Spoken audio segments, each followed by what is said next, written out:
Good morning, cricket lovers, and welcome to the FanCode T10 in Spain, back here at the Carma Oval, when, well, Group B, Day 2 is about to start, Day 4 of this T10 competition.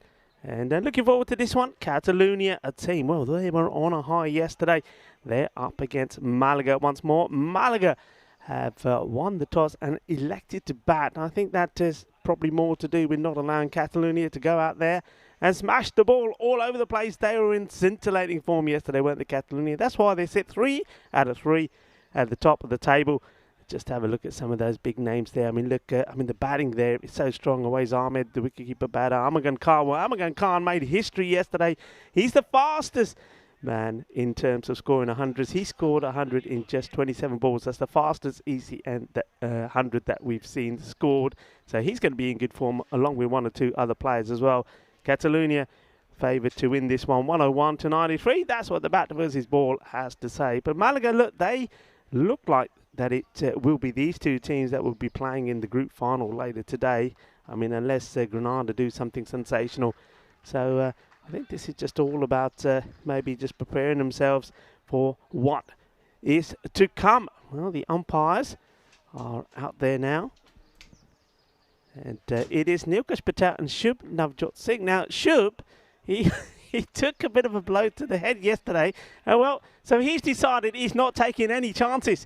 He's got an umpire's helmet on. Well, I must say, that's the first time on the European Cricket Network that we've seen this. So the umpire has gone out there with a helmet. Shub Navjot Singh saying, well, you know what? I'm not afraid to be out there, but I just want a little bit of protection. So there you go. That's an ECN first for you. Oh, Shub Navjot. I wonder if that is a specific helmet for the umpires or whether it's just he's nabbed one from the batting side. I must admit, I'm liking the look of Malaga here. Look at those dashing colours, the green and the white. They look like jockeys, aren't they? They look like they should have some racing horses with them. Oh, forget the bat. Maybe that should be one of those little whips there. But anyway, look, Rico Full here in the house, in the dream box here, getting ready to go, getting ready for the start of this match. Match number 6, Malaga. As I said before, they are going to have a bat. So some fashion design out there now. So Shub Navjot Singh, you remember yesterday, he did take one to the side of his head. Fortunately, he wasn't too bad. And, but Shub, we know that he's pretty quick, but he wasn't quick enough to get out of the way. Well, that's Nilkash Patel.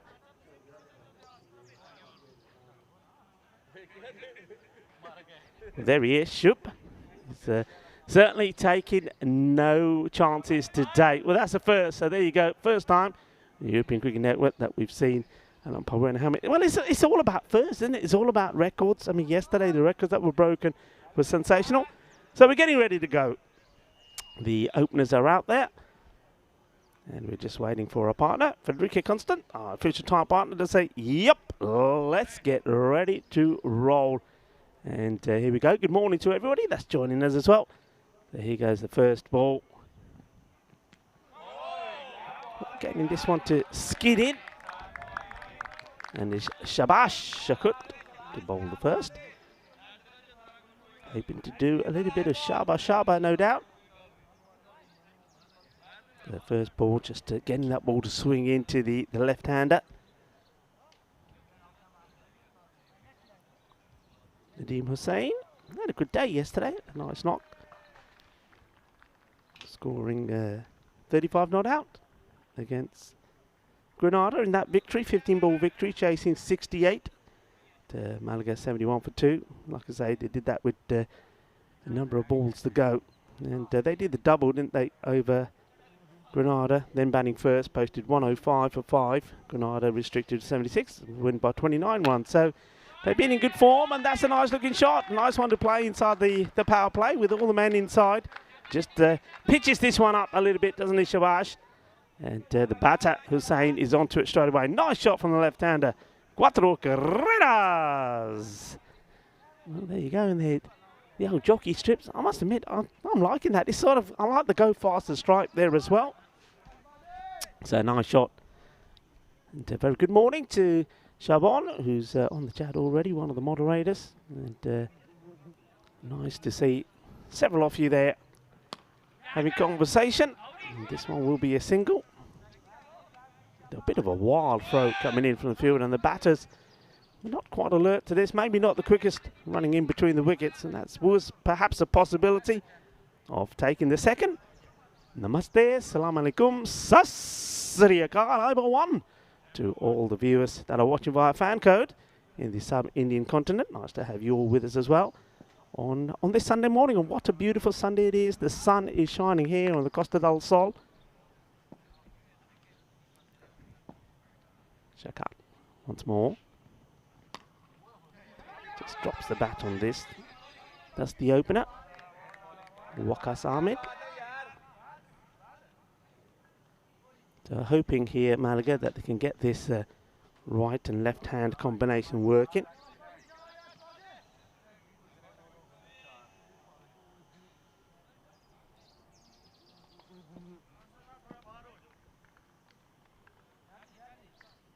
Slight change in the field, so they decided, well, why don't we get another slip in? So looks like Yasser Ali has joined Nasir Ahmed at slips. So just applying the pressure here, Catalonia. Catalonia, as I said, I mean, they're on a high, aren't they? I mean, they just have a look at them, the two wins yesterday that they had. 191 for 2, and Granada 84 for 2. And that was a 107 win. And then they posted the 200, the third highest score that we've seen in the European Cricket Network, 219 for 1, beating Granada by a massive 161 runs. Bit of width, and that's nicely put away. That's a lovely shot, liking that, lovely jubbly. Cuatro carreras, just a bit of width here from Shukut, and well, the batter just rocks back Waqas Ahmed and smashes his over point. A lovely shot. A good way to finish the over. 6 on the board. Well, that takes it to 9. 9 on the board now. Beautiful shot. 2 boundaries in that over as well. And that one was a cracking hit. So 9 without loss. Shabash Shakar just trying to get that width. I think he's put the 2 slips in and thought, well, okay, I'll try and get them in play. It wasn't quite to be. Nice to see Rolf Zaman. And in the action behind the stumps as well. Very nice man, this Rolf. A great personality back in Barcelona. And don't forget, though, coming up tomorrow, well, we go Cartamania style again with Group C in action in the European Cricket Championships, the Euros of cricket. More on that in a second. Go back to the live action here. And this is darted into the legs.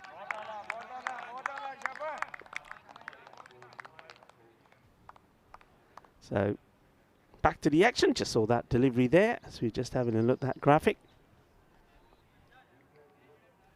Yeah, so in just case you missed it, this was it. It was just darted into the pads once again of Hussain. They're not able to get it away. Be disappointed. Back to the live action now. And width this time. Great stop. Very good stop. Gets down quickly, doesn't he? Nicely done. And that's Amir Khan. A good day as well, Amir. Was in the runs, wasn't he? Catalonia, when they played Malaga, scored 38 not out. Helped his team to a win by, well, quite comfortable, chasing 92, getting it with the 25 balls to go. This one is darted into the body of the batter, the right-hander Waqas Ahmed. Shiraz Iqbal.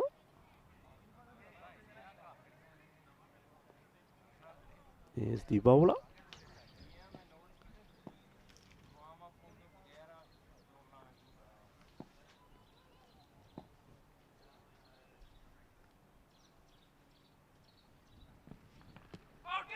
Into the pads, this LBW appeal, but umpire Shub not interested. Signals the leg bias. The leg bias taken, just drifting down the leg side.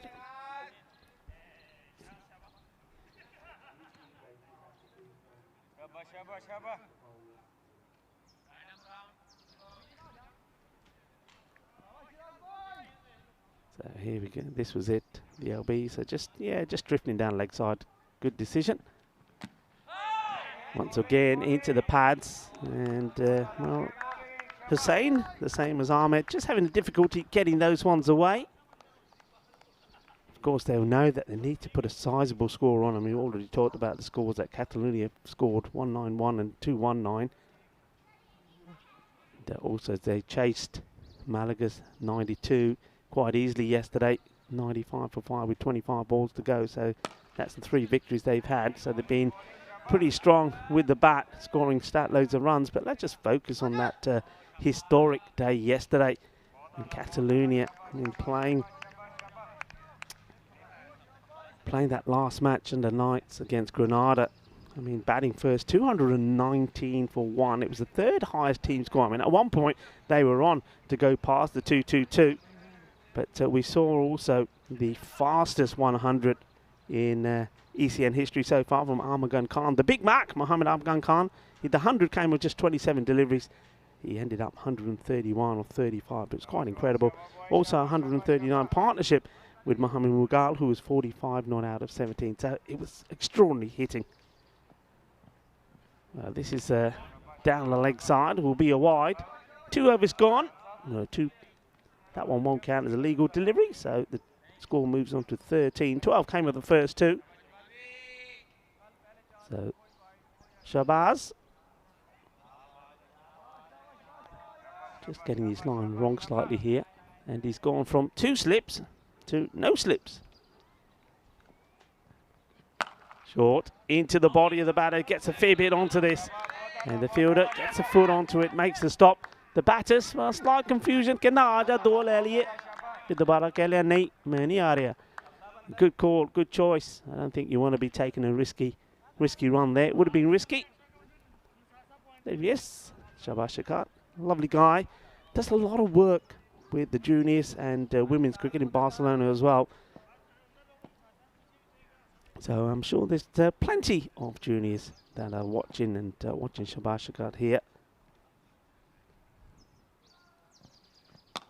It's a better delivery, better line. Seems to be bowling fairly well within the right corridors to the right-hander, but having a few struggles to the lefty, it has to be said.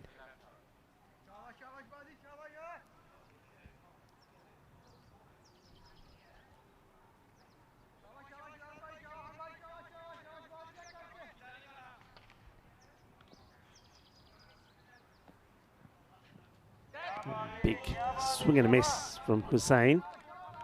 Yeah, we saw briefly what's coming up starting tomorrow. So yeah, just to remind you, the Dream 11 European Cricket Championship, the Euros of Cricket, and its Group C action. And well, we're looking forward to seeing, well, a couple of teams making a debut, 3 of them in fact. Scotland, Malta, and also France are making a debut in those national teams.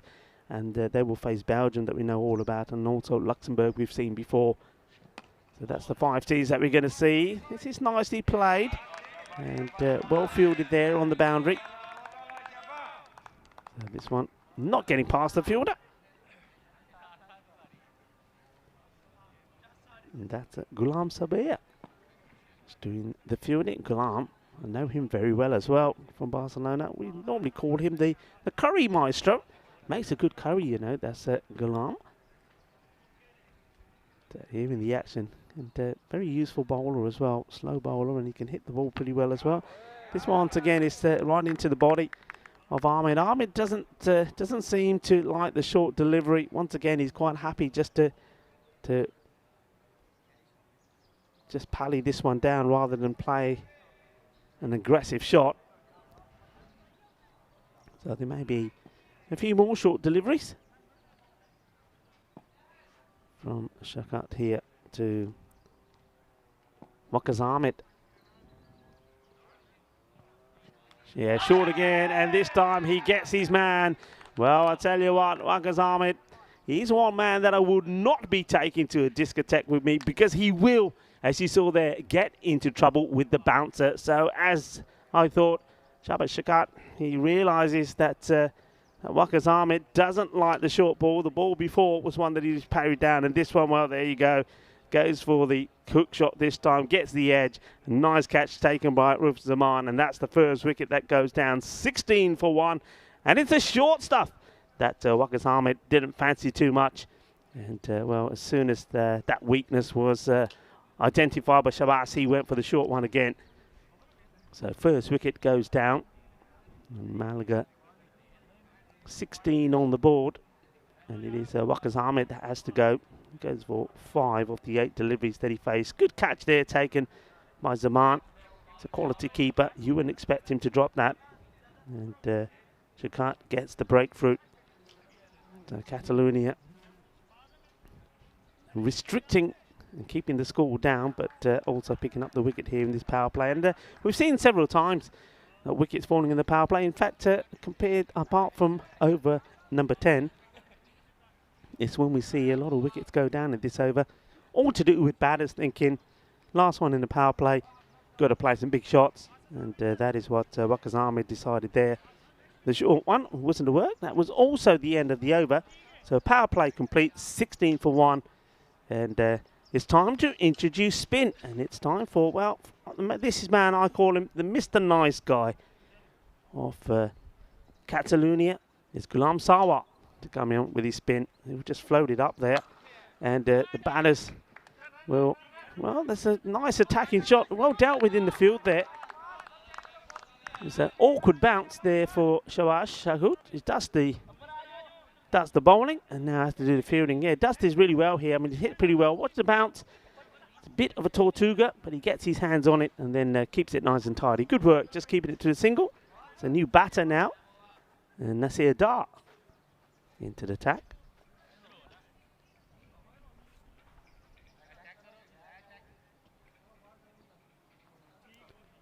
Sawa just having a look at his field. What's he got? He's got 2 men straight, 2 on the leg side, and then protection out on the off as well. Floats this up, and well, gets a bit lucky.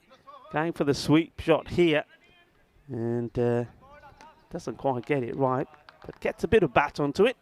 So we'll get a single. Wasn't the most convincing looking sweep from Dar.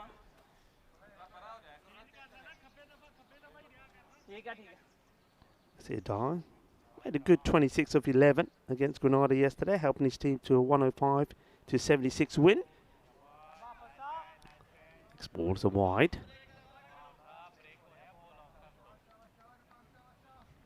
Ghulam Sawa has played, he's playing here for Catalonia CC. Also plays for Catalonia Tigers. Going wide again, and this one, well, if he chose to leave it, probably would have been another wide call by the umpire. But they'll take the single. Umpire Shub Navjot Singh wearing the lid. There we go.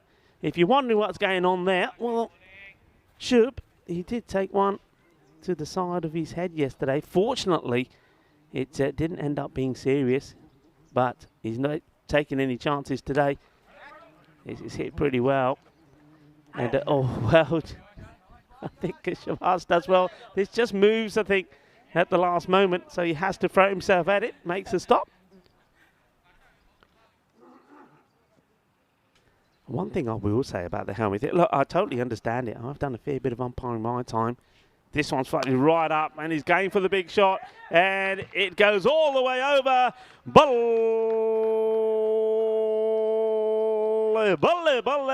Shaka. Well, only just clearing the fielder there, and he hits it pretty well. And Awais Ahmed, who we normally see behind the stumps, well, he's not the tallest, and maybe he hasn't got too much spring in his step. Wasn't able to get to that, so we see the first boundary, the first maximo of the innings from the powerful Nadeem Hussain, and put that full toss away. End of the over, and takes the score to 28 for the 1 wicket that's gone down. Yeah, the point I was going to make, about the umpiring, like I say, sometimes the balls are hit so hard and so straight at you that you've got to be moving pretty quickly. Quite often, it's the bowler going for a caught behind that gets a little touch that diverts it your way, and you've got no chance to get out of the way of it. So I don't mind this at all from umpires taking this protection. And remember, next week I was talking about what's coming in the Euros of cricket, the European Cricket Championship. Belgium, these guys, they thump the ball hard. So it wouldn't surprise me if all the umpires decide to wear helmets when Belgium are playing, Good start. Another spin introduced into the attack. And this one is just played down by the batter, Hussain.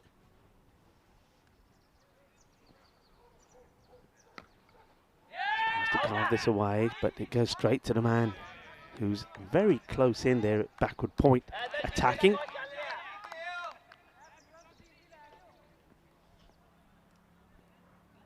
So Amir Khan into the action. Well, that's well bowled, but it's nicely played as well. Nice to see the batter using his feet. Amir Khan, a useful all-rounder.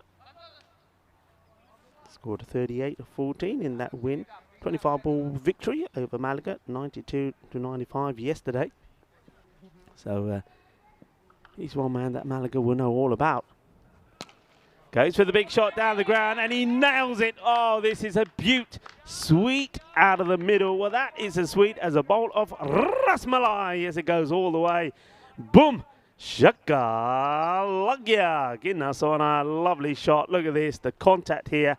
Just it's in the slot, isn't it? There's no footwork. And look at that. He gives it some extra oomph to get this to go all the way. Lovely shot. Nicely played. And Hasim Khan, well, thank you very much to Hasim Khan, who's put a donation in there on the viewers chat. I'm coming for next game. Well, okay, come down and come and see us. Say hello. This one's been dragged away as well. This is going to be 4 more runs. So Dart is in the action, 6 and 4, and he's hungry for some more. Nicely played and smashed away. So did the acceleration come in? Good morning to Helix. Hello, Helix. How are you? And Helix saying he doesn't mind the umpires really help. Yeah, I'm with you, Helix. I mean, there's all sorts of protective equipment available for umpires, isn't there? This is nicely played, but will just be a single this time. And of course, we've seen the umpires with the shields. You know, the old shields. Sort of, it's like an arm guard sort of shield for protection. Because, you know, anyone that's done umpiring, I mean, let us know. Let us know on the chat if there's any umpires out there that also wear any protective sort of equipment. Because, well, as I said, from my own experience, there's been times when it's been pretty close, I have to say. And I've had a couple that I've gone down and I've felt the ball actually skimming the top of my hair. When I had some, that's probably a reason why I have lost a bit of hair at the top of my head. Because all those balls that went skimming past, and it was like having a lawnmower, a trimmer going by. Well, let's have a look at the profile of what's happening next week. Remember, these are ICC T20 ranking Scotland. Well, what are we going to see from Scotland? But we know what we're going to see from Belgium. It's all about brute force and power. Well, umpires, watch out for Belgium. France also. Going to be interesting to see France. They're making the debut as well. This one sliced up in the air. It's going nowhere. France, I'm really excited to see what they bring to the occasion as well. Malta. Now, look, we know Malta. We've seen Malta playing the European Cricket League. Ranked 57. They've got some good players as well. And Luxembourg coming back. Maybe Luxembourg will be just like Finland were in Group B. I mean, the improvement from Finland, Luxembourg, well, they could be the same. They went without a win last time round. And, out of the 7 they played, they weren't able to get a victory. And just had the 1-0 result. Belgium, well, they had a 12-8 record, 12 wins, 8 defeats. But as we remember, they finished runners-up in the European Cricket Championships last year. Remember, they had that brilliant victory, didn't they, against the Netherlands in one of those eliminators, and went all the way there. And but found just England were just a little bit too strong for them when it came to the final. But certainly looking forward to them, the runners-up Belgium, in action here next week, starting tomorrow, of course. Nicely played. I think he's going to get 4 here. It's a big gap, isn't it, from the man who's protecting the offside, the sweeper, and the mid, sort of, I say mid, but long off, who's pretty straight. So once this gets past the player in the covers, that's going to be 4 runs. So that's nicely played. 4 more.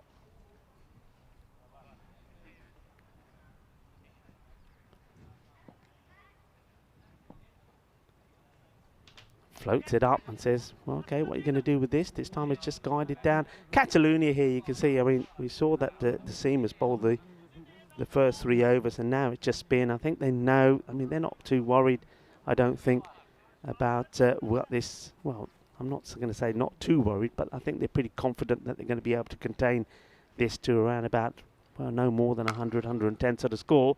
But one man who's trying to make a difference is Hussain. He's moved into the 20s now, 21 off 20 deliveries, but not quite the strike rate that he wanted to be going at.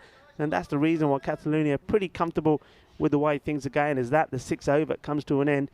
And the score has only just moved on to 48 for 1. And I think, you know, so yeah, that sort of 100 score is on here. But Catalonia, as we said already, the way they've been batting on the 2 occasions they batted first, 191 they posted, 219 they posted, and when they were chasing the score, Malaga set them yesterday of 92. Of Catalonia, well, they got there with 25 balls to go. That's how powerful that they have been. Quick look at the bowling figures there. So Sawa, he goes for 20, but I think 20 in the 12 deliveries that you're bowling in T10, you'll take that. Pretty happy with that. Well, one Ghulam finishes, and it looks like another Ghulam is going to come into the attack. And this looked like it's Ghulam Sabah to come on. Oh, the curry master. Well, starts with a full toss, very wide, and this has been called, so no ball called on this one.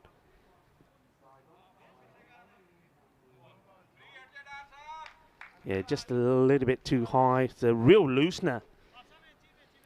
Well, maybe he hasn't had his early morning stretch. Let's have a look at this. I think this bottom, keep it on the top of the balance. Stronger together. On the word stronger. So yeah, I mean, it's on the way down, but I think it's just a little bit too full. This gives us another good angle of that. Nice work from our production partner, Spring Productions. And we have Ivor, Kiriolis and Richards with us here today. Richards is up in the tower.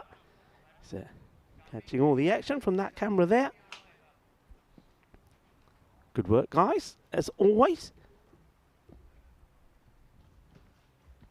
Oh, wow, this is a big swing and a miss. Could have lost his stumps there.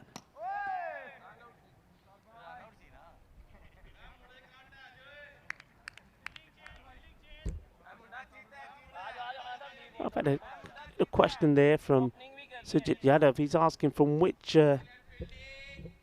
clubs do some of the national team players from? Yeah, good question. I mean, I'll have to say from a fair mixture. Spain, as you know, is a very big country. As Sabah comes once more. Again, it's that pretty full delivery. Well, a little bit of the old Chinese cut here. Will just be a single. Yeah, I mean, Pierre got obviously a handful of players from Barcelona now. I mean, the Prince, he made his debut. And same as Goodwin the Bajwa. And Barcelona in itself is a big area. So those are new players from Barcelona. This is up in the air, goes a long way up. The wicket-keeper should take it and does take it. No mistakes at all. So the second wicket goes down. Just as Malaga get past the 50 mark. So it will be 52 for 2. And, well done to Ghulam Sabah. So Sabah gets a wicket there. The batter just going for the big shot. Gets done by the bounce. One thing I've said, and I was talking to one of the other commentators, Corey Ruckus, about this. I do believe, and I still do, that bowling here from the lake end, that there is just a little bit more bounce, particularly for the spinners. And I think that one is probably what sees the downfall there of Nasir Dar. I think just that little bit of extra bounce, which means he's not able to get on top of the ball. So he'll go for 19 of the 10 deliveries that he faced. And an easy catch for Zaman once more. So Zaman 2 catches this morning. And Sabah pretty delighted with taking that catch. Yeah, going back to that. So yeah, players from Barcelona. We also have players from here, from the Costa del Sol Malaga region as well. Some players then from what you'd say the Costa Blanca side of Spain. So I mean, Sporting Alphas. That's where the captain, Christian Munoz Mills, is from. So yeah, a good mixture. And then also 1 or 2 players from the Murcia region as well, which is well, a lot of people will know La Manga. La Manga, of course, where ECO 19 was played. So some players from there. So from a good spread, and talking about good spread, well, this one is a good hit. Hits this pretty well, and that's another boundary from Hussain. really good shot. It's in that area. It's right in that slot. Look, it's right on middle stump. It's not too much wrong with the delivery, but bang, straight out of the middle. And that goes a long way.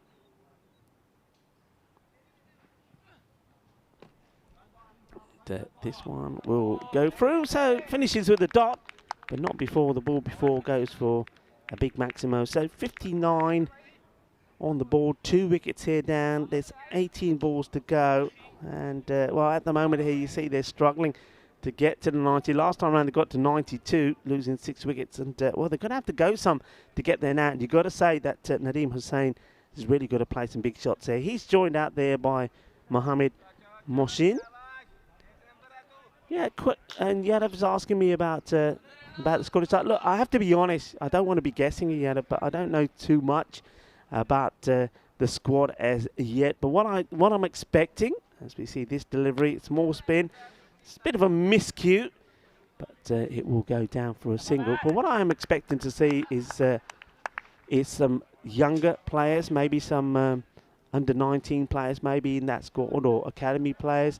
I think it's going to be a mixture of youth and maybe 1 or 2 experienced players as well. But I do believe that I think they'll be very similar to perhaps Ireland in Group A.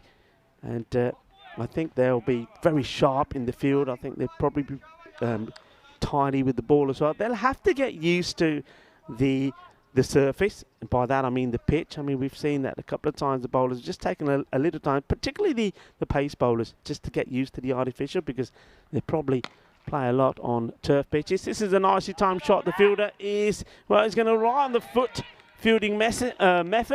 He drops the foot on this, does Yasir Ali. Well, that's a surprise. I would expect Yasir and somebody else. Yasir may come into the Spanish side. You never know. He's been in good form.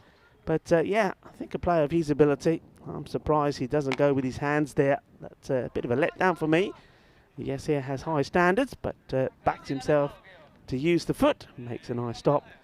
So tiki-taka at the moment here from these batters. They need boundaries. They need to try and get past the 100 score. You know, 120, 130 would be probably a score that would challenge Catalonia. Well, this is a nice shot. This is a bit more like it.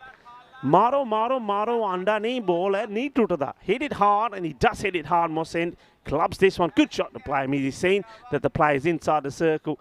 Hits this as hard as he can and gets a result. 4 runs. So, yeah, just to finish on that, I think be very much like Ireland. I think Scotland, I think they'll have a good selection of youth and experienced players. And asking the question here. And, yeah, I think he's gone. Let's have a look at this. He's obviously gone well outside his crease. And asking the question, I think maybe the foot is in the air there. Rav Zaman is pretty quick.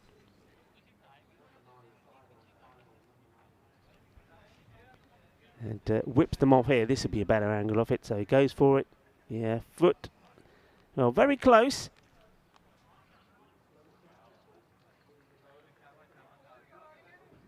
So wicket does go, so well done to Rav Zaman. Wow, he was quick there, wasn't he? Ruff! He goes, Rav Zaman, knocked him off pretty quickly. So that's the end of Mohsin. Mohsin will go 6 of the 4 deliveries that he faced. And this time, well, Zaman again in the action. Well, so far been part of every wicket that's gone down. 2 catches and a stumping. So, well, if he's part of your fantasy team, the wicketkeeper, he's certainly getting you some points, isn't he? Nicely bowled there also from Amir Khan. So 67. 3 down, 8 overs gone. The acceleration not quite coming. So Amir Khan picks up another wicket. New batter comes out there, and it's Numanabid.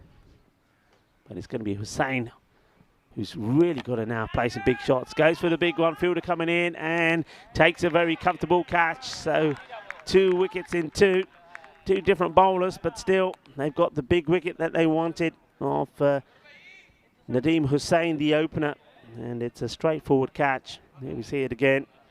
And it's Ghulam Sabir, just once again, just about keeping the pace off the ball. And no mistakes at all from Shiraz Iqbal. Takes a very straightforward catch, and well, he gives Sabah, his second wicket. And Hussain, 32 of 28 deliveries, doesn't quite go at the pace that he needs to, does he? I mean, he stayed out there long enough. He's faced more than half of the deliveries, but not able to capitalise on getting big scores and getting the boundaries that he needs to get. Well, Helix, what are you doing, Helix? Helix wants to open that can of worms about what a lot of people have been talking about. Yesterday, of course, the Mancat, which resulted in India's women's victory against England, 3-0, with 17 runs required. It was the Mancat that was used.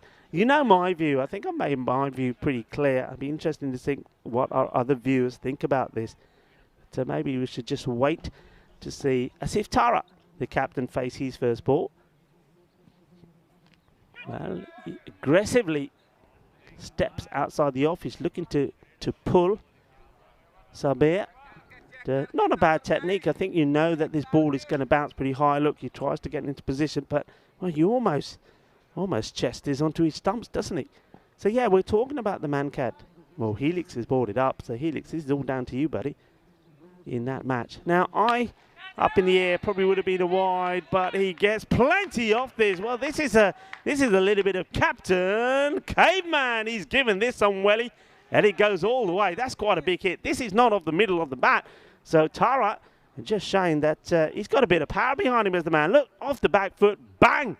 Well, this goes all the way. Of course, the fielder is out there, but there's nothing that Iqbal can do about that. So, big hit from Tara.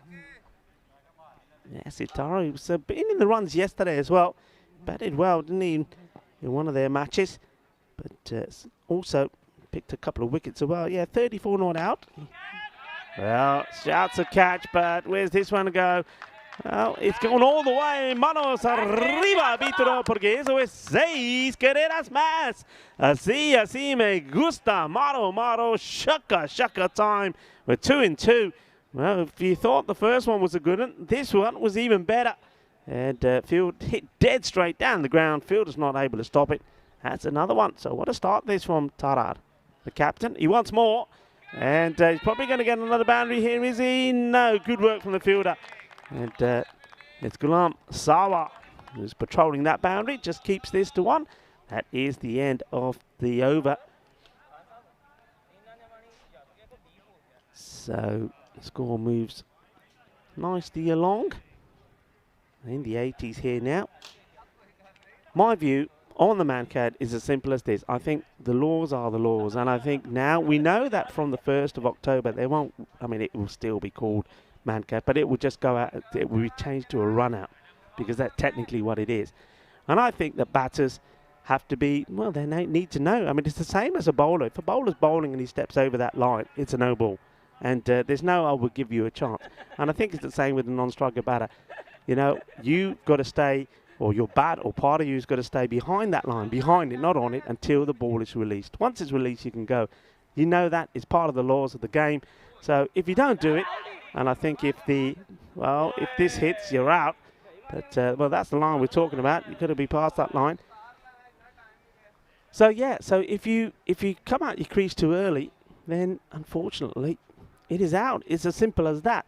But what I don't like, and this is one thing, I'll make this very clear about it. I don't like when, let's see this delivery first.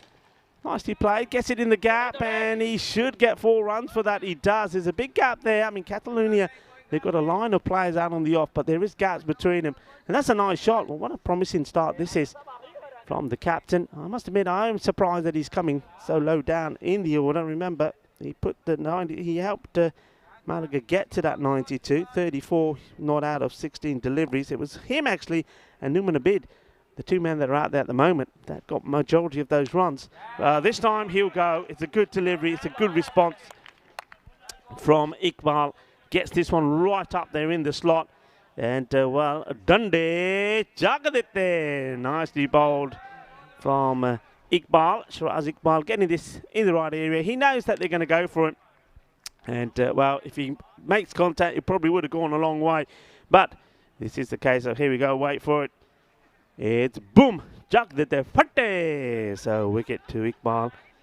And that is the end of, well, quite an exciting innings, you have to say, from Hasif Tara. That's the way that he bats, the captain.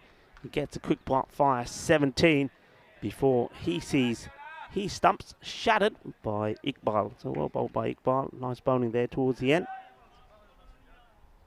New batter will come in. Yeah, so I think laws are laws. You've got to be past that line. But what I said I don't like when bowlers are actively looking for it. You know what I mean? When they're trying it too often. You'll see that sometimes bowler runs in looking to get the man cad and then stops because he realises the batter stays in the crease. Big hit in the air. Could be 2 in 2 here. And it is 2 in 2. And we know what that means. That means that just like that, the bowler here, Iqbal, is on a hat-trick. Well, Abdullah Khalid didn't want to hang around, did he? He wanted to go for the big shot straight away. Can't blame him, I suppose. But doesn't get this one right. Gets it more aerial than distance. An easy catch taken. And just like that, we have a bowler that is on a hat-trick. And we've seen a few hat-tricks already here. The new batter making his way in. He looks quite sprightly, doesn't he? He wants to get in the action. This is Asim Zia, who, well, Asim Zia seems very keen to come out there and face a hat-trick ball. So the first one was cleaned up, and that was Tara, the captain, by Iqbal. And that one there was a fairly comfortable catch taken. Put it up now quickly. So there we go. That's the hat-trick so far. That was page 1. Page 2 coming up. Hat-trick ball. And, well, you had how many slips in there? 4 slips in place, and he bowls it. It's not the best of deliveries, is it, for your hat-trick ball? Well, it goes sort of over the stumps. It wasn't actually that bad. I thought it was right down the leg side. And this is page 2. So, Mohammed as the Dizzaman, 4 for 3, the last man on that. So looking for number 31. Enough bat on this. He's shading all his stumps, isn't he? And he wants 2. Well, he's running into, well, danger territory. Well, he did come out sprightly, didn't he? He was sprightly, jumping around. And you know that he wasn't going to stop running. I don't mind that at all. I think you've got to go for the 2 there. It is the last ball of the innings. But, well, you could see there that Abid said, well, no, I'm not getting myself run out. And easy work there. Nice pick up from Amir Khan.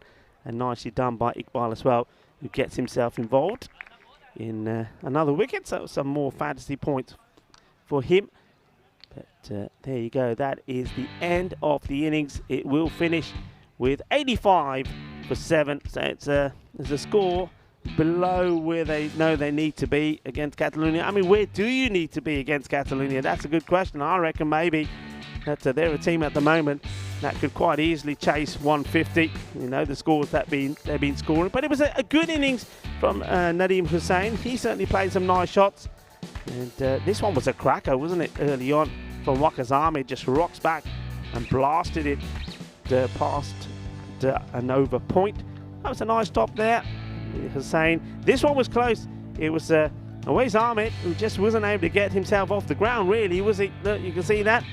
Well, a bit of G-force grabbing him down, so he wasn't able to make the lunge up. But this one was another nice shot down the ground, and it gets him 4 runs. But it was, well, Zaman, who was in the action behind the stumps, involved with taking the wickets. And this one went a long way up in the air. Nice, comfortable catch was taken. And then, well, the quick hands, the stumping, nicely done. And that was the end of Muhammad Rahim. He went for just 6 of the 4 deliveries he faced. And then that's a straightforward, easy catch there taken as well by Iqbal on the boundary. And it was 2 in 2, wasn't it?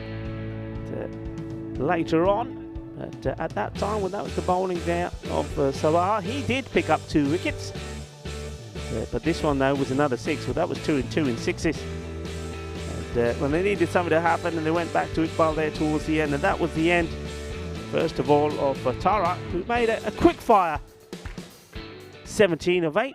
And then we saw the run out right there towards the end there to conclude the innings. Lovely side that is there of the Carmo Oval here in the lovely province of Andalusia in Spain, in Malaga. Quick look at that scorecard. When Nadeem Hussain, he was the man who was keeping things going for his side. 32 of 28 deliveries. He got some support there from Nasser Dar, and a nice little cameo there from Asif Tara, the captain. A quick fire 17 of the 8 deliveries that he faced. But again, you have to say 85 against this very strong Catalonia side is not going to cut it. And my feeling is that those are the two teams that you're going to see in this group final later today. So Malaga, they need to, well, they're going to have opportunities, but they need to find a way of getting past this very strong and very powerful Catalonia side. Just have a look at the bowling there. And look, they've got plenty of depth in their side, and they haven't even used, some of the bowlers. They've got the likes of Yasser Ali, perhaps, and even we know Mohammed Amagan Khan can turn it on. Went for the spin. The spin was successful. 2 wickets for Shiraz Iqbal and 2 there for Ghulam Sabir as well. But all the bowlers playing their part in it, and really didn't have too many things to do in the field either. So it was a fairly straightforward, comfortable innings there from Catalonia, and you just get the feeling that was just like a walk in the park. From the question is here is how quickly will they knock these runs off? I mean, they've been batting so well.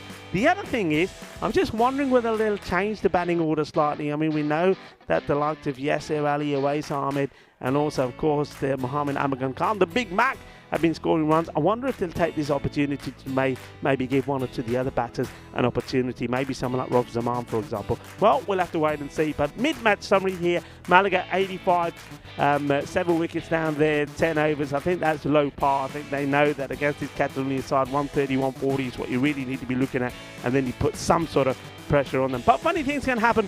Catalonia, they need 86 runs if they're to continue their unbeaten record here. They're 3 from 3 so far. Will they make it 4 from 4? Well, join me, Rico Full, as we come back in about 10 minutes' time for the conclusion of match number 6. Volvemos in 10 minutos.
Hello, cricket lovers, and welcome back to the FanCode European Cricket T10 Spain, and it's coming to you from this beautiful Cardiff Oval, which is also, as you know, the venue, the beautiful venue, you have to say, of the Dream 11 European Cricket Championships, which resumes tomorrow with Group C. Certainly looking forward to the action in Group C. We've got three teams, three nations that will be making their debut in the Euros of cricket. And that, of course, will be France making their debut, Malta, and also Scotland. And a lot of questions were asked about Scotland. What are we expecting to see from them?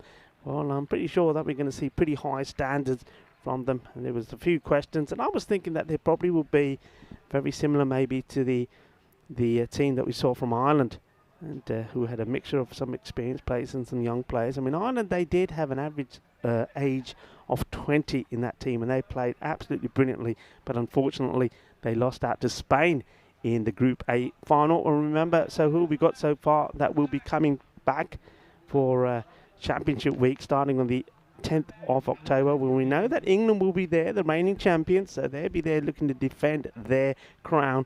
Spain booked their place winning Group A, and then we saw the Netherlands. Well, they were just too powerful for Denmark. I mean, they remained unbeaten all the way through, didn't they, the Netherlands? And the Netherlands will be there as well. So next week is the chance to see Scotland for the first time, France, and also Malta, and they'll have Belgium there with them. Belgium, of course, runners-up last year, and then also Luxembourg. So it's going to be an interesting group. Certainly going to be plenty of firepower. And look, you know what? I just want to give you some facts. Now, this was absolutely amazing facts for me when I was just having a look at what happened. We saw 4,970 runs scored in Group A, 5,347 in Group B. So the amount of runs that have been scored here are absolutely amazing. Over 10,000 runs scored. But the amazing thing is of those 10,000 runs, practically half have come in sixes alone. So it's been maximums galore here. It really has been. And in total overall, with 16 and 6s and 4s, 73% of all the runs have been scored in boundaries. Quite amazing. So that continues tomorrow. Remember, the first match will be starting at 11:30 local time. So make sure you tune into that. Myself, Rico Full, Mr. Maximo, Vinny Sandu, who'll be with me later on today, and also Corey Ruckers. Well, we're your good time crew for that. And we'll be bringing you all the action from here, the Dream Box. So get ready for that tomorrow. It's going to be absolutely amazing. What should be pretty amazing is this run chase as well, Malaga. 85 on the board, but you'd expect this Catalonia side to knock these off pretty quickly. Here we go, first delivery, and it is Mohsin to bowl it, and it will be a wide. Mohamed Mohsin. It's a good swing, so that to give him some encouragement, but he needs to start the ball in the right areas. And there's a slight change in the batting order. Nice to see that Catalonia are giving one or two of the other players a chance. Ghulam Sawa. Sawa is known for hitting the ball pretty big. He's opening up, but it's Yasir Ali who is on strike, and he makes no mistake. A lovely cut shot, just rocks back, and well, just showing us just from that shot the class and the talent of Ali. Beautiful shot. Look, just rocks back. The position was beautiful. The hand speed delightful all along the ground. 4 runs from the talented Yasir Ali.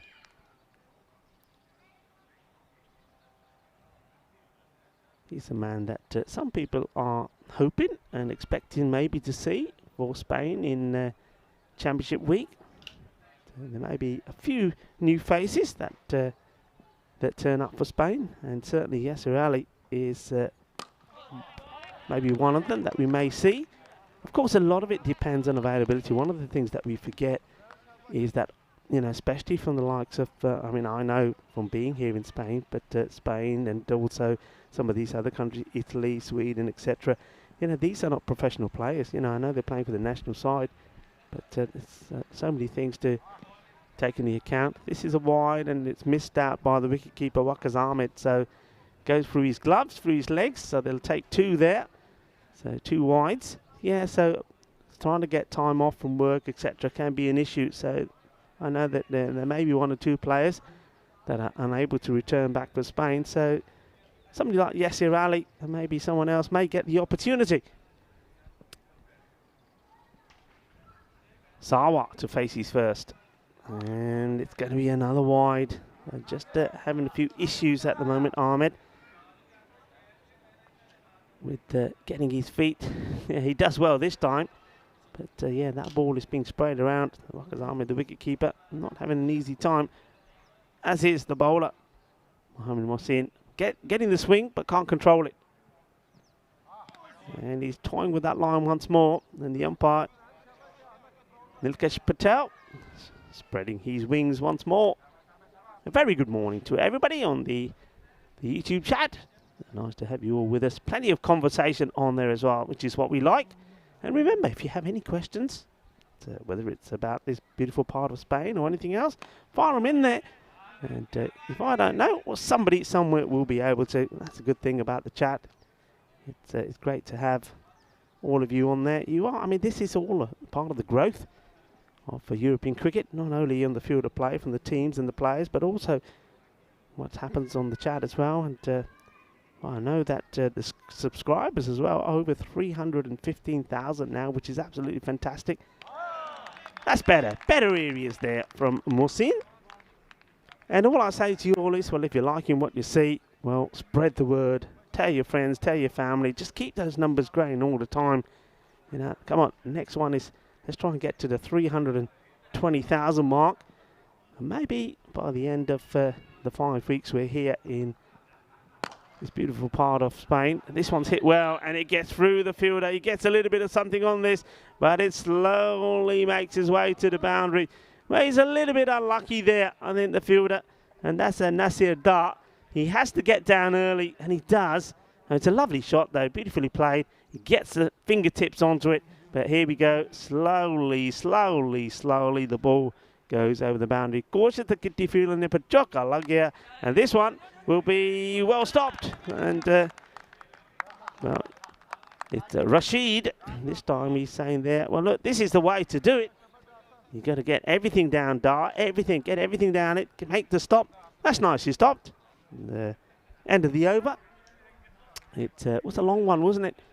With a few extras as well. So 15 from it. And just like that, without really playing a shot in anger, Catalonia are going well.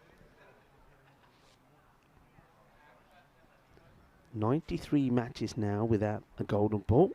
So is that going to get to the 100? Or are we going to see that change? 93 matches.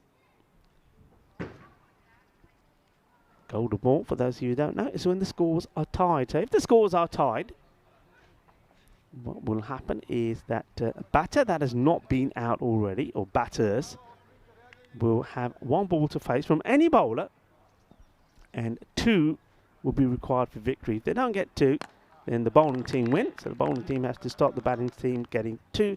The batting team, 1 ball, 1 legal delivery to try and get 2 runs from.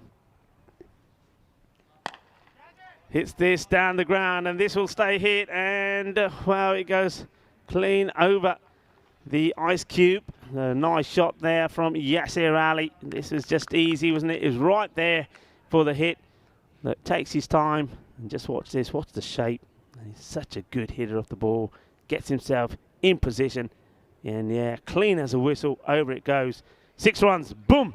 Shaka Lagya. And well, there you go, right on top of the ice cube. When anybody wants some ice, some crushed ice in that cube. And it goes down the ground this time again, and he gets it over the mid-on fielder who's inside the circle. Good batting, clever batting there from Rashid Ali. He's aware of where the fielders are. And, well, this is just played with ease. And once again, he knows exactly what he's trying to do here. You see, there's the fielder. Has to be inside the 30-yard circle because we're in the power play. This is uppish. And, well, this time I think he gets lucky. I think he's trying to go over the top of the 30-yard circle. He doesn't really time it as well, but he gets this one between third man and backward point. But there's going to be 4 more runs. And, well, Yasser Ali, he is not in the mood to hang around. And Catalonia CC are racing towards that target of 86. 29 on the board. A couple of deliveries still to go in this over. The pressure on Nasir Dar. And this is going to just add more pressure to it. It's not the best of deliveries this time. And yes, here, just piercing the field once more. And lovely shot. Look, not the best of deliveries. A little bit too short. And yes, here gets into line with that and whips it away. And, well, yes, he probably wouldn't mind the chance to come and play here again when Spain return in Championship Week. I think he's quite liking this this pitch at the moment. Dart.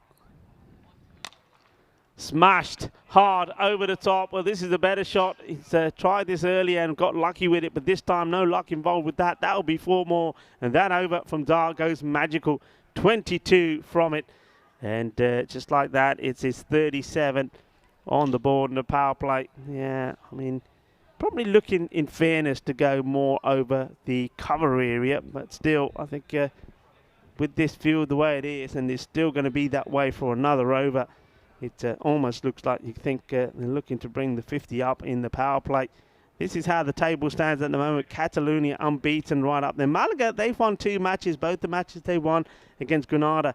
That's why they find themselves in second spot. Granada, they have it all to do, don't they? If Granada are going to try and get there, well, they've got to win both their matches today, and I hope that Malaga lose both theirs. But one of their matches, Granada, they do play Catalonia. So really, and that's the next match coming up, match number 7. Catalonia straight back on there against Granada. Granada, they need to win that match. Otherwise, well, we know who the 2 finals are going to be. That's pretty wide, and you can see that Glam, he's quite happy just to paddle this down to point and just get yes here back on strike. So you can see the role that he's trying to play. Sawat, that was just his 3rd delivery. Just takes a single. You would have thought he'd have a nice swing and try and say, well, I've got an outing here. Going to try and hit a few shots. This is a wide. Work to be done there by the fielder. Gets his foot on it. So wide, and Sawat gets back on strike. Yeah, come on. Ghulam Sawat. Give it a hit. Go for it. Enjoy your time out in the middle. Stop. I want to be giving a strike to Yasser Ali. He's already hit a few. Well, he does have a go. It goes up in the air. The wicket keeper is, well, he's not going to get to it. 3 men converged on that. But I have to say, nobody really took control. Nobody wanted it that much. From the keeper, for me, I think this is Waqas Ahmed. He needs to get this. But look, he's got to get a sprint on here. But he's not, you know, look, doesn't get the sprint. And then here right at the end, I think, fortunately, the only good thing was there was no collision there. An opportunity goes begging. Yes, it. So respects this one. Better delivery from the captain, Tara.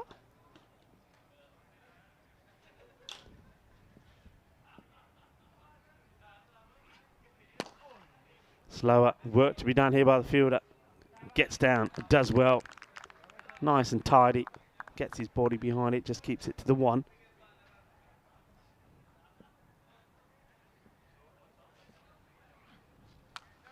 And this one will not be 1. This will be a Maximo. It goes all the way.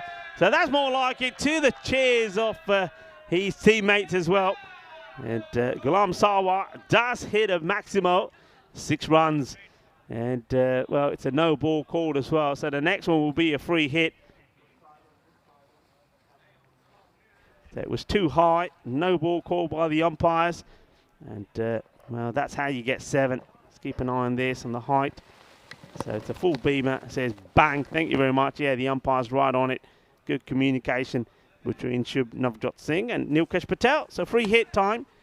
It's well hit, but the fielder inside the circle making the stop. Well, they're thinking of 2. Well, Yasser's going to have to get his skates on. And in the end, it's just sort of side-footed back to the bowler. Yeah, that's a disappointing end. It should never have been 2 there, but I think you see there that Malaga just fell asleep as they take the 2, and just like that, that's just exactly what Catalonia would have wanted. The 50 goes up, 51 now without loss. 32 of those to Yasser and Ghulam Sawat with that 6, and that cheeky 2 towards the end there takes himself to 11. Nice to welcome a few more people on the chat. And Hello to Luke Belgium. Nice to have you with us as well. And Luke just saying a good morning, evening, afternoon to all the other viewers that we have. And yeah, of course, thank you to everybody for joining us on this beautiful, sunny Sunday afternoon here in the Costa del Sol. It's going to be about 29 degrees, the highs of today. It's around about 23, 24 at the moment, so 29 will be the high. It's going to get very hot out there for sure, but it's going to be another lovely day of scintillating cricket, and maybe we're going to see just a few more records broken today. Records are meant to be broken, and this Catalonia side certainly broke them yesterday. Oh, that's not good. Well, that's not good. Oh no, please don't show this again. Well, we're going to see it again, unfortunately. Not the best bit of fielding here. And Rashid, well, he made one good stop earlier. He wasn't able to stop this. I mean, look, just needs to get his body behind it. He goes down a little bit too early, gets fingertips to it. Well, now has to negotiate the banner. Over you go, Sunshine, to go and get that ball. So 4 runs. Easy 4 runs for Yes here.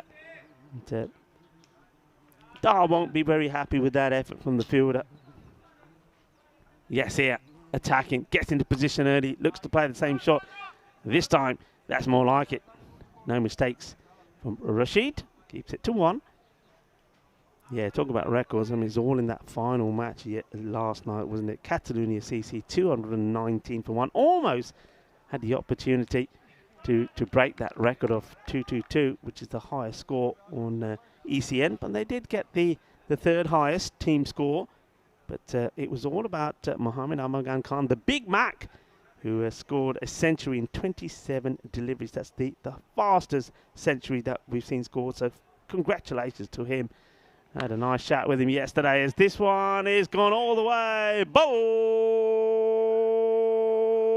Balle. Quinta zona. Shaka. Logia. 6 más. Así me gusta. Yasir Ali gets down on one knee and clonks this over into that banner. Stronger together, but stronger together. That's what Catalonia have been here. And this one, oh, this is juicy. This is big. Bravo. Qué grande eso es. Manos arriba, árbitro, porque eso es 6 carreras más. Yasir Ali, well, he's turning on the style here. The Cardamom Oval, what a beautiful shot this is. Well, Richards, you were in danger there. Our cameraman from Spring Production. Richards, you okay? Give us a thumbs up because that was in your zone. Richards up in the tower there, the camera tower. Richards, you good? Richards, knock. Richards, you there? Give me a thumbs up. Let me know you're good. He says, hang on a minute, Rico, I've got some filming to do first. Nicely done, good boundary control.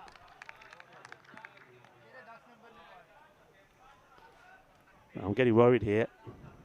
Nothing from Richards. Richards, oh, you had me worried. Yeah, he's good. Well, shout out to our crew here today. And to Ivor, Kiriolix and Richards from Spring Production. And what a great job they do. Come on, everybody, give them a thumbs up. I know you can't go mad with the emojis, but everybody said if you're loving the coverage here from Spring Productions, come on, I want to see a load of hearts come on that chat now. Give them some hearts, give them some love. They do a great job. Start with a wide. So 70 on the board just after 4 overs. So you can see that, well, they're almost there, aren't they? And with Ali on strike, it wouldn't surprise me if they try and do it in this one. Goes up and over. This will just be 1 bounce, 4 more runs. I think they just need to set this field a bit better for me. I mean, just looking on the leg side, you've got 2 men on the boundary. Now 3 actually if you include the long on. Then you've got a man inside. I mean, I don't see the point of that man on the inside on 30-yard circle on the leg side. Might as well have him across and get him on the get him on the boundary on that side, and maybe bring one of the straight men up because they're going to target that area, especially with the line that's been bowled here by Tara, the captain.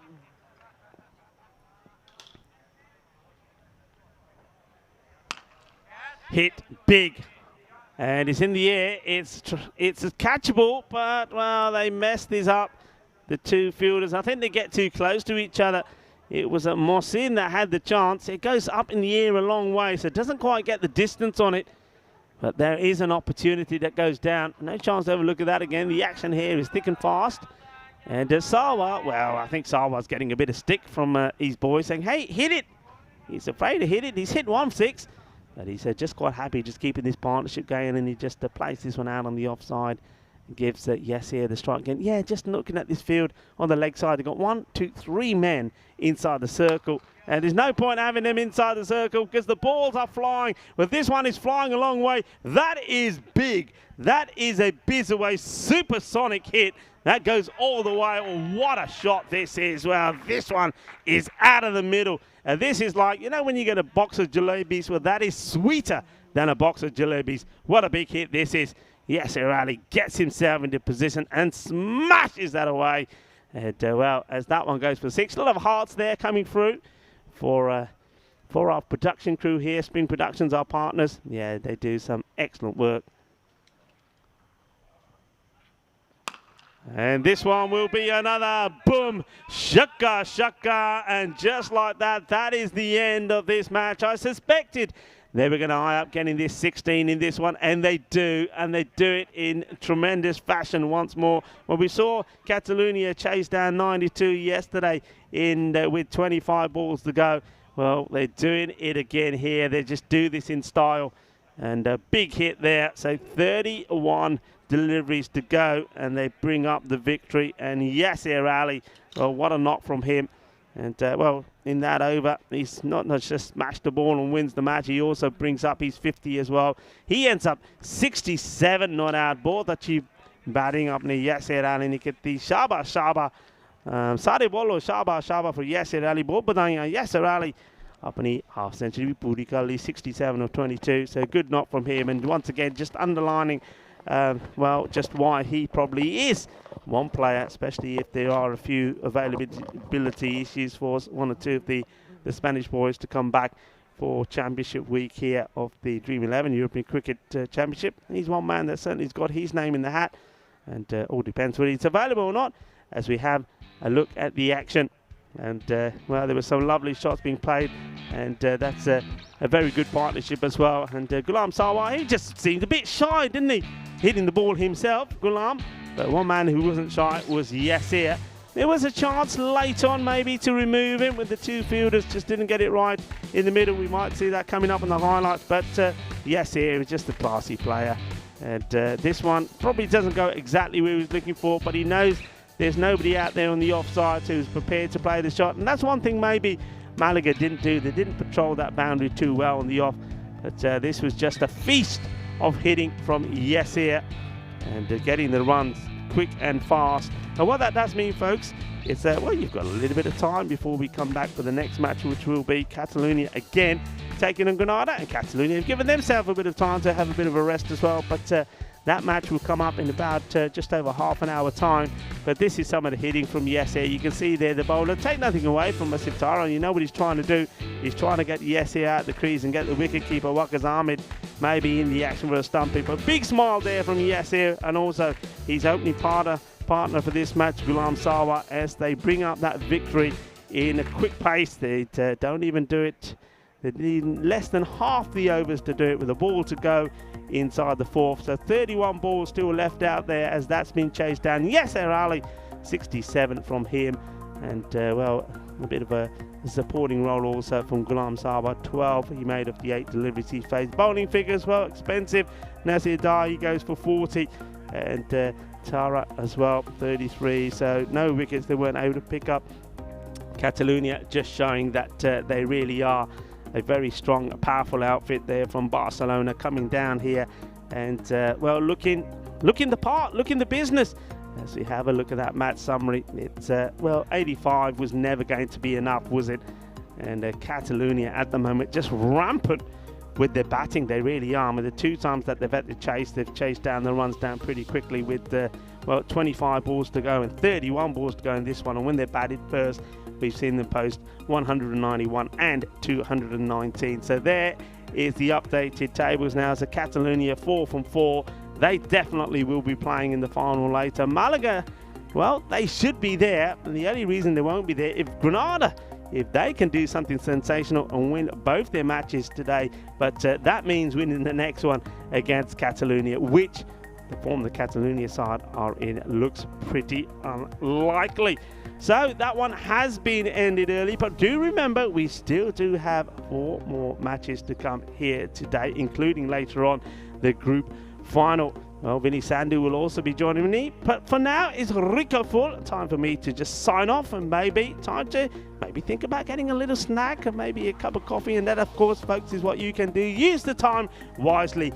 Go and get yourself a snack, make yourself a little sandwich or something, a pot of tea, and come right back in. Well, you can see there from the timer, our official timekeeper, Frederica Constant, is saying, well, okay, you got 35 minutes. It's a bit like Ready, Steady, Cook, isn't it? You got 35 minutes. Get yourself something, get yourself a snack, but come right back because Catalonia are going to be doing it all over again. But Granada have won the toss and they've decided to bat first. I think this is all about these the opponents from Catalonia saying there's no way they're going to be setting or breaking any records against us.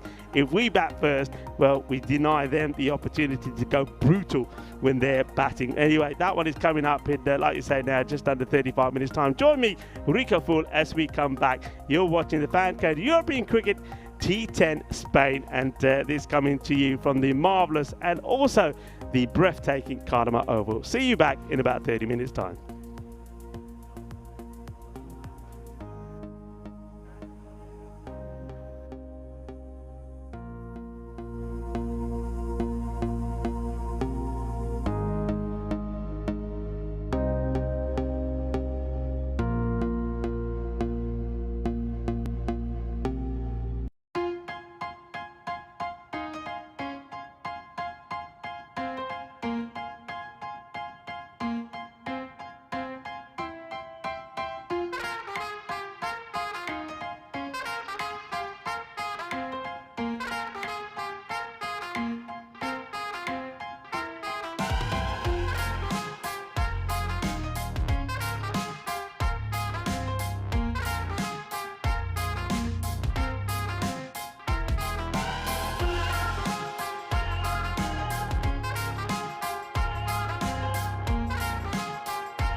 Hello, cricket lovers, and welcome back to that. Yes, the magnificent Karma Oval here, nestled in between the Sierra de Cartama here on the Costa del Sol. Yeah, it's absolutely marvellous, isn't it? And the home of cricket, becoming known as the home of cricket here in Spain, isn't it? One of the few fantastic venues that Spain offers.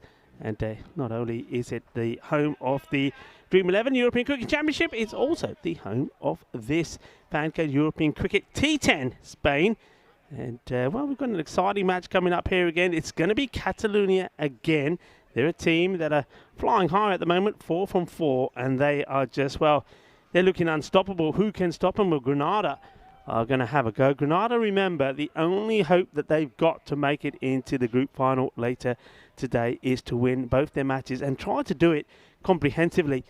This one, well, Catalonia are looking, of course, remember that's 4 and 4 now, so that's 4 green dots at the bottom for them. They're looking, the bat versus ball order saying 127 to 79. Granada, though, are batting first, and they've got some exciting prospects for them as we look at that fantasy dashboard. I mean, I'm expecting something like Richard Abbott maybe to make a good performance here as well, but they know that they're up against it, and they also know that they need to try and get plenty of runs on the board. And we know what happened in this fixture yesterday. It was Catalonia that was in, well, monstrous form, weren't they? They gave Granada some nightmares. 219 Catalonia posted in that the first time these two teams met late yesterday, and well, that was the third highest team score that we've seen on the European Cricket Network. We also saw from Mohamed Amagan Khan the fastest 100. He did that in 27 balls as he smashed his way to 131 of 35 deliveries, 14 sixes and 8 fours in that innings. It was quite remarkable. Yasser Ali before that made a quick 34 of 12, and it was Mohamed Mughal that shared in a 139-run partnership with him. He scored 45 of 17. Granada, they lost that one by, well, a massive amount, didn't they? By 161 runs. So they know they're up against it. That's just probably why they've won the toss here and decided, you know what, not going to have that happen to us again. We're going to have a bat first. But again, to make this competitive, you've got to be looking at 120, 130 score. And even then, the way Catalonia have been chasing, they can do it quickly. Well, you've got to dream. And Granada have to dream. It is World Dream Day today as well. So if you're going to have a dream, you might as well dream it on this day. Granada are dreaming they can make it into the finals. They're dreaming they're going to get a victory here. World Dream Day. And it's not just about dreams that happen when you have your eyes closed. It's about dreaming when you have your eyes open as well. Many inventions in today's world started as simple ideas. So there you go. So all of you out there, I suppose, have a happy Sunday and have a happy International Dream Day as well. Dreaming is what Granada are doing at the moment. Can they cause what would be a major upset by beating Catalonia CC? Umpires are out there. Andrew Elliott. He's been joined by Nilkesh Patel. Andrew Elliott will be at the bowler's end as we get ready for this match number 7 in Group B. Start with a wide. Wide is called. That one's just a little bit off target, to say the least, from the bowler, Ali Azam. So runs from nothing, you'd have to say. Rav Zaman makes the stop, I suppose. Stops it going down for 5 wides, I think, that one. Time to say a very, very good afternoon to a lot of people on the chat. Kitty Huntley is on there. Hello, Kitty. Chris Smith. Joined by quite a few. Helix was there as well. There's been plenty of action on the chat as well. Hello also to Luke. I know Luke loved the knot from Hamagan yesterday. It was absolutely splendid. The Helix is back there again, so nice to see a healthy conversation on our chat as well. And a very big warm welcome to everyone watching via FanCode as well in the sub-Indian continent. Namaste to you all. Well, sliced up. Quite fortunate there. Could quite easily have been a called and bowled opportunity from Javier. Sebin Javier getting himself off the mark. This one really does just pop up, doesn't it?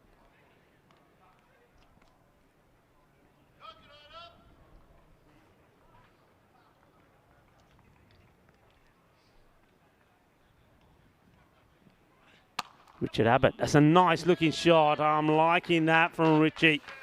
Beautifully played. And Richard Abbott, the captain, gets himself off the mark with the beauty. So that's worth looking at again, isn't it? It's always nice to appreciate good cricketing shots. Gets the width, but he's so quick on it, isn't he? It doesn't really come up that high, but I like the way that he's ready for it. Rocks back a little. There you go. There's the little rock back, and he says, there you go. I'm having you. 4 runs, the first boundary off the innings from Richard Abbott.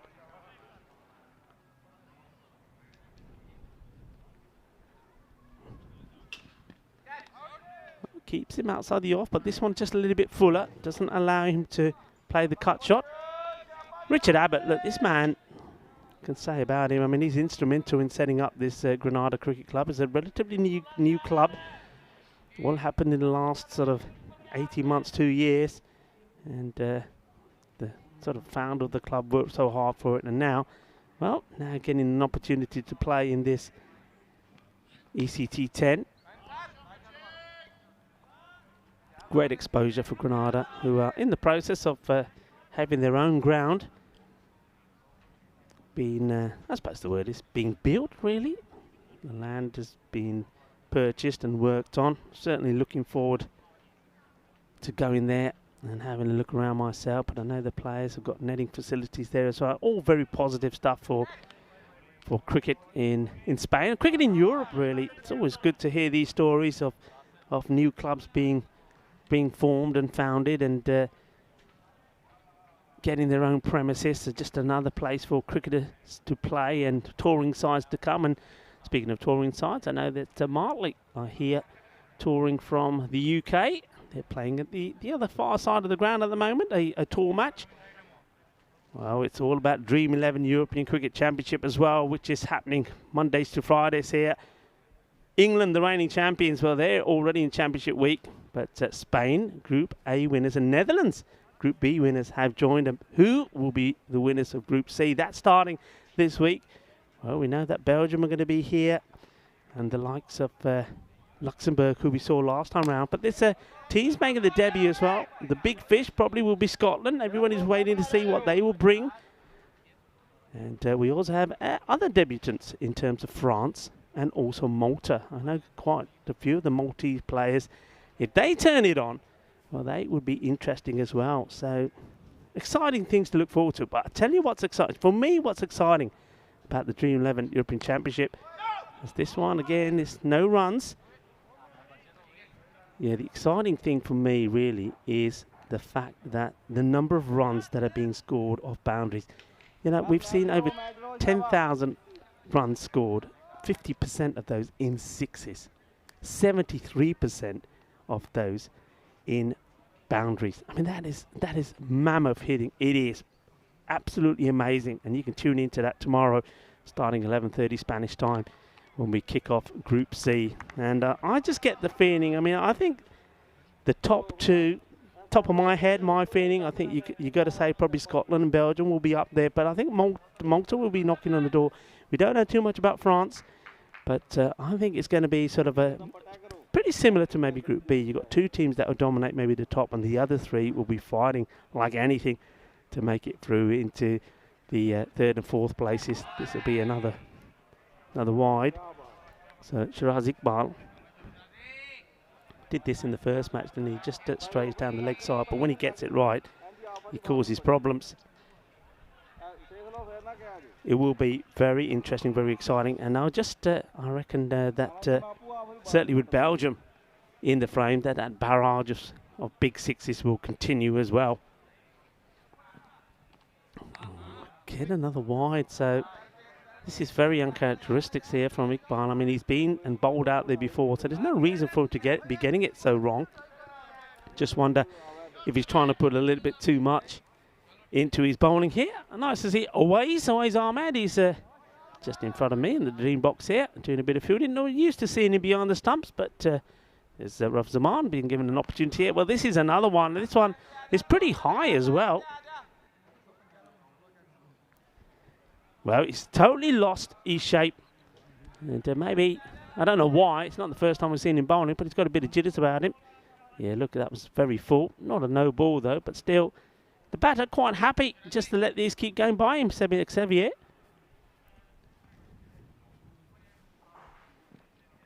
Well, this could be wide outside the off, so he overcompensates. It's just wide at the moment here. What is going on?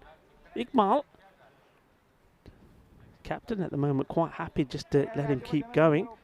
Got a slip in there, and yes here.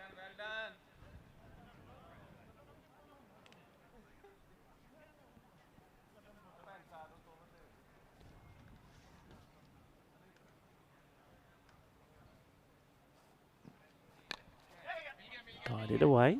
Well, it's away. So just mentioned him a bit earlier. Makes a stop.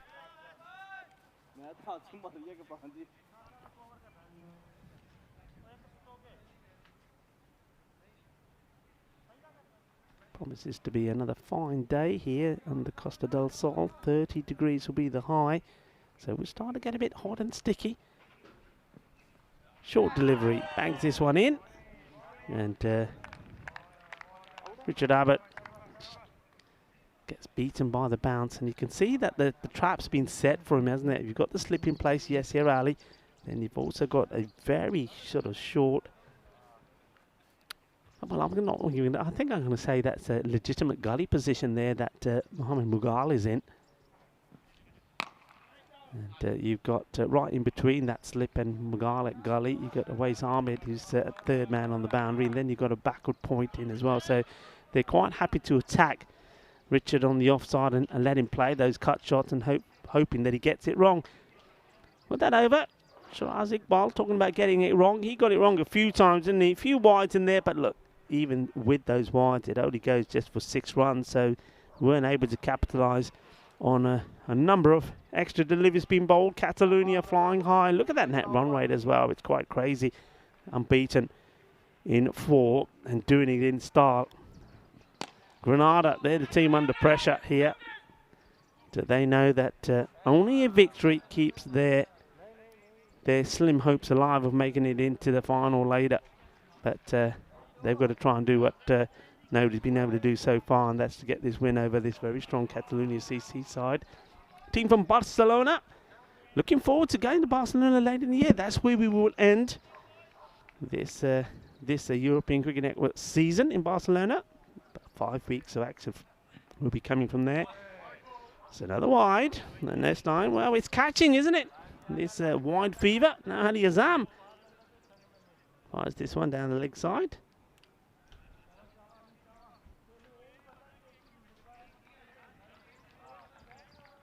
Hey, good morning to Egan Dadges. Hello, Egan. It's lovely to hear from you. Egan's a lovely guy.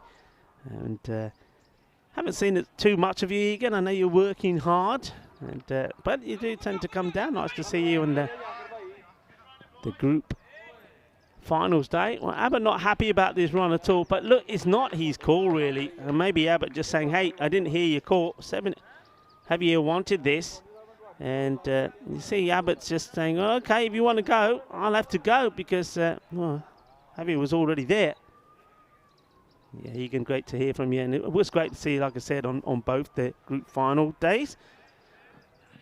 So, let me know your thoughts, Egan. I mean, you've seen both the Group A finalists and winners, Spain and then Netherlands, go through. What are your thoughts? Who do you think out of the two teams looked the stronger to you in going into that all-important championship week? Remember, England are there as well. So that's 3 teams. What are your thoughts on that, Egan? Egan has played a lot of cricket here as well. And he knows this ground really, really well. Well, Egan said he's playing next week. Can't wait. I bet he can't. Are you going to be behind the stumps? Good wicket keeper, Egan. Well, that's that little shot that Abbott likes to play. And you can see the Catalonia, they know this. They've got that field set for him. And he's not really being able to play anywhere else at the moment. Look at the space that he gives him. There's a bit of Sher Ali about it. We saw Sher Ali play for Sweden. Didn't he play well, Sher Ali? But a little bit predictable, isn't he? He likes to play those shots outside the off.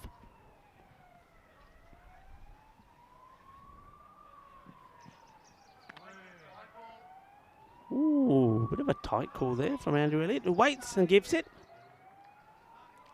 So just adjust to be catching the line slightly here. Let's have a look at this again. And yeah, okay.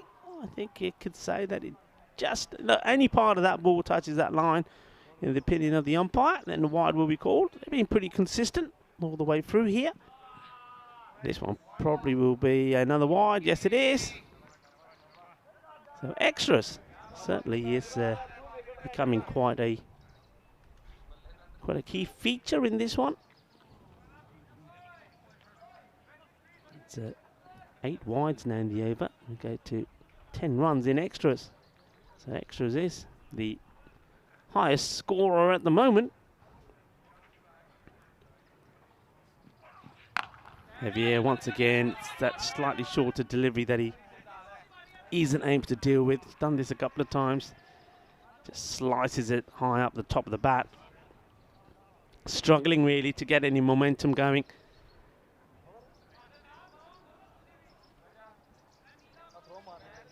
Takes the single, but it's more than singles that they need here at the moment.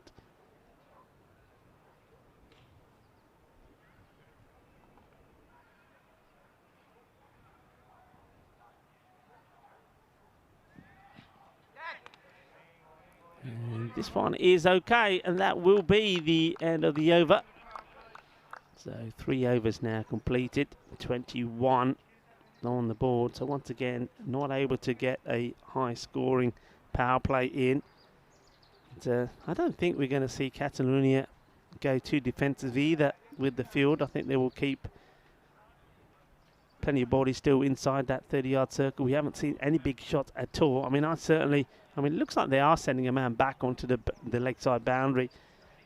I think the way that that power play went, I'd, as a captain, be reluctant to do so. I'd say, well, until you hit one out there or hit one over the 30-yard circle, not going to make that move. So let's see what they have done. Have they split this field? Well, I can see. So mid-wicket has gone back. You've got long on back, long on and long off. You have got a man going back on the offside. So it looks like they're just going with the 4 back so far. Slight surprise that they haven't sent the 3rd man back, but why would you? To the slow stuff, and you can see there that pace on the ball, even though Awais, the man at 3rd, is on the 30-yard circle, has got plenty of time to go and get this one. So not a good start.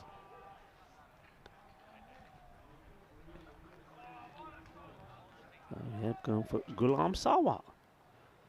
I would imagine that we're going to see probably about 4 overs of spin here.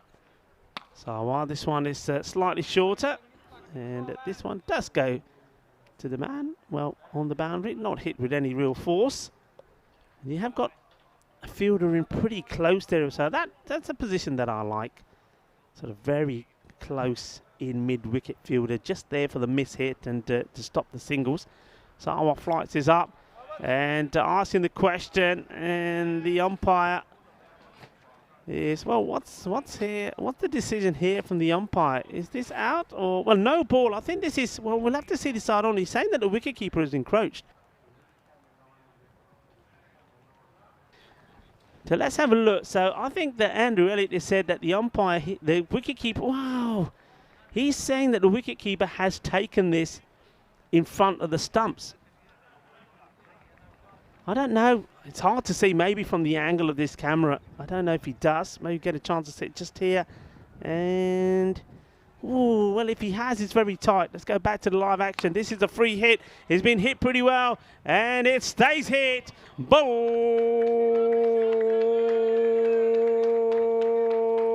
bolle, bolle. Shaka.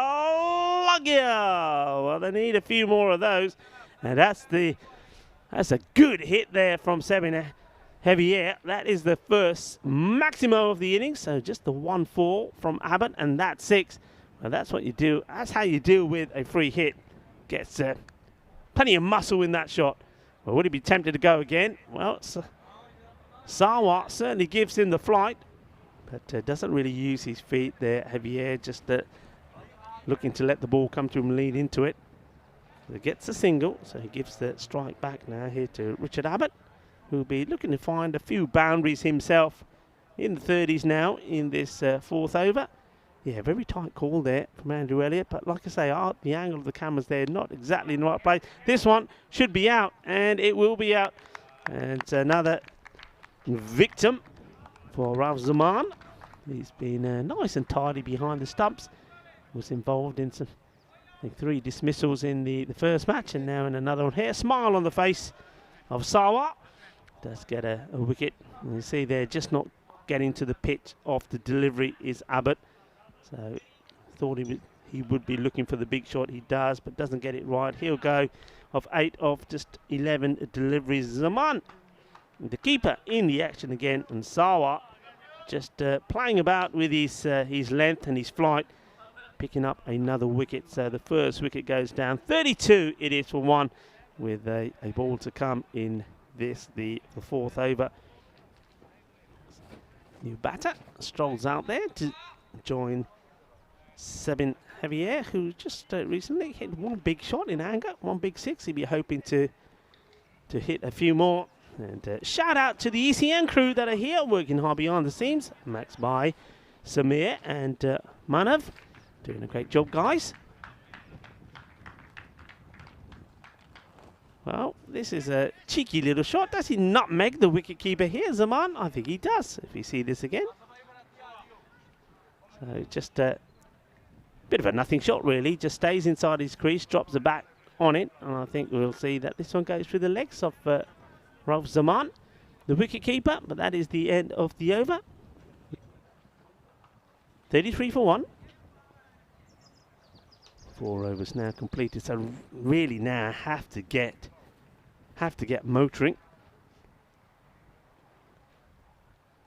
Well, that was, we didn't quite see the nutmeg in the replay, but I think it does go through his legs, you know.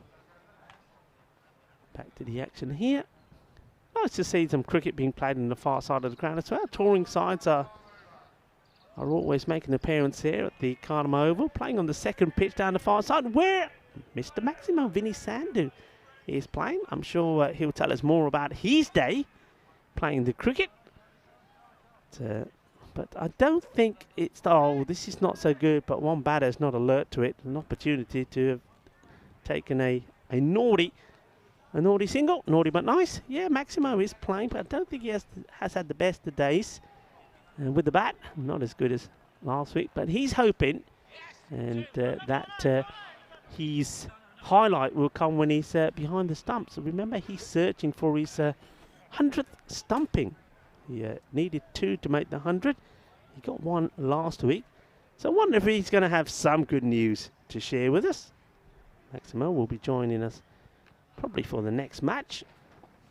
And he will then be taking you through the remainder of the day, including the final later on.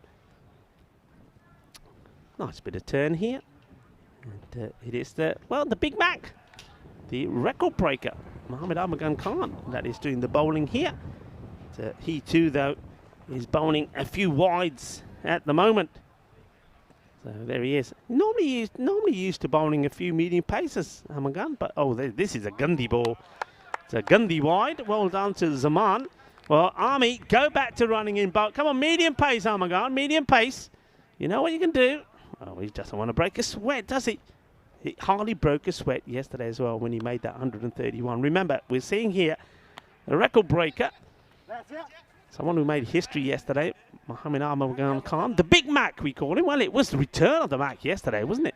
When he scored that 131. The 100 coming off 27 balls. It's the fastest ECN 100 we've ever seen. So, well, there's the man who holds that record at the moment, and getting Catalonia to 219 for 1.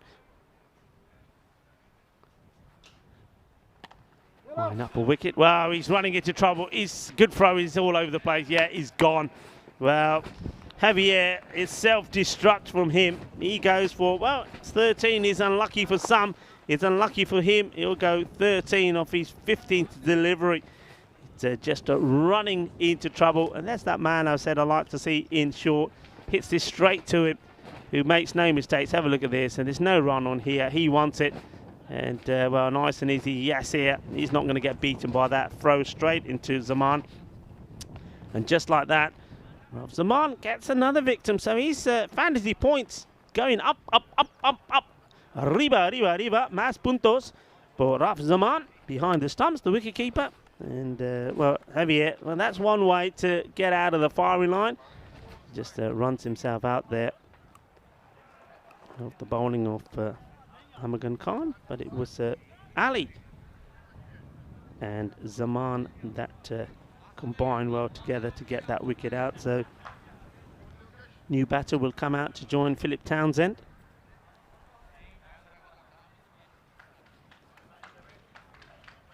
Oh, we're in a nice yellow cap. That cap would suit the outfit of the Catalonia side. It has a little bit of a look around. It's another Javier that comes out. It's Ribin Javier. And drops the bat on this. Shadow, yes, from the non-striker. I think he only just gets here, you know. This is pretty close. Yeah, he runs pretty, he's sort of running blind here, but you can see Townsend wants it. But whether he lost count of how many balls come in the over, I don't know, because he's going to have to walk back the other way now. Let's have a look at this, how close this was. I think you'll find it's pretty close. That's the 5 over halfway mark is complete. It's 39 for 2. Let's have a look. It's a good pick up and throw. He checked the glove off early and would have been very close. I think the bat, you'll find, may have been just in the air there from Ribin. But he now is back on strike, courtesy of that risky single. And a big swing. He wants to take on, of course, Sawa.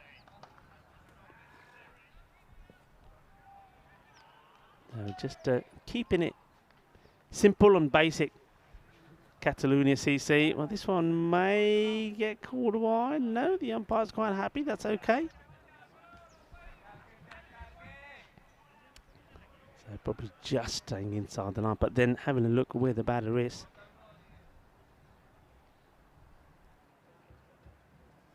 Back to the live action. Well, this has been hit pretty well in the air, and oh dear. Well, he gets this one completely wrong. Well. Oh यार की कर देता है ते अपने गुलाम साबार ने. Oh पता नहीं राती कुछ ना कुछ तो कितना होना.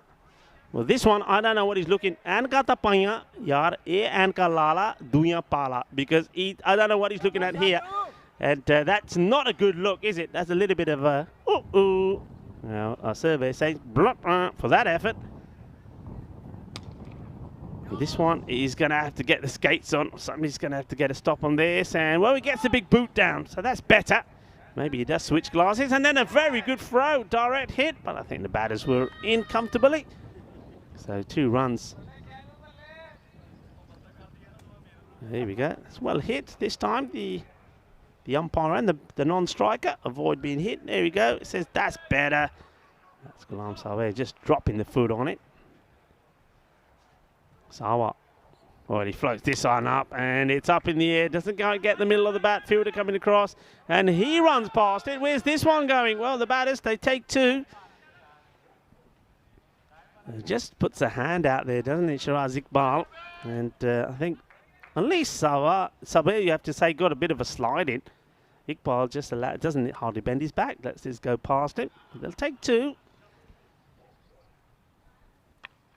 Edge gone, simple, easy peasy. That's that bounce that spinners do get. And this is straight into the hands of Mohamed Mughal. And it's a short stay at the crease for Javier. But he did get a boundary for himself, and then he just, well, edges this into the hands of that man there in gully. He's all smiles. Here's Mughal, gets the wicket, and Ribin Javier has to go 9 or 7 deliveries. So Sawa gets another. He'll be happy about that. And I think they're just ribbing the curry master there, Ghulam Sabir, for the attempted dive earlier. And just like that, Philip Townsend has to wait for another partner. Philip Townsend himself hasn't had too much of the strike, just the 4 deliveries for the 3 that he's on.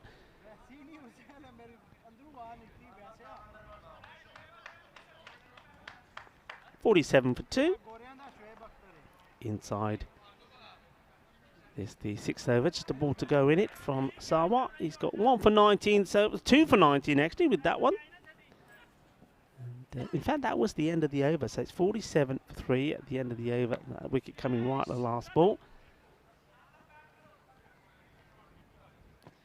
So once again, you can see that Catalonia looking to restrict the team's batting first to around about a sort of an 80 score, which I'm guessing once more they'll be looking to knock off pretty quickly. Paul Cone is quite happy just to paddle this into the open space, a couple of meters away from Raf Zaman, and he gets himself off the mark.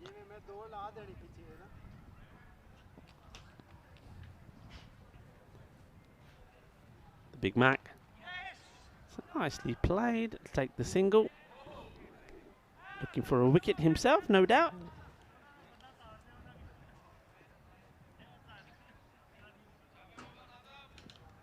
And yeah, you can see getting some. Come on, PC, hit him. Well, some support there from Paul Cone from Helix. Well, he does try. It's the right shot to play. Unfortunately, not getting enough bat on this. So, just be a single. Really, no leg by signal this time from Andrew Elliott. Yeah, just taking a little bit of pad. Gets bat on this. I think it would have raced along to the boundary. Just cut shot again. He's got to hurry here, and direct hit. He'll be in trouble. Nobody backing up. Need to be looking for the second here. But Paul Cone say, nah, leave it. I'm going to hit a boundary. Maro. Kuttke batke maro bonu. Andani need to the kukabara ball. A little bit of tiki-taka going on here. Need some boundaries. Well, this is straight to Yasser Ali. You're not going to take on him. That's for sure. That's that spot I like, that fielding position. That's the end of another over. So Amagan Khan, the Big Mac, doesn't pick up a wicket, but it's a tidy spell, isn't it? Just 10 runs from his 2 overs. So 52 for 3. Who will they turn to here now? I think this is where Catalonia at the moment, they're not really being tested by the batters, so giving the opportunity to, I suppose, a number of players to have a ball. Why not indeed? They've come a long way down for this weekend, all the way from Catalonia and Barcelona. A very strong outfit, aren't they? They've been right up there as one of the top teams in Barcelona. This is short and needed to be put away, but not the best of contact made by Townsend. And he'll go 7 of 8 deliveries. Still eyeing up the first boundary for him both. Neither of these batters have hit a boundary. And in fact, boundaries have been pretty scarce, to say the least. Flighted up, and this will be gone, I'm pretty sure. Yeah, good quick hands from Rob Zaman, who again gets himself into the book. The Catalonia CC wicketkeeper. Well, he's a little bit too sharp for the old Silver Fox. Quick hands. And yeah, I think you see that he's a long way gone here. And boom, gone. Yeah, neither bat or foot allowed to get in. And he has a sneaky look at the umpire, and the umpire says, sorry, you got to go. And he says, all right, thank you, umps, I'll go. And that's nice as well, just to see that Paul Cone just shaking hands with one of the fielders on his way off. So Awais Ahmed is probably going to have a few words with Armagan Khan and say, hey, look, you didn't get a wicket, but I did. I've got a wicket already, thanks to, well, he's normally behind the stump, so he's going to have to thank the wicketkeeper that's holding that position at the moment instead of him, Ralph Saman, for doing good work. And it's a wicket for Awais Ahmed. So 2 balls bowled, 1 for 1 from him. And Townsend will be greeted by another batter who's just taking his guard at the moment. This is Mike Epps who comes in. Gets off the mark straight away, but yeah, tiki-taka. They, well, it's a little bit of the 2-cylinder tuk-tuk here, as they tuk-tuk along to, well, it may not even get to 80, this score. They need to change up pretty quickly. Park up the tuk-tuk and get out the V12. Come on, give it some. And a little bit reluctant to get going there. Was Epps there, but he does. It gets to the end. Like Eeps. Eps or Eeps? I'll go with Eeps. Eeps. Another single there.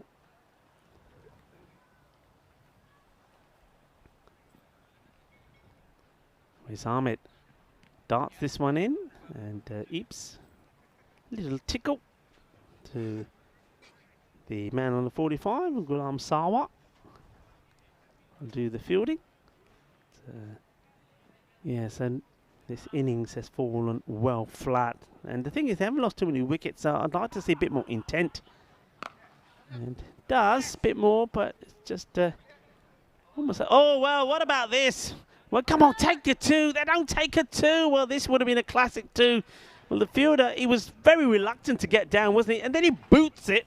Fortunately, he doesn't get a good strike on it. And he's obviously not left-footed. Have a look here. Look, lazy to get down, then bang, it gets it. It just here. Is it? Oh, nahi par hogi. Kidhar gayi ball? Well, that's not a good look there for the Big Mac. And Mohammed Armagan Khan is failing to pick up the ball, and then he boots it to the boundary. And, well, he was lucky yesterday, wasn't he? I think he was one on a free hit. When he hit the ball, it was caught. And the fielder, forgetting it was a free hit, celebrating, throws it over the boundary. Well, it was his turn maybe to add a comical moment to this ECT. But the batters, they didn't even take the 2. So it just, it was, let's just say it was an exciting single. 57 for 4, 12 balls left in the innings. And, well, I think it looks like it may, at a push, be a 70 sort of score. Once again, you see it's Catalonia, even though they're out there in the sunshine.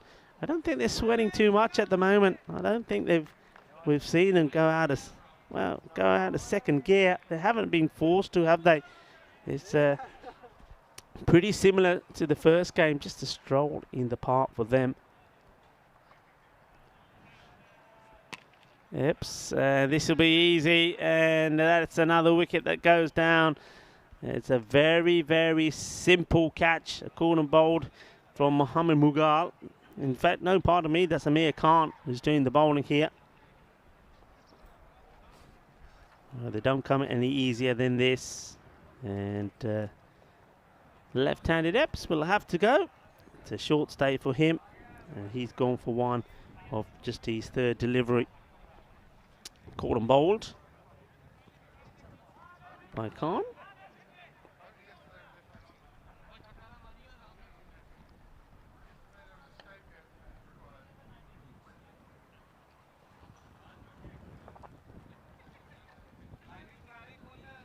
I suppose the one blessing in that wicket could be that maybe the next batter that comes in is able to be a little bit more brutal, a bit more aggressive, and be able to give the ball a good clonk to try and get them to some sort of score. I mean, 50 is just not good. I mean, this is the sort of score that Catalonia score in power plays. So I think at the moment all of the talk is about how quickly Catalonia will get these. Bit of aggression, so they're liking that. That Hashim Khan comes out, gets off the mark straight away. Yeah, I mean, there's no point. I mean, like Townsend is sort of going almost a run a ball. You're far better off having a bit more aggression out there from the batters. Hits it pretty well, but they've just made a habit of finding the fielder out there all the time. And Ali Azam certainly is not going to make any mistakes here.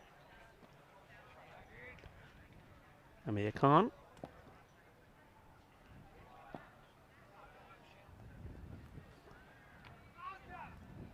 Beats the fielder outside here.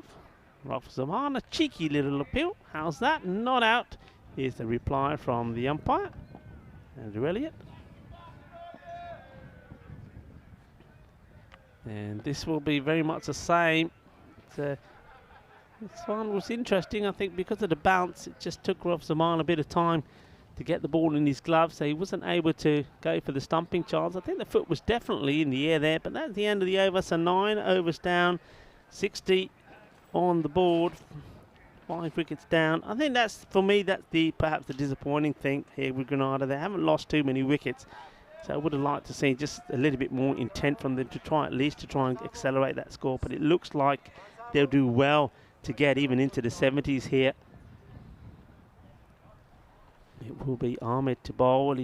And he's going to get another wicket. Just gives this some flight. He outfoxes the batter with the flight. So Townsend's agonising stay in the middle. 13 deliveries. So 13 is the unlucky number for him. 13 deliveries for his 11. And it's just that bit of flight there from Awais Ahmed. And, well, Awais, he hasn't had an opportunity to be behind the stump, but that's not a bad delivery, actually. Just draws the batter around, gets a little bit movement away.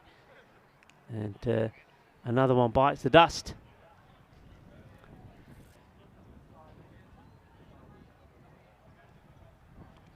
Just being attacked by a few wasps here at the moment.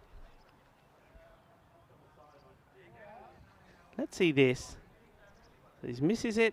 Yeah, no problems there. I'm just wondering if they're just having a look at the gloves again from the side angle, but no mistakes from Zaman this time.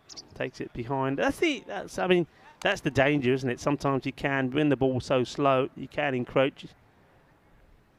So another one goes down, and it's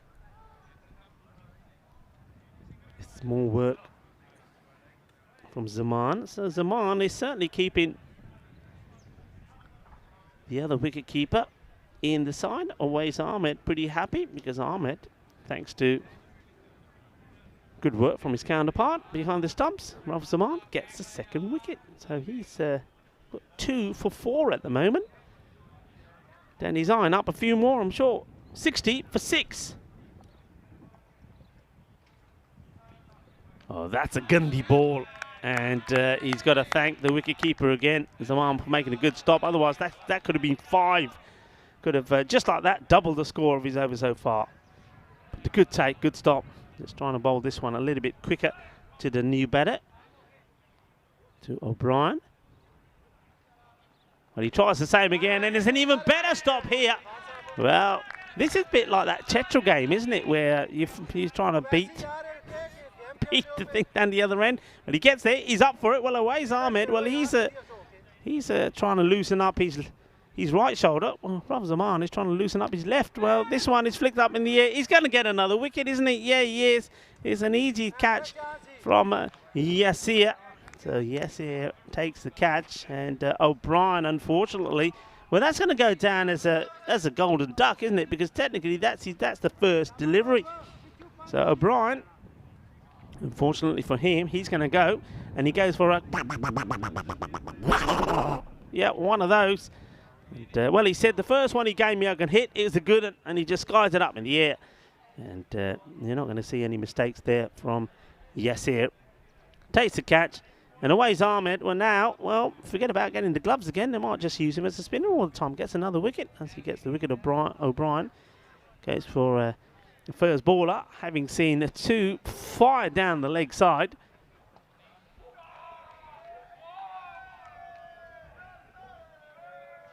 New batter comes out with 4 balls remaining in the innings, and the way it's looking at the moment, well, I think Catalonia will be eyeing up this victory sort of once again inside the sort of 5 overs mark, unless Grenada can do something quite special with the ball. Grenada, remember, needing a win in this one. Look at the amount of bodies around the... Well, look, this is a good point. Remember, we talked about this already, about the man cat Awais Ahmed just saying, hey, Bat, I think you need to be behind that line, you know. And this one has been hit away, so are we going to see a boundary? Yes, the ball triggers over. It was another one fired down the leg side. Rav Zaman was already looking to dive and stop it. He stopped 2 already, but this is good contact made by Shana Mugam. He gets contact, gets a boundary. It's the first one in a long time. A nice hit there from Stanley. 4 runs of his first ball, and now he goes down the ground, and he's going to get another one with Stanley. What are you doing back there? That's 6 runs. Balle, kinda, sona, shaka, lagya. Well, Awais Ahmed, now he's getting to feel what it's like being a bowler. Before then, it was all easy peasy, and now this man Stanley comes out. Well, Stanley Shanmugam, you need to be batting hard up the order, sir. And a 4 and a 6. And just like that, well, 70 does come up. Catalonia don't seem to be too bothered. The field stays as it is. Away's Ahmed. This is thumped as well. Oh, yeah. Now what we're talking about. Así me gusta. Porque eso es 6 carreras más. ¡Qué grande! ¡Qué guay! Eso es una Ariana. Ariana Grande. Gracias. Well. Now look. What's going on here? I mean, this is it. This is hitting. This is what it's all about. Model. And shaka time. Well, away's Ahmed. He's thinking, well, look. My figures were looking pretty good. Not anymore. Bang! Shaka lagya. Where's this one going? And gives it some flight. It's going to be another boundary. Así me gusta. Qué impresionante. Shanmugam comes out and he hits the ball to, well, he's already seen 3 different parts of the ground. That is the end of the innings. And, well, I thought maybe there was one more to come, but obviously not. That's the end. It finishes like that.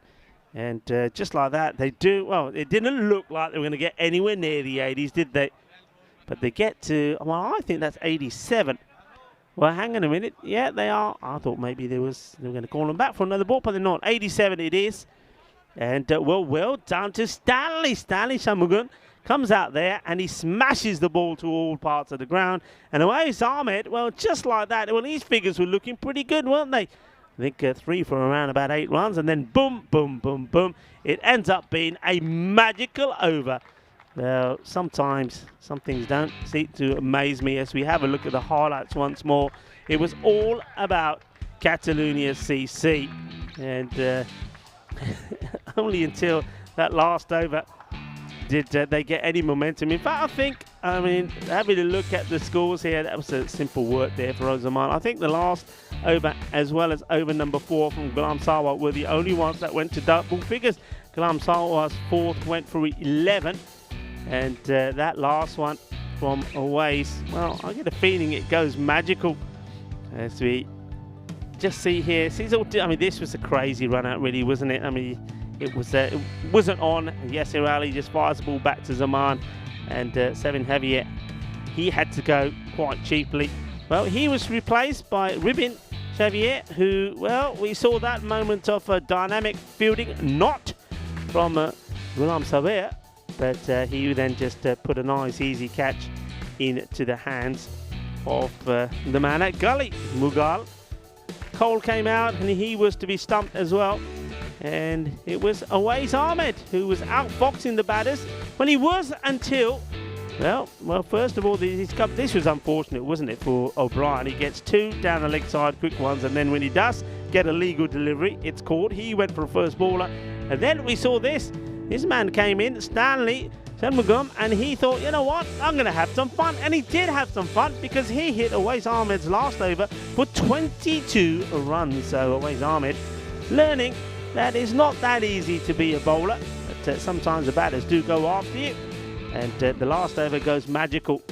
And they needed that. Still, though, you just get the feeling that that magical over, all it's done is meant that Catalonia will probably, or maybe, need to go into around about the 6th over to knock these runs off. Who knows, though? Like I say, cricket is a funny game, and if you want any example of it being a funny game, just have a look at that innings. Nothing was happening at all. It was all tiki-taka. I said they needed to park up the old tuk-tuk and go V12, and they did right in the last there, and it was, well, that man there, Stanley said, you know what, I'm not coming in the tuk-tuk.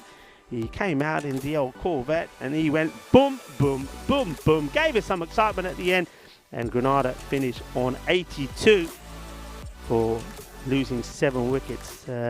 Just have a look at that scorecard very quickly for you. So you see, not really a lot happened until he came in and smashed the ball all over the place. Finished on 20, just 4 deliveries. It was 7 Javier, the opener, who made 13 and 15 bowling figures. Well, it was looking pretty good for Awais Ahmed. It was on a 3 for around 8, and then it ended up 3 for 26. But still, he gets 3 wickets. The other 2 wickets to go was Ghulam Sawa. He took 2 for 19, and there was also that wicket from the 1 over that was bowled there by Amir Khan, just bowling a bit of spin, 1 for 3. So mid-match summary, Granada, they get the acceleration, they get a magical over right there in the last of Always Ahmed to get 82 on the board. But again, you would expect that this Catalonia side would knock these off pretty comfortably. I'm just wondering, though, whether they will again. I mean, they made a slight change, didn't they, last match? I think you saw Ghulam Sawa open the batting with the Yasir Rally. I wonder if another batter will get an opportunity. They'll probably make a change. They'll probably still stick to one of the renowned openers and maybe put a partner out there with him that is not a usual opener. But still, you'd expect Catalonia to knock this off pretty quickly. What do you think on the chat? When do you think? Let's have some predictions. How about that? Let's have some predictions. I reckon it will be inside sort of before the 8th over. That's what I'm saying. Anybody got any more to add to that? But there's only one way to find out for sure, and that's to stay with us, because this match number 7 here in Group B, will be concluded in, well, the teams will come out in about 10 minutes' time. So join me then. Rico Full here. You're watching the FanCode European Cricket EC10, the T10 of cricket happening here in Spain at the beautiful Carmo Oval. We will be back. Volvemos en 10 minutos.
Hola, bienvenido mi familia aquí en el campo de Cartama en Andalucía. Sí, eso es en Andalucía, en la región de Málaga, en Cátama. Y míralo, ese campo es en la carretera de Cátama y Coin de A7059. Entonces, si quieres pasar por aquí, no lo solo por el fin de semana, o por la semana cuando empieza the Dream 11 European Cricket Championship, el Euros de cricket. Puede ser porque hay 5 partidos cada día y mañana empieza Grupo C de Euros aquí en Cartama. Yeah, that's right. We're on the road between Cartama and Coin. This ground is. It's an oasis, this ground. A lot of people even in the area don't know it exists. So the A7059 between Cartama and Coin, the road that goes to Marbella. Come on down and join in the fun. Remember, it's international cricket tomorrow. Group C of the Dream 11 European Cricket Championship starts. Come down, join in the fun in the fan zone. And why don't come down, soak in the rays of the sunshine, and have a few beers, courtesy of our beer partner, Victoria Cervezas, and join in the fun. And well, it's going to be fun time here again, or not, for Catalonia, needing 83 for victory. That's a big wide, and well, it's called a no ball. I think probably an incorrect call, because I think it goes past the line when it's called. I think this it doesn't pitch on the pitch, but I think it goes past the line before it makes contact. Let's have a look. Where does this? Yeah, I think that normally I would see that called a wide, because it doesn't. It actually goes past the crease, the return crease of the batter. But anyway, no ball has been called. So now the umpire is just straightening the stump. So the first ball is it's a big no ball. She goes to the action here, and they're going with Awais Ahmed to open the batting. So again, I think they're going with one good regular opener. Awais Ahmed is that man. He goes for the free hit, and he goes this in the area of the field that he likes, and he hits it big. Well, he has the license to go the full Monty, and he does go the full Monty. He gets the big 6. So after a no ball, bang, that's the free hit. Is out of here. 6 runs over mid-wicket area. That's an area that Awais Ahmed will target. A very strong batter on the leg side. You don't bowl to him on his legs. Batter that we've seen open the batting for the national side. And it's a very dangerous batter there. Once again, you see he makes that early movement to hit in that area of the ground. The fielder does go down.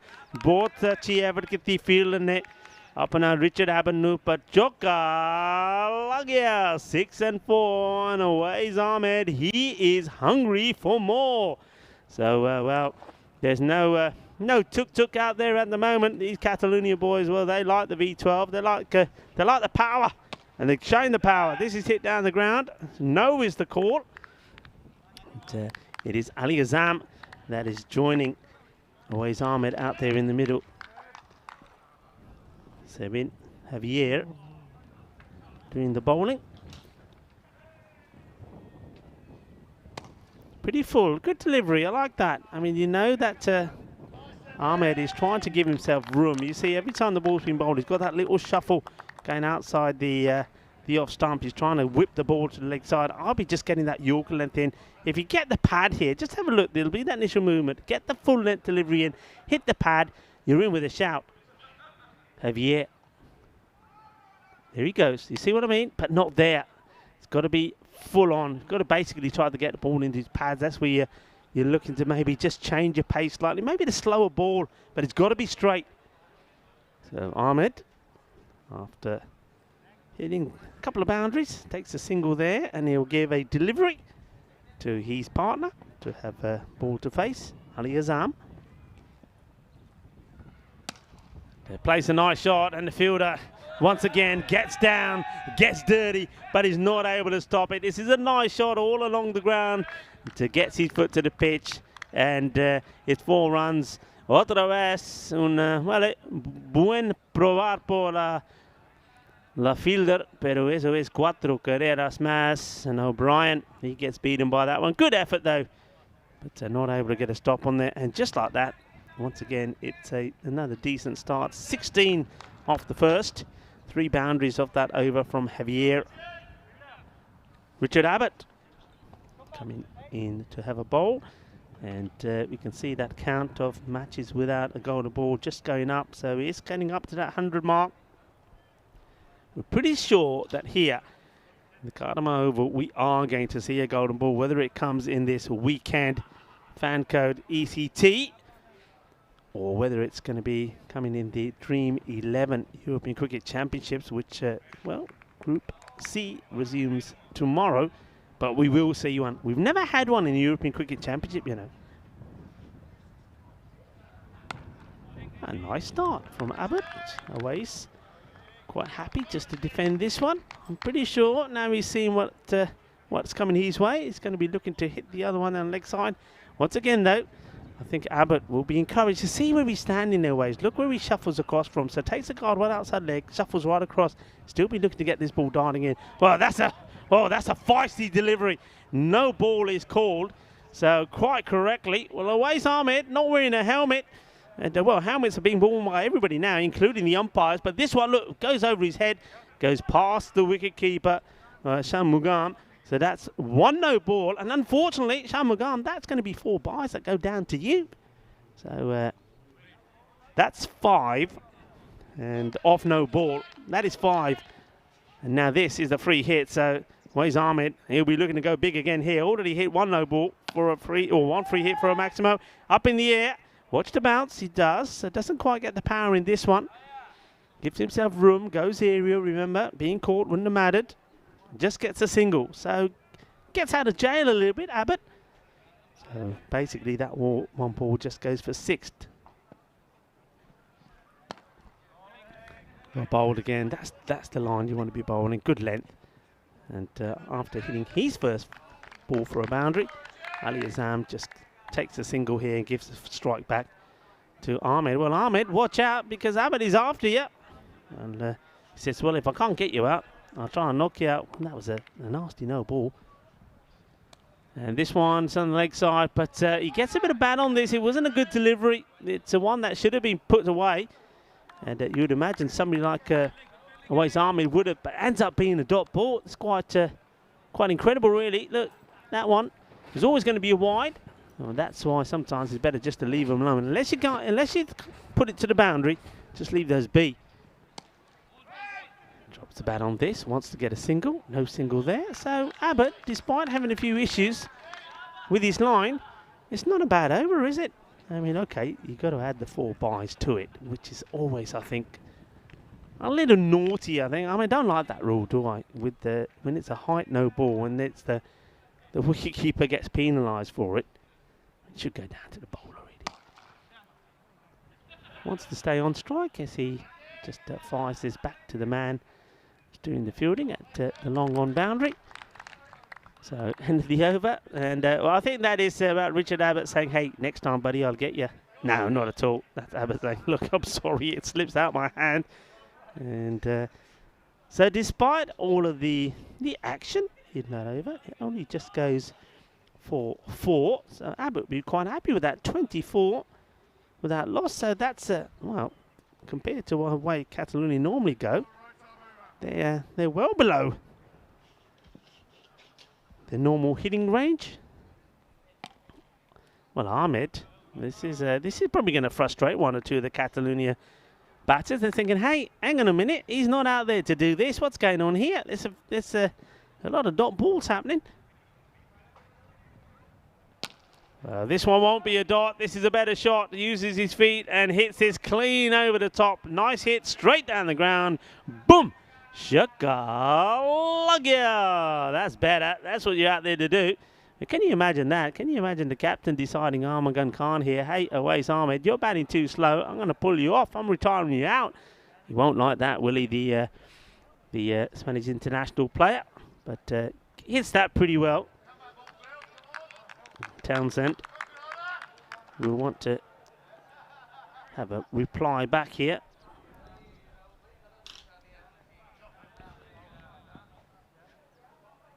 And, well, keeping that man still inside the circle. And this time just paddles this to the man at fine, takes a single. Yeah, they're opting for the quite a wide long on, I have to say, on the boundary. And then square leg, I think, behind square on the boundary. So wanted to keep the 2 men in that position as opposed to have 2 men straight. And this is aerial, and this will go all the way. Shaka Logia, manos arriba, arbitro, porque eso es 6 más. And two batters giving himself a little bit of a hug there in the middle. Oh, I don't mind that. You know, give yourself a bit of a hug, share a little bit of the love here. It is Sunday after all, isn't it? That one, well, that's gone into one of the marquees. But there you go. Away's Ahmed saying, yeah, you're the man. You get a bit more power than I have at the moment. Phil Townsend, well, he's not getting any love at the moment. He'd love some, though, if you can get a wicket. Gundy, and no is the call, no run. Yeah, this one sort of almost a half tracker. Needed a big swing on the back. This is where this pitch is. I think that was in danger of being a no ball. If that had bounced the second time, it would have been called a no ball because that would have bounced before the return crease. And this one, well, how's that? LBW, maybe, from one batter to another. Hits the pads always, Ahmed. And that's as I'm saying, oh, yaar, ki kar dita, mera run se I mean, apni latta more kar liya. They won't like that, will he? He said, hey, that's my run. And away Ahmed to say, no way, I know what you're up to. You're trying to take the strike from me. So he said, no need me strike. Then he apne pair more kar lene. So I'll get on strike. And two batters, well, they were hugging each other earlier, and now they're trying to hit each other. And Ahmed stopping the ball with his pads.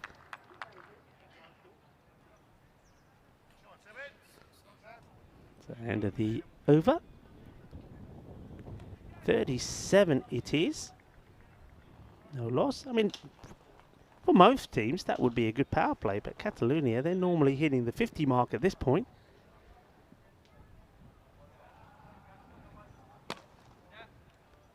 Good delivery this to somebody who bats the way that Aways does. You know he's going to come outside the off, so it's pretty full. He's not bowling short because Aways is looking to get underneath anything that's bowled at the stumps, which is slightly shorter, and crash it over cow corner. So just a single. So Heavy Air back into the attack. First over went for 16. A slight change in the field here. Getting one more across to come into that short mid-wicket area. That's quite a wild delivery. This one is full, but gets missed out on. Just interested, what's the height like? And oh, you see, it's there or thereabout. And he gets lucky, I think, the bowler here. Just strokes this out. That's Azam, Ali Azam. Just another single taken.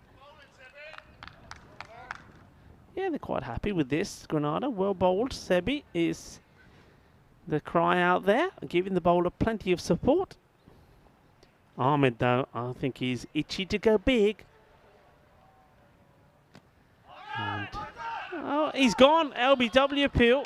And that's the delivery. I keep saying it, full and straight. He's going to go across the line. He does go. This is full. It's a full toss, but he's played right round this Awais Ahmed. And he goes for 21 of 17 deliveries. Here we go. You see, yeah, no doubt about it. That is plumb. And, yep, straight, full, straight. You go across. You miss. I hit. Well bowled indeed to 7 Heavy Air. And Awais Ahmed, well, that's always going to be the danger for him. It's a little bit predictable, maybe, but credit to 7 Heavy Air for getting the wicket. And 39 for 1. So Awais Ahmed, it's a little bit below par for him, I would have to say. 21, he's taken 17 deliveries to get there.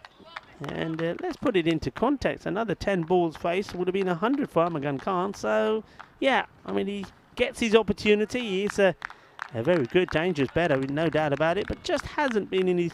Maybe just trying to be too focused too much on just one shot, and he's capable of playing shots around the ground, but if you're focusing and trying to hit the ball in one area all the time, sooner or later, the bowlers and the fielding team will suss you out.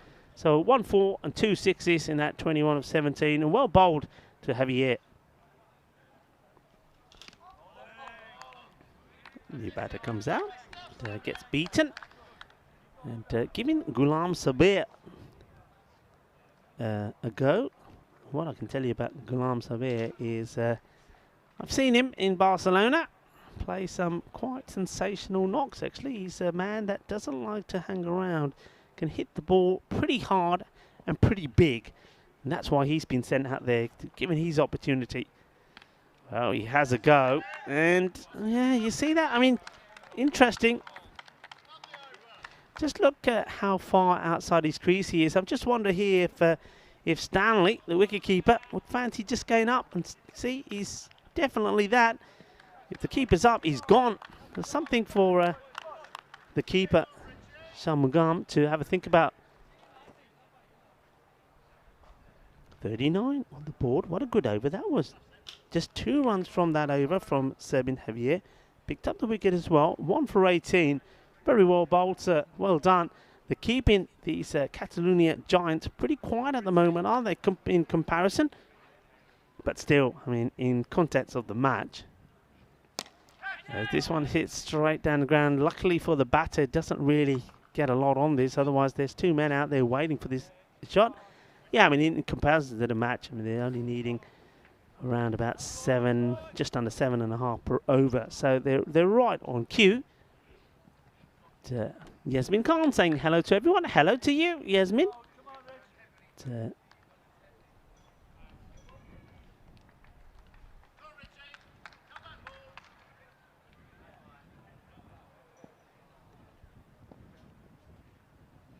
Abbott.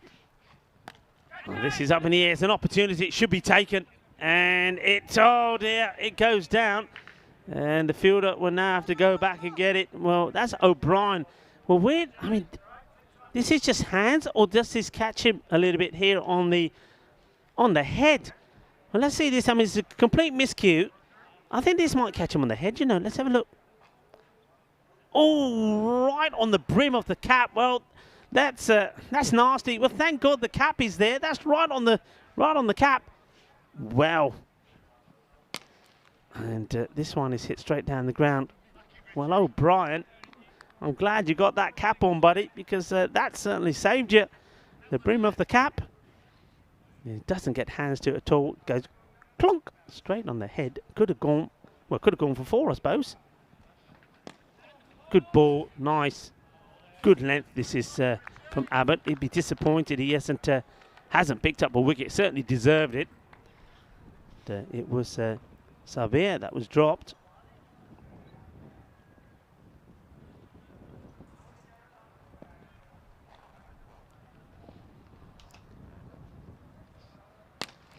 This is hit firmly, but into the hands of the fielder. No such mistakes from Hashim Khan. He takes the catch, and just like that, that is the end of Ali Azam. So another wicket. So this is nice. Good work. I think getting reward for some good lines here. So nice to see that Abbott does pick up a wicket. He certainly deserved one, didn't he? So another one goes. And I'm just wondering what Catalonia will do here. And the Azam goes for 13 of 9 deliveries. And well done to Abbott picking up his first wicket here. So Kalam Xavier, remember, he's lucky to be there as well. He was dropped on 2 by O'Brien. Ball going up in the air. And well, the good thing there is that O'Brien was fortunate. I mean, that one could have, I think if he wasn't wearing the hat there, that's certainly on the forehead or the brim of the nose. So the cap, that Granada CC cap, certainly the saviour of O'Brien. New batter walks out with the score at 44 for 2. A ball to go in this, the 5th over. So I suppose in comparison to what we've seen so far from Catalonia, Granada are taking Catalonia pretty deep here. Well bowled again. This is just stroked out by the new batter. Well, I say stroked. It might have the... Oh, it does. It has the legs to go to the boundary. It's got a long way to come down as the man Hashim Khan, who just took that catch. I mean, he's very straight. Nobody else out there. And, well, Kafi Pajia, Kafi Nachia, but Joka, yeah, here's the dive. Well, he gets dirty, but, well, he's a little bit unlucky there, isn't he? I think as he gets the slide, his arms get caught underneath his body, and he's not able to give that ball a bit of a smack to keep it inside the boundary rope. So that's 4 runs at the end of Abbott's Oval. This is where we are so far with this championship weekend coming up for these teams in this ECT. Madrid United were the winners of Group A. They won their final, so they're there. Who will join them in this one? Well, it looks like the final, I mean, unless Granada do something spectacular here, will be between Catalonia and Malaga. So Group B winners, Catalonia or Malaga. You'd have to say on form, you'd expect it to be Catalonia. So well, that'd be good. The team from the capital, Madrid. The team from Catalonia, Barcelona. And of course, next week, 3 more teams will be battling it out to see which the third team will be to come back in what will be the championship weekend. Randall is the bowler.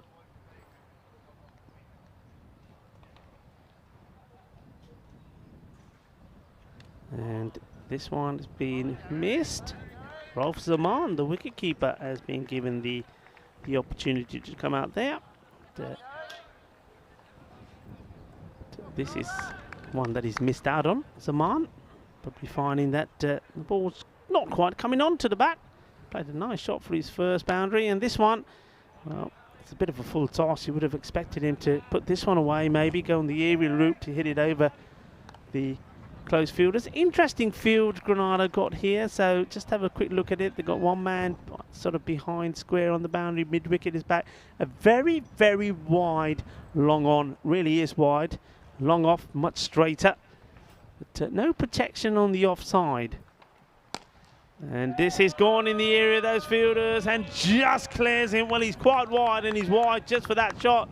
And if he takes his catch, I would have said, well, the captain knows exactly what he's doing, Richard Abbott.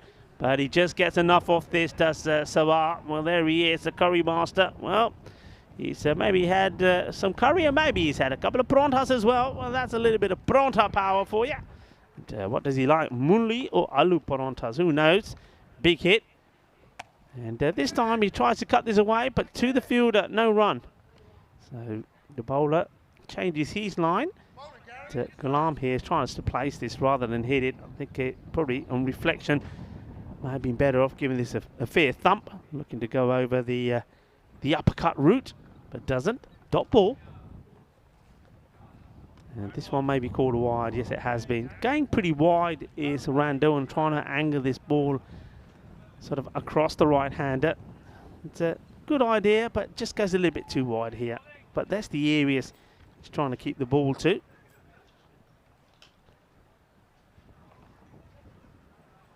Short and not punished, and not even a run. So we've seen a couple of times. You saw Awais Ahmed while he was out there do this earlier, and you can see Ghulam Saber doing the same thing. It's there, it's short, it needs to be put away, and it goes straight to the fielder, Chris Brown, who keeps it to no runs. 6 overs now complete, 57. 2 wickets down, and well, I thought, what was I saying, by the 8th over, this match may be, but Granada are making Catalonia work. So still needing 26 runs of 24 deliveries.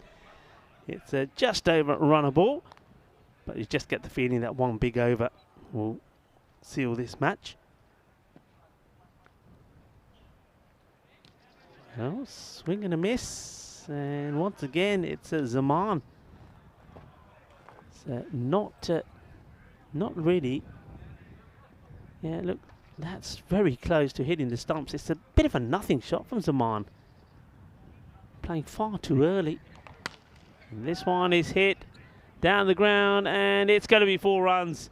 It's a nice looking shot. They did have that man pretty straight the over before, but he's been moved wider, and just like that, Zaman. This one's more over pitched, and though again there's no pace on it, Rob Zaman, he gets get this right in the middle of his bat, and he's going to get 4 runs from it. So Townsend needs to get the ball to pitch.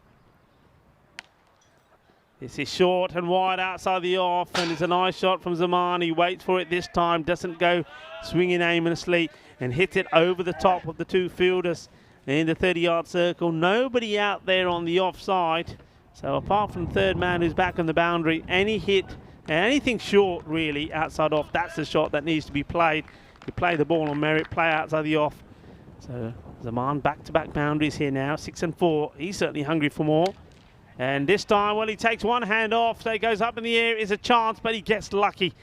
Drops in that no man's land as the two men straight come running in, and to their frustration see the ball drop in front of them. So Rauf Zaman gets this all wrong. Look at that, loses his shape. Doesn't really get to the pitch of it, does he? He's too far down the leg side and has to reach. Gets a one-hand shot in. Sabir goes for the single, and he's not really hurrying to get to the other end. Sabah, I should say, pardon me. Sabir, that's my Spanish coming out there. So Ghulam Sabah gets another single. This one is called wide. No contact there at all from Zaman. Wind just picking up slightly. You might be able to pick that up on the old some of the microphones around the ground, but still very warm. I think the players were very happy to have that breeze.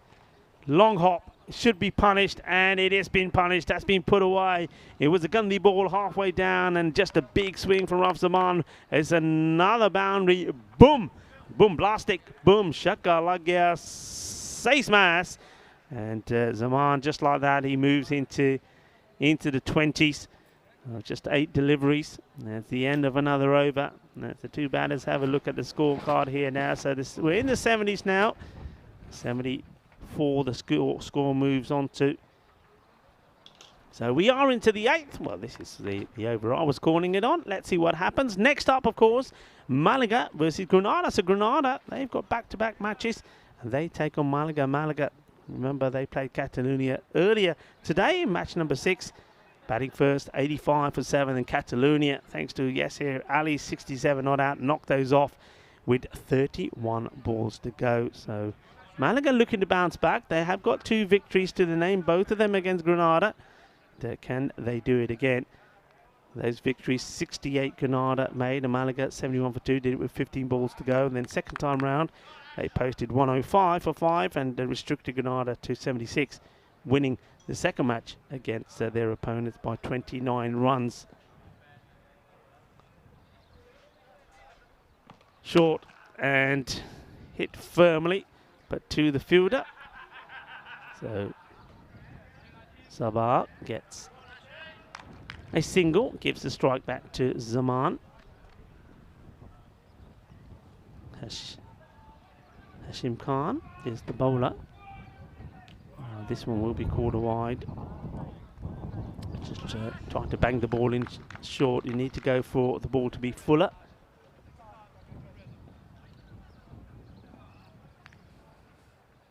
And thank you very much to James Stewart. Thank you for the lovely words. Another swing and a miss. Yeah, and thank you to everybody that's been on the chat. James Stewart, Helix is there as well.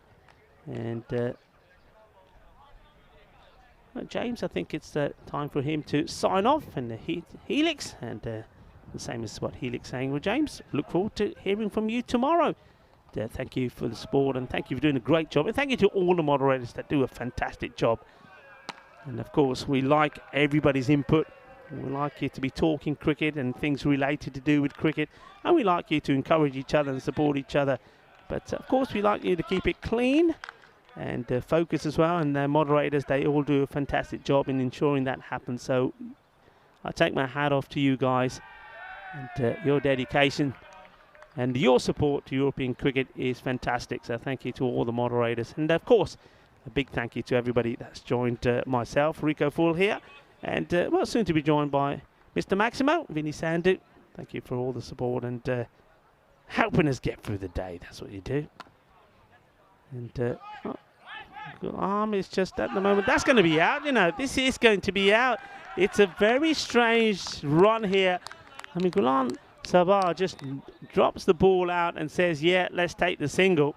And I tell you what, Rauf Zaman is not going to be happy. He's going to be going ruff, ruff, ruff when Ghulam Sabah comes back into the dugout, because this was just not on.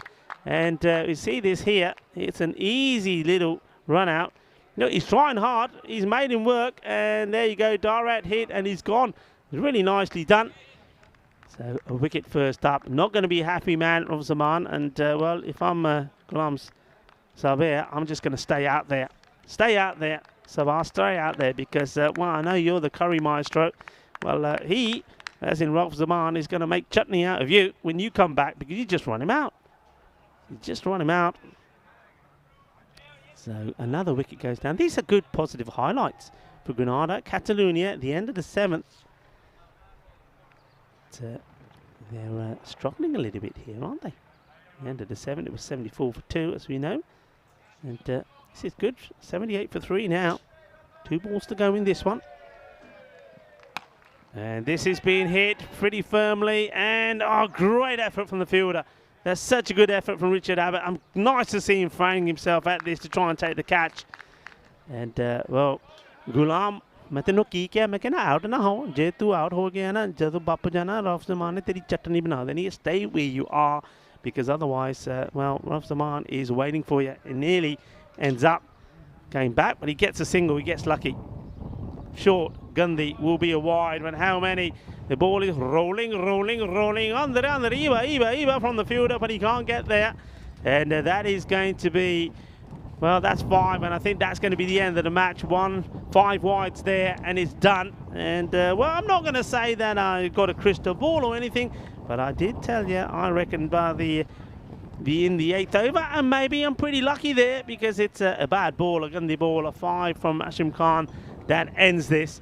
And, well, there weren't too many fireworks actually expected from Catalonia, though they still do win this quite easily with 12 balls to go. But maybe the fireworks are going to start back in the dugout for Catalonia, where Raf Zaman is waiting for the curry master, Ghulam Sabir, to come in and say, hey, what was that run all to do with? Well, maybe he wanted to let Shiraz Iqbal have a bat. Well, Iqbal, well, he doesn't get a chance to have a bat, because, well, with those 5 wides, he stays on 0 of 0 deliveries. Well, these are the highlights.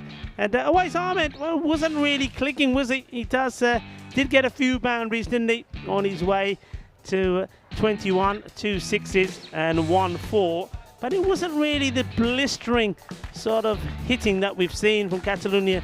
But has to be said, they did change up the batting order slightly. But Awais Ahmed, you saw there, a couple of times he got loose deliveries and wasn't always able to put them away.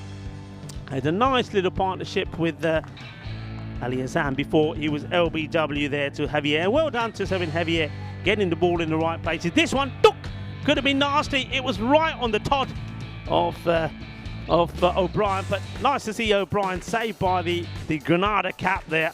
And it could have been nasty otherwise, but he was good. This one wasn't a great effort, but unfortunate from Hashim Khan, but he did give it everything. This one was just over the fielder, and this one was a nice shot there from Raf Zaman, nice and straight, getting the ball in between the straight fielders. Then this one out on the offside, too short really, with no protection out there. Easy now runs, but well, talk about runs, he wasn't able to run quick enough for this. He was run out with a direct hit there from Epps. Well done, Mike Epps. He got the wicket of Zaman, and Zaman won't be happy about that there, because Sabir was, well, put him under unnecessary pressure. And then just like that, unfortunately, we saw Hashim Khan bowl a wide, which was too hot to handle for the keeper, Senegam, and it goes all the way to the boundary, and that was just 5 runs just like that. And it's another victory for Catalonia. So they continue to do good things, and they continue to win matches pretty early.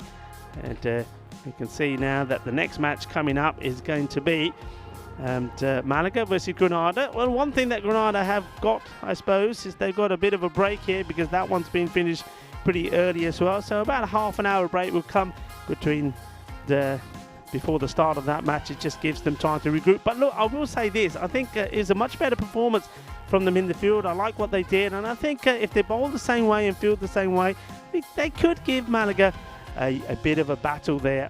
So that one coming up as we have a look at the scorecard of this one. Well, Grenada will be boosted that they were able to pick up 3 of the Catalonia CC wickets. You see there, no batter really got into the bowling away. Ahmed 21 of 17, Ali Azam 13 of 10.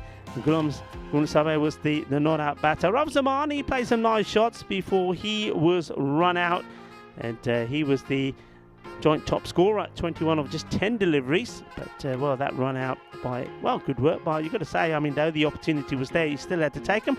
Just one stump to aim. And Mike Epps was able to do that. And Shiraz Iqbal, he just won from one ball from him right there at the end. So another comprehensive victory by Catalonia. They did it with a ball to go in that 8th over. So congratulations to them. They remain the unbeaten side. Grenada are looking for their first points. Maybe that's the improved performance for them in the field there will be enough to give them a little bit of a confidence boost going into that next match against Malaga that is coming up. Well, you'll see there from our official timekeeper, Frederica Constant, that that match will be coming up in around about half an hour's time. So once again, you got yourself a little bit of a break, and certainly, well, I'm going to see what's cooking for lunch. Maybe I'll also see what's happening between the Curry Master and Rav Saman. Maybe they've become friends again after that run out, but I'm sure they are. Catalonia flying high. They're a great team, great bunch of lads. So I'll have a mingle with them as well, and maybe to the Malaga and the Granada players as we get ready for that match. So I'm going to take a short break here now. You've got yourself about, well, just under half an hour maybe to take a break yourself. Maybe do one or two of the chores that you have to do on a Sunday, but then come right back here because we're going to have quite a tasty match between Malaga and Granada, and maybe Rico Full here has got just a little bit of a tingle. Wouldn't that be something nice? A golden ball, because it's coming up to that 100 mark with golden balls. We don't want to see that, do we? What we want to see is a good, entertaining close match here on Sunday afternoon at the Cardiff Oval. I'll be right back in about, well, just under half an hour's time for the match between Malaga and Granada. Match number 8 coming up in Group B in a short period of time. We'll see you and enjoy your company then.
Hello, welcome back to you, our global cricket family, and welcome back to the middle here at the Cardiff Oval. Rico Full in the dream box here at the commentary position, and looking forward to match number 3 of today. Malaga, a team that will be playing in the final later on against Catalonia. That's now confirmed, with Granada not able to secure a victory against a very strong Catalonia side.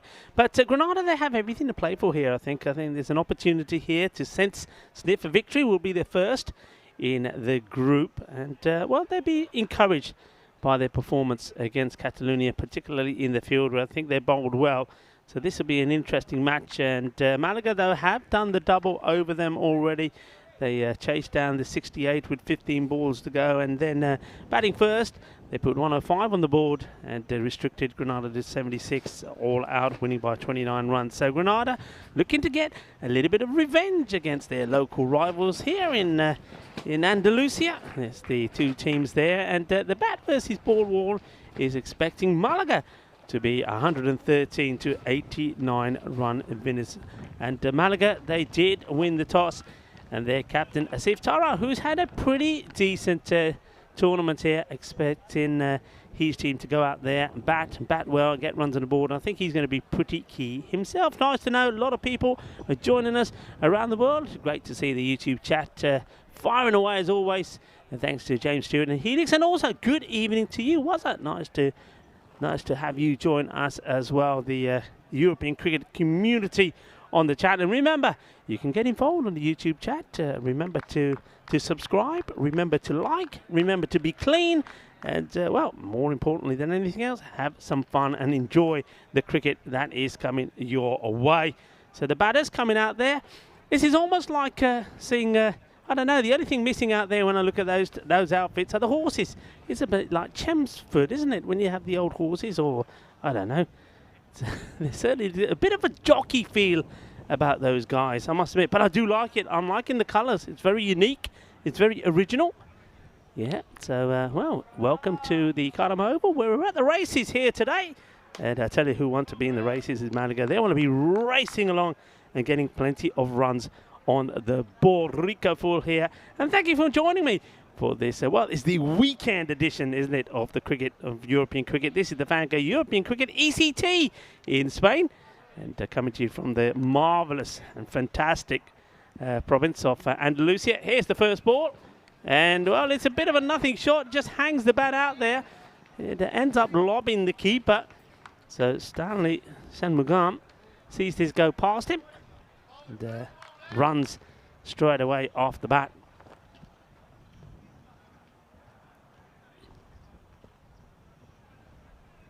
Townsend once more. Once again, keeping the ball outside the off, but this time called a wide.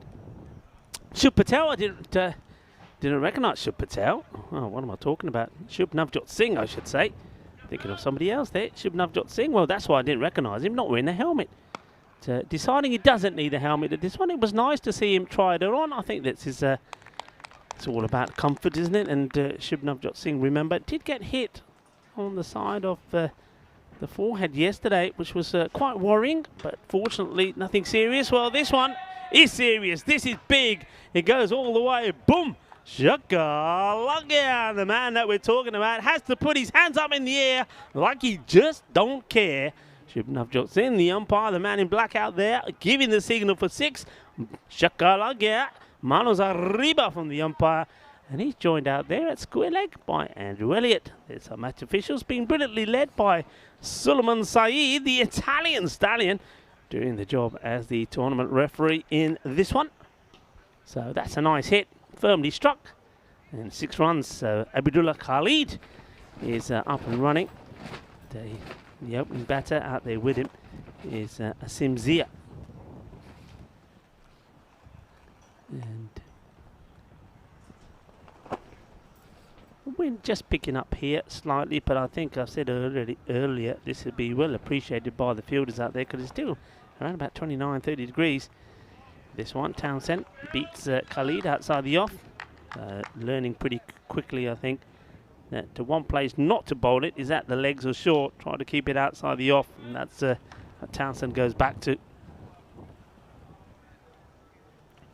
And this is short again, and once there's going to be a chase on here for the fielder. On the Iba gets the dive in and does stop it. That's good work there. Nice to see the energy and the athleticism there of Randall. Getting down, getting dirty for his side.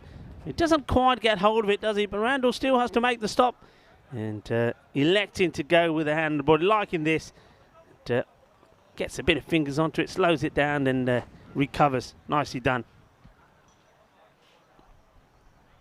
And, Ivan B. Hello, Ivan. Hello to you as well. Ivan's saying hello to everybody. And he's saying, get Paul Cone to bowl. Well, maybe I'll make a bit of sign here if you want. I've got a big dry whiteboard here. So maybe I'll put on there, come on, we want Paul Cone to have a bowl. Maybe it will happen. Ball to go in the first, 10 on the board. And, well, I thought, yeah, free hit was called. There's a few celebrations going on here. And the batter getting the throw all wrong. I'm not sure what the free hit was for, I have to admit. So maybe it was something to do with the field. I suspect it might have been. And this was the free hit. So he got the message. But one or two of the fielders thought it was out. And that's a big fine, you know. Who's doing the fines for Granada? Because I think if you get a wicket of a free hit, that's got to be €5 fine, surely. Well, have him on the stool later. Get your money out. Philip Townsend. And this one has been hit pretty well. There's a fielder out there, but he can't do anything about it. That's too spicy for him. Oh, what's up? Wasabi. That's what. That's too hot and too spicy to handle. 4 runs off the last ball of the over. Takes the score to 15. It's 15 without loss. So, yeah, just a little bit too short again. Every time it's short, it doesn't matter who the batters are. It ends up going to the boundary. And Chris Brown was the fielder that found that too hot to handle. Madrid United, they've already booked their spot on Championship weekend, which is the 8th to the 9th of October. Group B, well, team on form is Catalonia. It's gonna take something to stop them winning this. I mean, they've just been on awesome form at the moment. And, well, the team that has to try and stop them is Malaga. So this is an opportunity for Malaga to get some good practice in. And, well, then you'll have a sort of a dress rehearsal of that final in match number 9 before the big one itself, which will be underneath the night sky here in Karma. This is another one. Fielder this time. Oh, well, he does get fingers to this, I think, but this will go all the way. The umpire's just checking, but I'm pretty sure he's going to put them up in the air like he just don't care, Andrew Elliott. This stays hit, and he doesn't do enough to stop this game over the line, or does he? Well, they're still going to have a look again.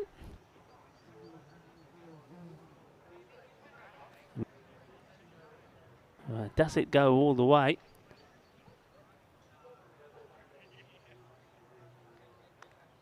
And, well, there we go. Manos arriba from the Albitro. So it will be 6 runs, but there was an opportunity there from the fielder. Well, they've changed the fielder around from the last time, but it made no difference at all. And, well, what's going on here? And I think it's about change the... oh, well, I think he's changing the angle, and the umpire saying, you got to tell me if you're coming that way, you know. Well, he says, I've told you now. Short, up in the air, shouts to catch it, and it gets dropped. Oh, well, another opportunity goes down, and it's Philip Townsend. Wonder where his feet are here when he touches that ball. A big opportunity. So 2 in 2 chances. See, he hits it flat back foot, doesn't get the middle of the bat. Have a look, keeping on the fielder. There's the contact. Well, he does go over the rope for 6, but the ball doesn't. That would be 4 and a drop. And now a big swoosh and a miss. So just bowling the wrong line here. And Hashim Khan, he bowled pretty well in the last match. I think he bowled a good line. But he was a little bit fuller, but now he's just too short. Got to get the ball right up there. First over from Townsend went for 15. Now Townsend just dropping that catch in the boundary as well. And this time he's got work to do, and he's not going to be able to stop this. And he's come in off the boundary. And as soon as this goes past him to his left, it's going to be 4 runs. So Khalid is making an aggressive start here. Have a look at Khalid. It's 4 more runs. But you see, just losing his run up there, the bowler. And a little bit of a shuffle before he bowls it. Probably would have been a wide. But Khalid is eyeing up the gap in the boundary. So change in the field here now. Looks like that. No, hang on a minute. No, Townsend is being brought back in. They're sticking with the square leg. And well, I'm trying to find who the other player is back. I don't see it at the moment. This will be 4 more. It's another short delivery. So the short stuff just isn't working here. He goes for another. And that's 15 off the over. It could go magical here. And it's a blistering start. And Abdullah Khalid is just making, well, he's making easy work of what's been thrown down towards him at the moment. Can he get this one right in the slot? He can. It's a better delivery. It's a half-hearted appeal. Yeah, I mean, the wicket that he took with the free hit delivery, that's the line he wants to be bowling when he doesn't go magical, but he does go for 15. And it's, well, 15 and 15 takes you to 30. So 30 off 2. It's a good start from Malaga. Richard Abbott, the captain, taking the ball now. And hoping that he can not just slow things down, maybe pick up a wicket. Zia. That's him, Zia. Here's the man on strike. Yeah, just looking at this field, I'm pretty sure that last over there was only just 1 man out. Now this time around they've got a man on the boundary and 3rd man back. So that's your 2.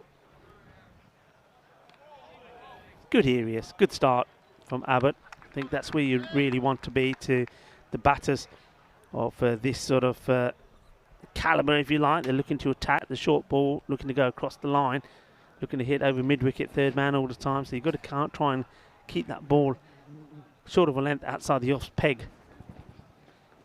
And once again, better, a little bit closer this time. It's a similar shot. So playing the same shot to every ball here. Zia, I mean, you just get the feeling here, the way that Khalid is hitting the ball, maybe he's rolled just bat on ball and try to play the anchor roll for a bit. And let Khalid have most of the strike. He's going at 20. Strike rate of about 200 at the moment. So, well, this is this is a case of close your eyes and swing and hope for the best. It's a nothing shot. And, well, that's 3 strikes. So technically, maybe it's 3 strikes and out. Let's wait and see. Got to get maybe get this one fuller. Maybe go for the Yorker length delivery if you're brave. Or will he just try and keep it outside the off and think about keeping the runs down? No, he does go for it. And it's in the air. Unfortunately for Zia, doesn't make the best of contacts. The fielder was there ready to take the catch. Abdullah Khalid, I don't think he's going to slow down. He's still going to go for the big shots.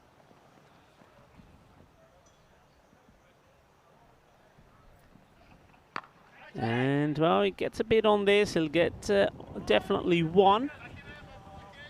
And back it. He has to back it himself. No fielder really backing up. Everybody saying good day and hello. And Vinny Fango, hello Rico, hello. So really excited for Group C. How would you rate Group C teams in order of strength? Yeah, very good question. Max Duck as well, saying hello. Can you translate Shaka Lagya into English, please? All right, Shaka is what we'll say 6. So when I say Shaka Lagya, it's like saying a 6 has been hit. So when you go boom, obviously boom, I won't translate boom. Shaka Lagya, which basically means 6 runs has been hit. Thanks very much for the question. And maybe next time a 6 has been hit, everybody on the chat can go Shaka Lagya all together. Catalonia, they're right there at the top. 5 out of 5, 10 points to them. Malaga, well, the 2 wins that they've got have been against Granada. That's why they're sitting pretty in second place and booked their place in the final later. Well, that question, rating the teams. Vinny Fango, thank you very much for your question. And it's going to be another high one. And that is a sensational catch. He never looked like he was going to take this at all. But that is quite outstanding for 7 heavyweight. What this is all about, well, the body's all over the place, the legs are all over the place, but Bambi still stands up. And this is the equivalent of a Bambi catch, I think, from a fielder. He's nowhere. Arms and legs everywhere, but he holds on to this. Have a look at this. It's quite a remarkable catch. Does really well. Look, it looked like he To me, it looks like he was going to be just trying to keep the ball in the field of play. But he takes a great catch. That's fantastic. So, Philip Townsend, he picks up a wicket thanks to a sensational catch. Well, maybe we need to have a look at that again. Good catch. So the first wicket goes down. And how about that? A bit of amazing bit of action. Look, it's a fairly good hit. Look, he's nowhere, is he? It looks like he's going to try and paddle this ball to stop it going for 6. I don't think it just sticks. Look. And the fielder there. Now that's Chris Brown. Chris Brown, well, he's had his troubles out there. He's giving him a good round of applause. Say, hey, what a catch that was. So Azim Zia, he goes for 10. The opener's been removed of 9 deliveries, thanks to a great catch from Sabin Heavier. This one will probably be called a wide. It has. So Townsend, be disappointed with that. He really would be wanting to get the ball straight up to the new batter. Is Hasnain Zia, who's out there now. Very little pace on the ball, which is what makes it difficult, I think, for these batters.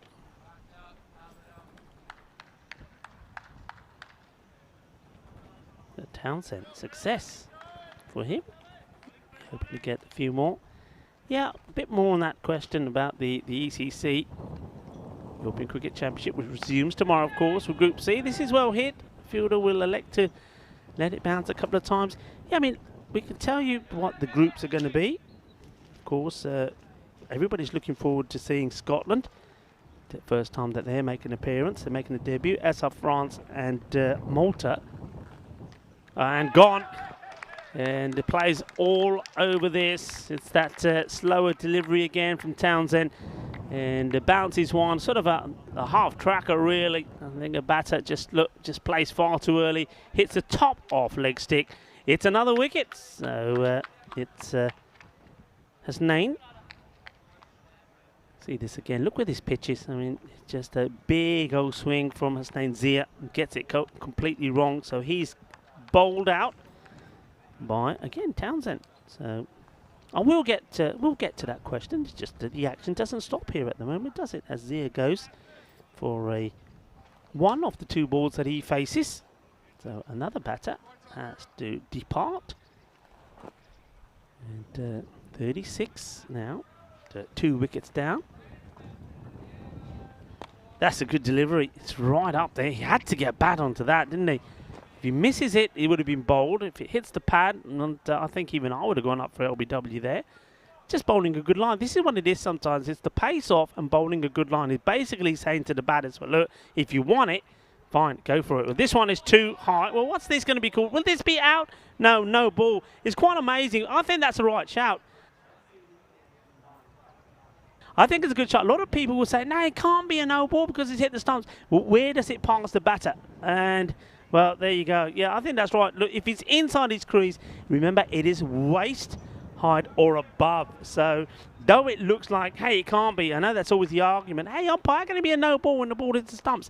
It's where it passes the batter inside his, well, not inside, but at his normal batting stance. And I think that's the right call there from Shubman Navjot Singh. So, though he hits the stumps, it's a no ball call. That's another fine. He's playing a lot in fines, isn't he? This one is a Gundy ball, wide. Down leg side, so this free hit stays in place. It was a good over until then. Now he's just struggling to get the last ball in. Yeah, I mean, we said about him paying the fine earlier, Townsend. Well, he's just got a wicket of a no ball. That's a 5er. Up in the air, chance of a catch, but it won't matter, of course. We are on a free hit. Well, it would have mattered to Townsend because if that was taken, his fine would have been doubled. Yeah, that's the cricket we used to play. Anybody else out there used to play cricket when you dropped a catch or you ran somebody out or made a misfield that you would get a fine? So, end of the over.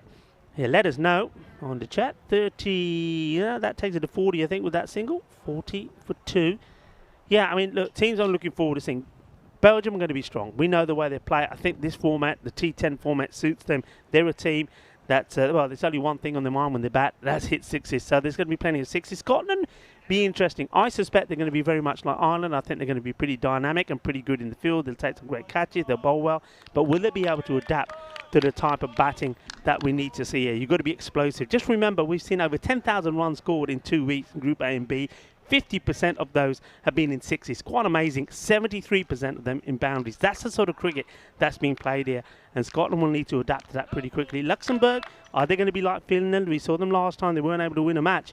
But are they going to come back strong and be able to prove that they, with the experience behind them, are going to be better for that journey that they had last time round? Malta, I know that they've got some really good players there. They can certainly cause an upset. And France as well, making debut as well.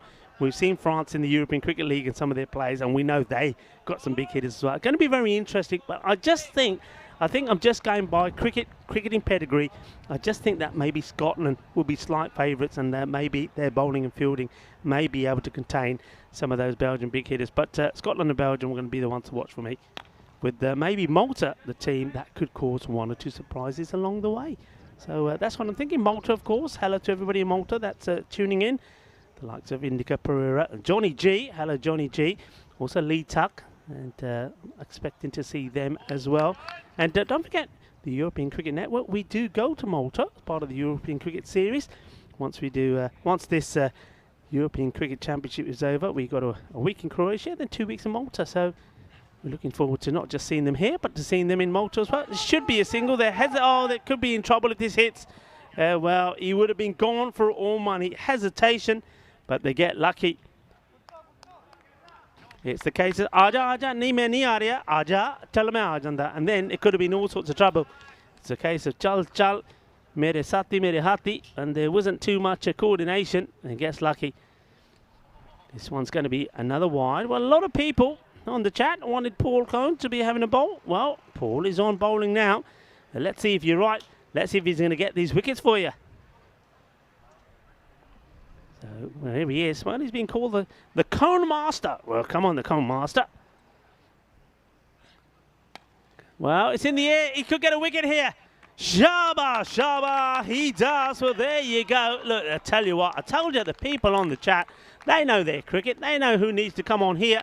And well done to Paul Cone. He comes on. Well, the Cone Maestro comes on and gets a wicket. Well done. Well, Ivan B, he's loving it. Yes, he says. Well, he's jumping up and down. I hope you didn't have a cup of tea in your hand, because that's left a patch somewhere, hasn't it? Well, Ivan getting excited. We're getting excited in the middle. You see what happens. You get the ball in the right place. And the wicketkeeper says to Paul, hey, Paul, don't worry about it. Stanley's got this one.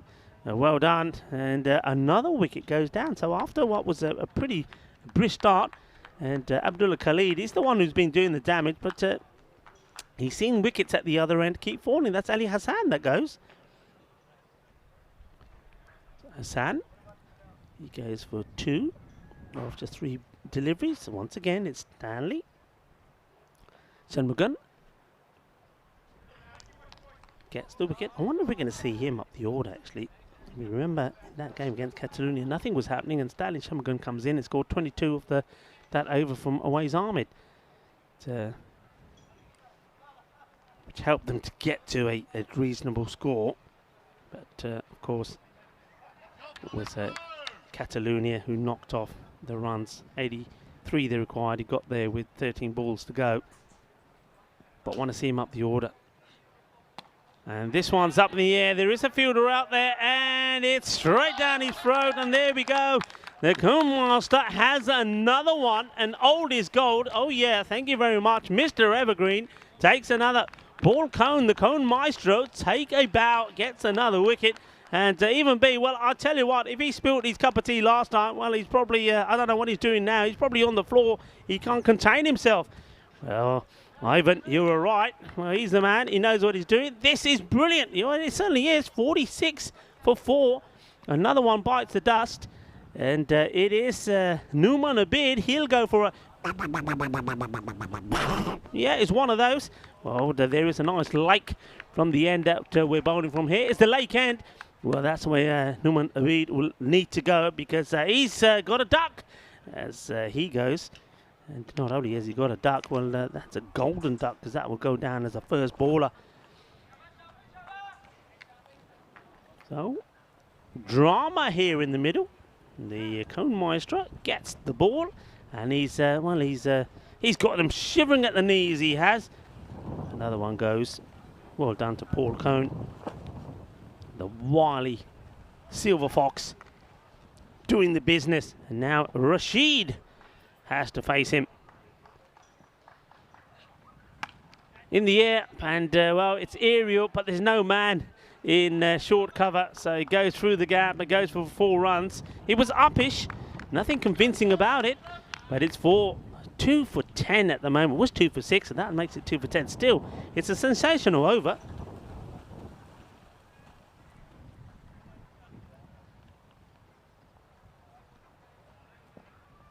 Can he finish well? He could. It could be another. It's in the air. Pressure. Oh, no. Oh, no. Oh, no. That's an absolute dolly drop by Chris Brown. Oh, dear. Chris Brown.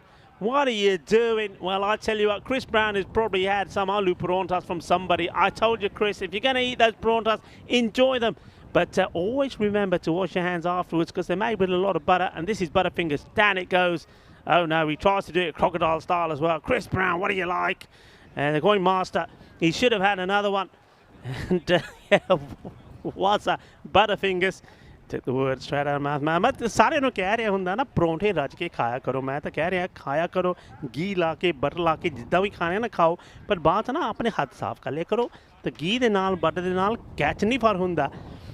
Group C, this is the team: Scotland, Belgium, France, Malta, Luxembourg. Scotland, based on ICC rankings, should be ones to watch, but Belgium will push them all the way. And, well, somebody like France, unknown, but we know that they like to hit the ball pretty hard from what we're seeing for them at club level. But Malta also could be the dark horses in that one. There's going to be plenty of cricket to come. That starts tomorrow. Remember, Group C of the Dream 11 European Cricket Championship, the Euros of cricket. This is the ball that we just watched. It was one that was in armpit territory. So, a little bit short again. This one's in the same zone and it's hit pretty well, but that fielder, he's been pretty good out there. And, oh, well, this is out. This is out. Well, what a dummy there by the bowler, Randall. Well, Randall that sells the dummy. The batter is out of his crease. He's gone. This is sensational. Well, the fielder will tell you he knew exactly what he's doing, and certainly this is Sebin Javier. I'm sure it is, because he's already taken one good catch out there. Well, what about this? This is Zabardasti Kidda.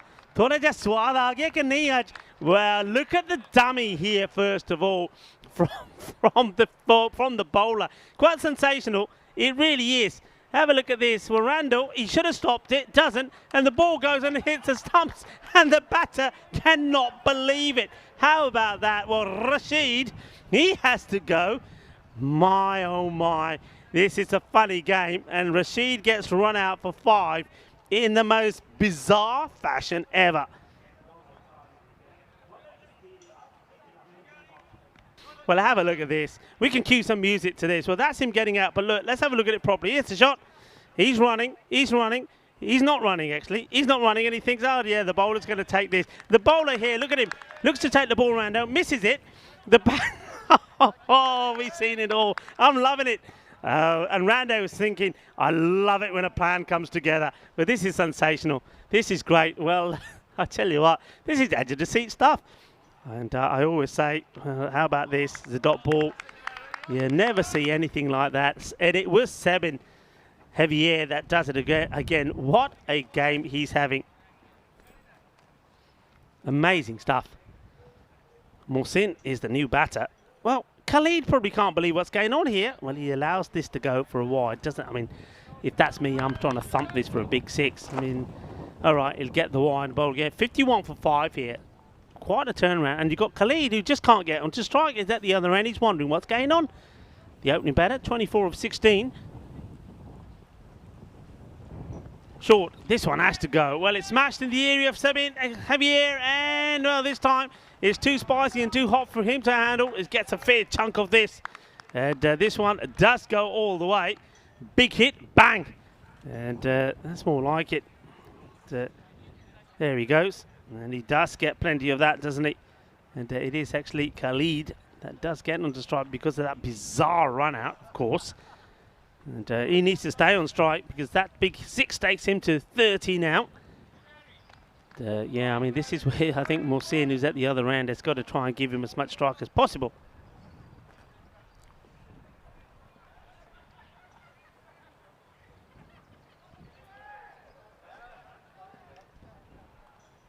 Randall. Well, we've had the coin maestro. Well, Randall is the dummy master, really. What a wicket that was. We see some strange stuff, don't we? Big swing, gets this all the way through and nothing there. And, well, welcome to European Cricket Network, a frenzy of action-packed entertainment that's serving the world the most entertaining form of cricket you'll ever see. Well, you can't doubt that, and it's hardly surprising that it's taking the world by storm. It really is absolutely great, and it's fantastic. Fantastic stuff. So, what next here? Glorious day. Beautiful to see cricket being played here at the Cardiff Oval. And it's a great opportunity this for these club sides as well. I mean, look, this is where the Euros of cricket is being played, and they can go back and tell their family and friends that they were out there in the middle on the same pitch playing in this sort of domestic T10 competition.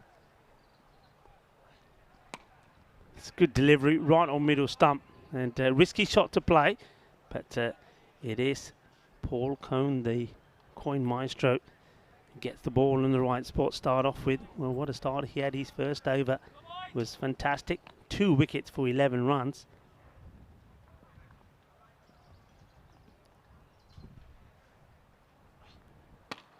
Goes very wide, doesn't he? Well, this time, this is worn by the non-striker, who now will have to go on strike. Well, this is an opportunity now for Paul Cone to attack the new batter. Mohsin, have a look at this. And this is about being sluggish. I mean, he times that completely wrong, doesn't he? Gets it wrong. Well, I hope he's not that slow when he's playing the shot. Well, gets an edge, gets lucky. I don't think the ball will go to the boundary. It will get stopped by somebody. Well, it's another dummy. And this time the dummy is from Randall. Well, Randall's good at doing these dummies, isn't he? Well, he did the dummy when he was doing the bowling. And now he does the dummy when he's doing the fielding. Well, luckily, though, it's Ribbon Javier is not getting fooled by the dummy. And here's the edge. May not have the time to see it. We'll have to go back to live action. Well, up in the air, and oh no, this time he's let himself down. Well, the coin master, it goes up in the air, and he said, it's the sun is in my eyes. Well, he quite easily could have had 4 wickets by now. He was badly let down by Brown, and now look, caught and bowled opportunity. He says it's mine. Mera catch hai, mera phal liya, meri wicket. Ay, kitte gayi ball yaar, kitta main miss kar li. Wow, that's unfortunate. And well, Ivan, he's be having a heart attack now. Ivan, you still with us? And, this one is just played wide of the man on the leg side. It's all happening out there. Move that, son. Yeah, I know, Ivan, move that, son. Maybe that's the reason we see a lot of bowlers bowling with the shades on. But Paul Cone, what a spell of bowling. Can he finish it well here? 2 for 17, ball to go in this, the 7th over.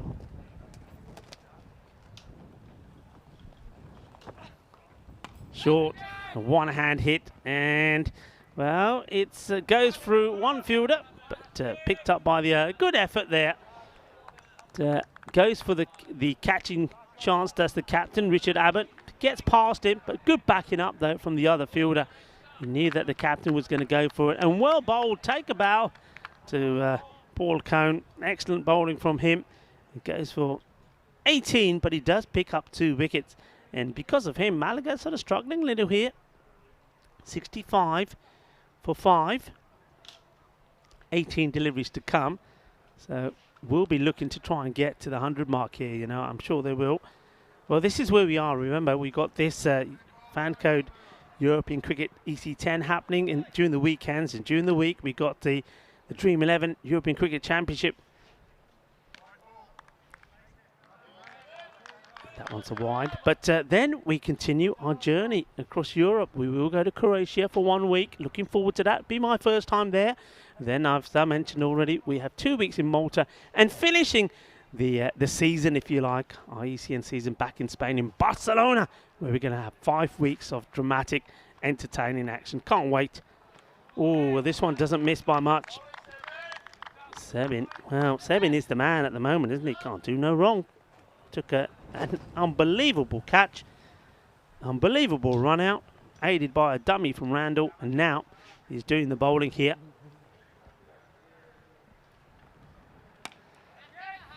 fair chunk of this. But straight to the fielder. Gets the ball back in. So here, Khalid. This is the thing. Khalid has to. He has to really take control of owning the strike. He's got to be saying to Mohsin, look, bat, ball, I'm coming. I want the strike. If he can get game, he could bring up a 50 for himself here, you know. Big swing, and he's gone. It's been bowled.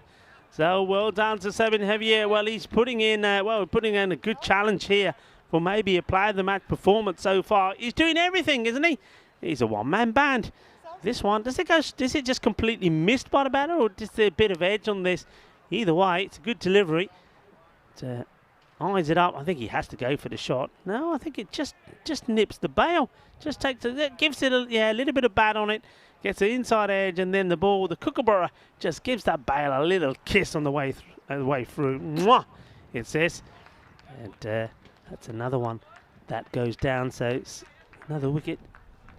Remember, it is World Dream Day today. So one team that will be dreaming. Here's a team that's under a bit of pressure at the moment, Malaga. Remember, whatever happens in this match, they will be, and in the next match, of course, against Catalonia, they will be in the night final, and they'll be dreaming that they can win it. A lot of people will be saying, well, you are dreaming because Catalonia have been so strong here at the moment. But we're not just talking about dreams when you're sleeping. Any dreams? Remember, many inventions in today's world started with simple ideas. So, to all of our viewers, hope you're having a very nice dream day. What are your dreams? Maybe you want to share some with us. Well, I tell you what, we're talking about dreams. I am stood here in the dream box at the Karma Oval. Well, this is a dream come true as well. I mean, at the Karma Oval, not only are we seeing international European cricket Monday to Friday, we're seeing this domestic T10 as well. Non-stop cricket around the clock, and I mean round the clock.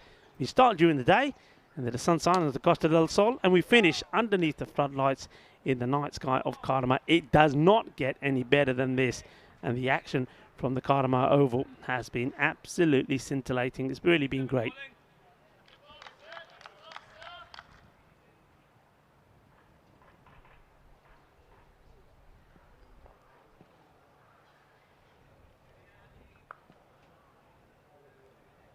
Seven, Javier. Big swing and a miss. And gets a nice round of applause because it's another over that comes to an end, and it's a good one, isn't it? Just 3 runs from it, 68 for 6, so really are struggling here. Now Malaga.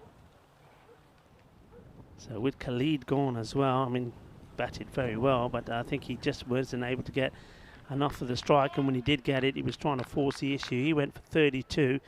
Off the 22 delivery, so you can see that most of the scoring's been done by him, but it was so far the player of the match. Seven Heavier has done all of the damage.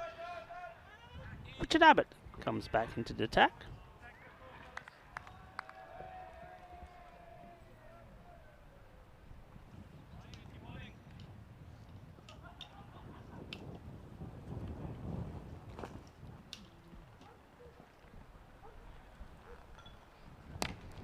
Up in the air, shouts to catch it, but nobody's catching this. It goes all the way. Balle.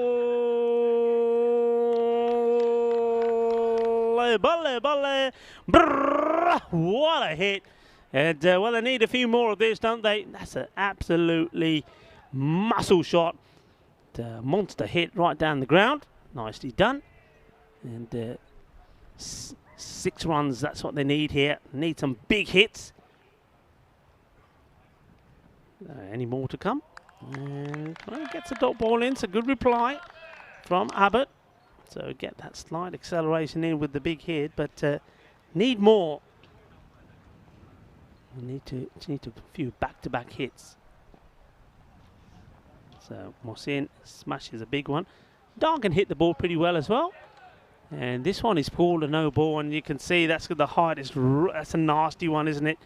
And that's one that Mohsin wears, and I'm liking that. I mean, no intent there from Richard Abbott, but it's not the first time he's done this, and ow, this hurts. Have a look at this. That's a nasty one right on. Well, there's nothing funny about that when I say on the funny bone, so that's a free hit.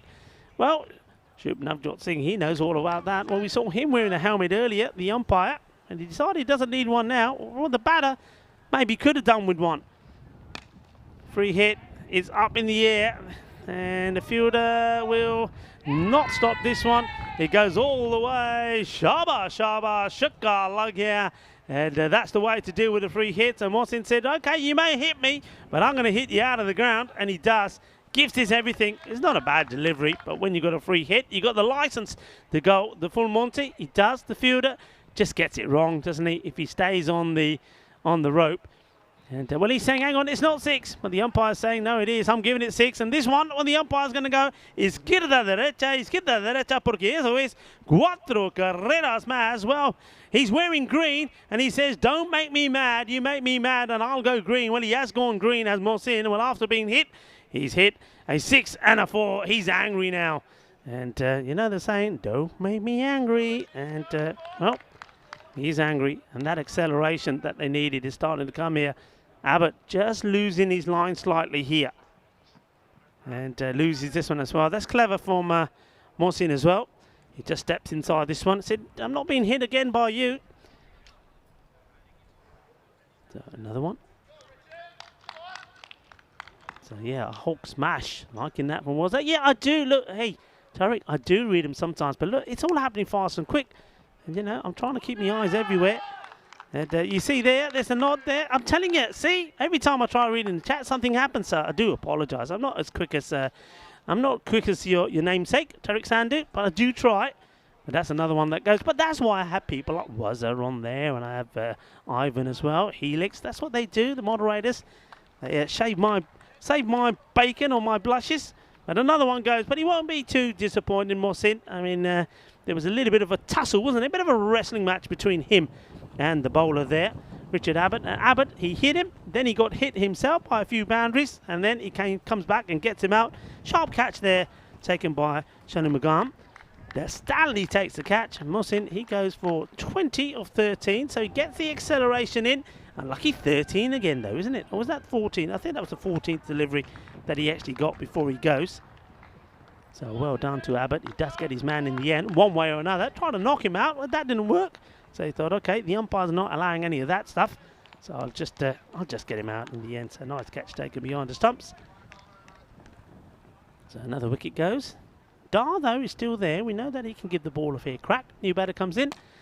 Well, he hits this pretty hard, but I think this is a catching opportunity, and it's another one that goes down. And it's Richard Abbott that puts the catch down after completing his over and taking the 7th wicket. That over finished, by the way.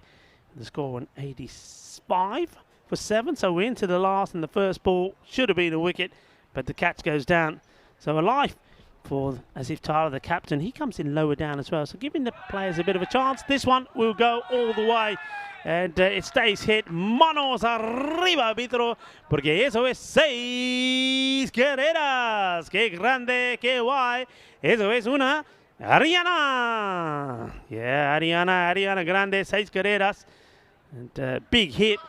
Well, don't mess with those lights, guys. We're going to need those later. Come on, go inspect that generator. So big hit. And what is that song? Ikatara Bajada. Well, this Tara. Oh, well, he's played this way too early. So see what he's trying to do. Trying to get the 100 up for his side. Misses out on this one, though, from Javier. Javier would like another, wouldn't he? He's had a good day here so far in the field. And oh, this one's not close. He could still have him. Well, what's going to hit the stumps first? Well, this is quite.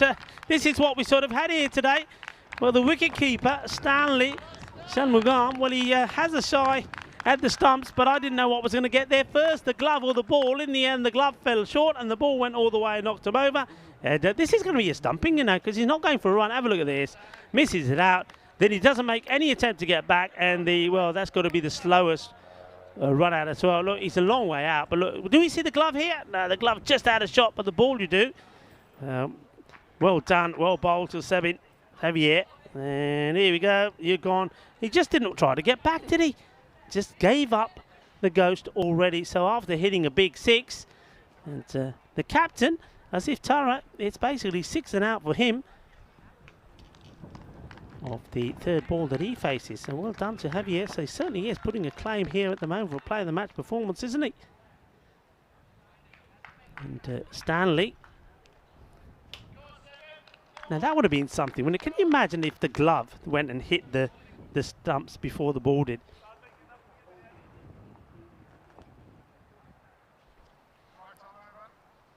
Right arm over. Well, the batter's been told what the action is before he still hasn't even got there.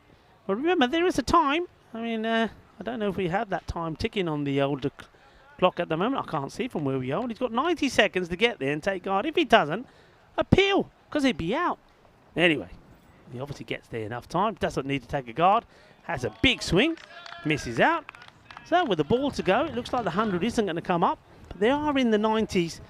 And remember that it was 105 they got to last time batting first. They're going to fall short of that. But they did restrict Granada to 76. And bowled them all out and won by 29. So they'll be thinking that maybe the acceleration is enough there towards the end. Well, he's thrown everything at this. Well, one thing I'm surprised about, the wicketkeeper has not had to go back at the stumps, because this one, he was way out of his crease, but that will be the end of that. They will finish with 92. And 92 for 8 wickets down. So it had a slight acceleration towards the end, but they were 51 at the halfway point, so they'll be disappointed they don't get 100. But that was because of some very good bowling, I think, from Paul Cohn. Well, let's have a look at some of these highlights. It started with some nice shots being played by Abdullah Khalid, and Asim Zia did support him there for a while.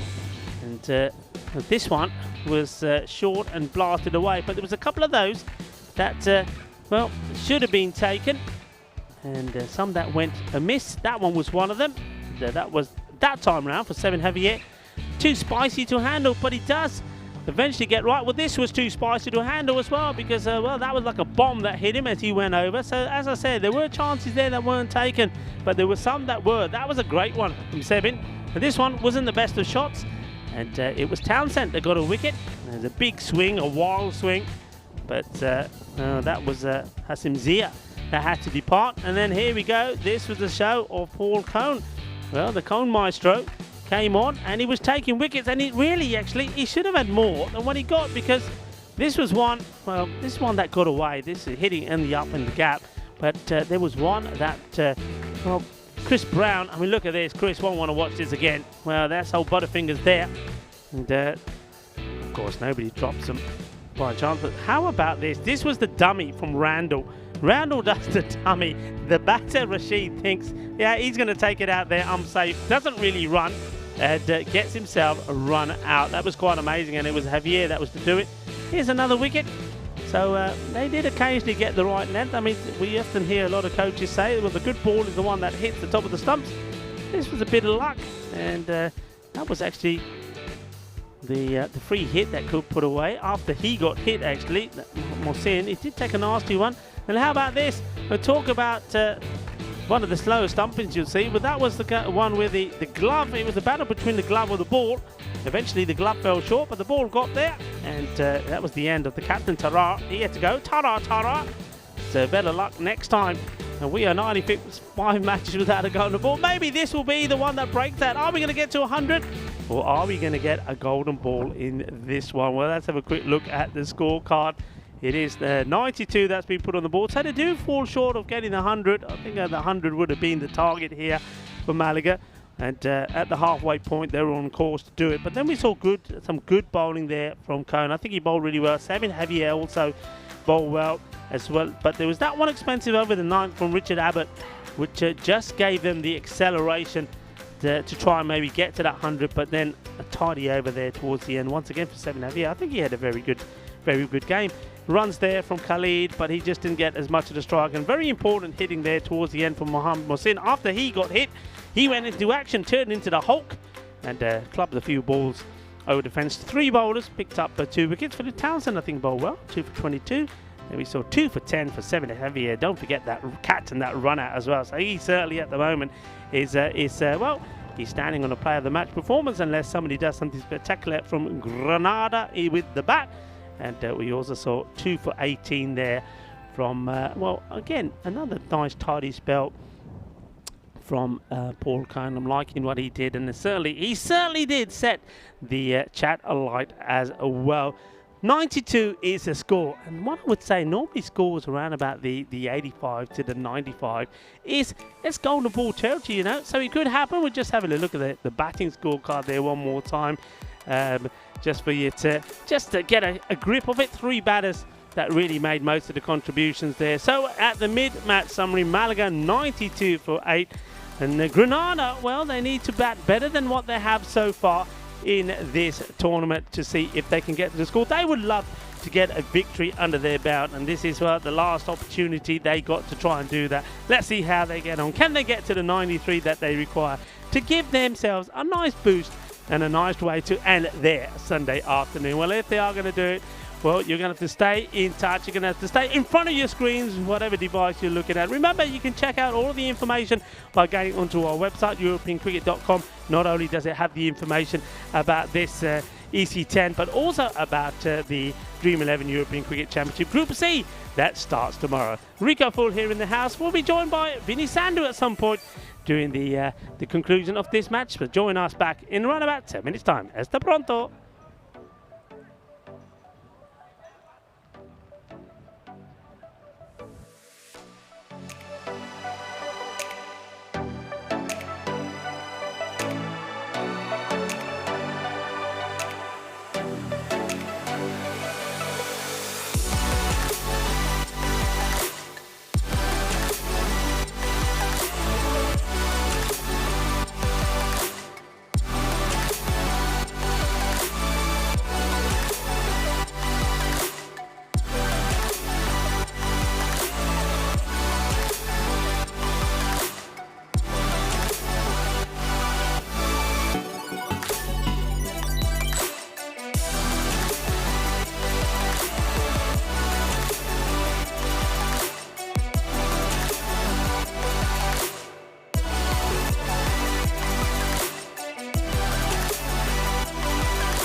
Hello, welcome back, cricket lovers, to the beautiful sunny Costa del Sol.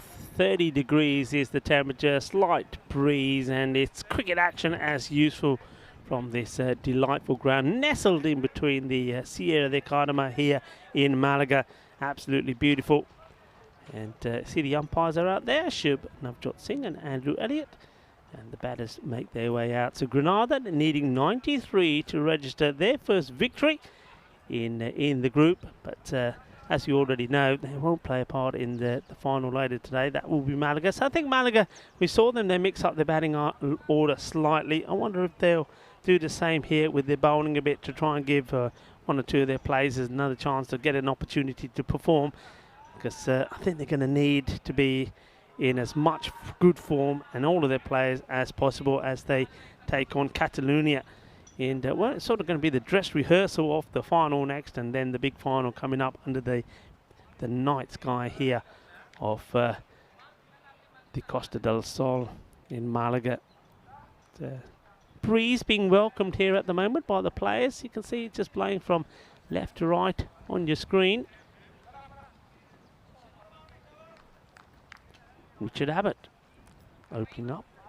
Needs a good knock, doesn't he? If you can get, maybe if you can get himself to a sort of 35-40 score with a partnership from one or two of the other batters. See the non-striker there, Shanmugam. I'm liking him up the order. I really did like the way he came out and smashed the ball about. Remember, in that last match, it was only he against Catalonia that got any real runs on the board.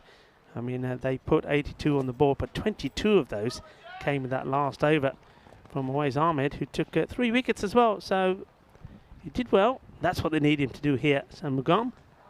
At the moment, he waits at the non-striker's end. Firmly hit and not able to beat the infielder. In comes the throw. Nicely done there. Well fielded. Nice bit of cricket. So Abbott, though, does get off the mark. And it is the dangerous Stanley Shanmugam now who goes on strike.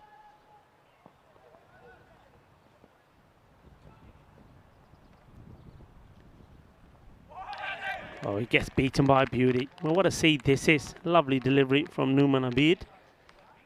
Shapes in and then moves away. Nice swing, a nice control of the swing. I think that's one of the things the bowlers have struggled to do, is to control it. Well, he controls that really well. Nicely bowled.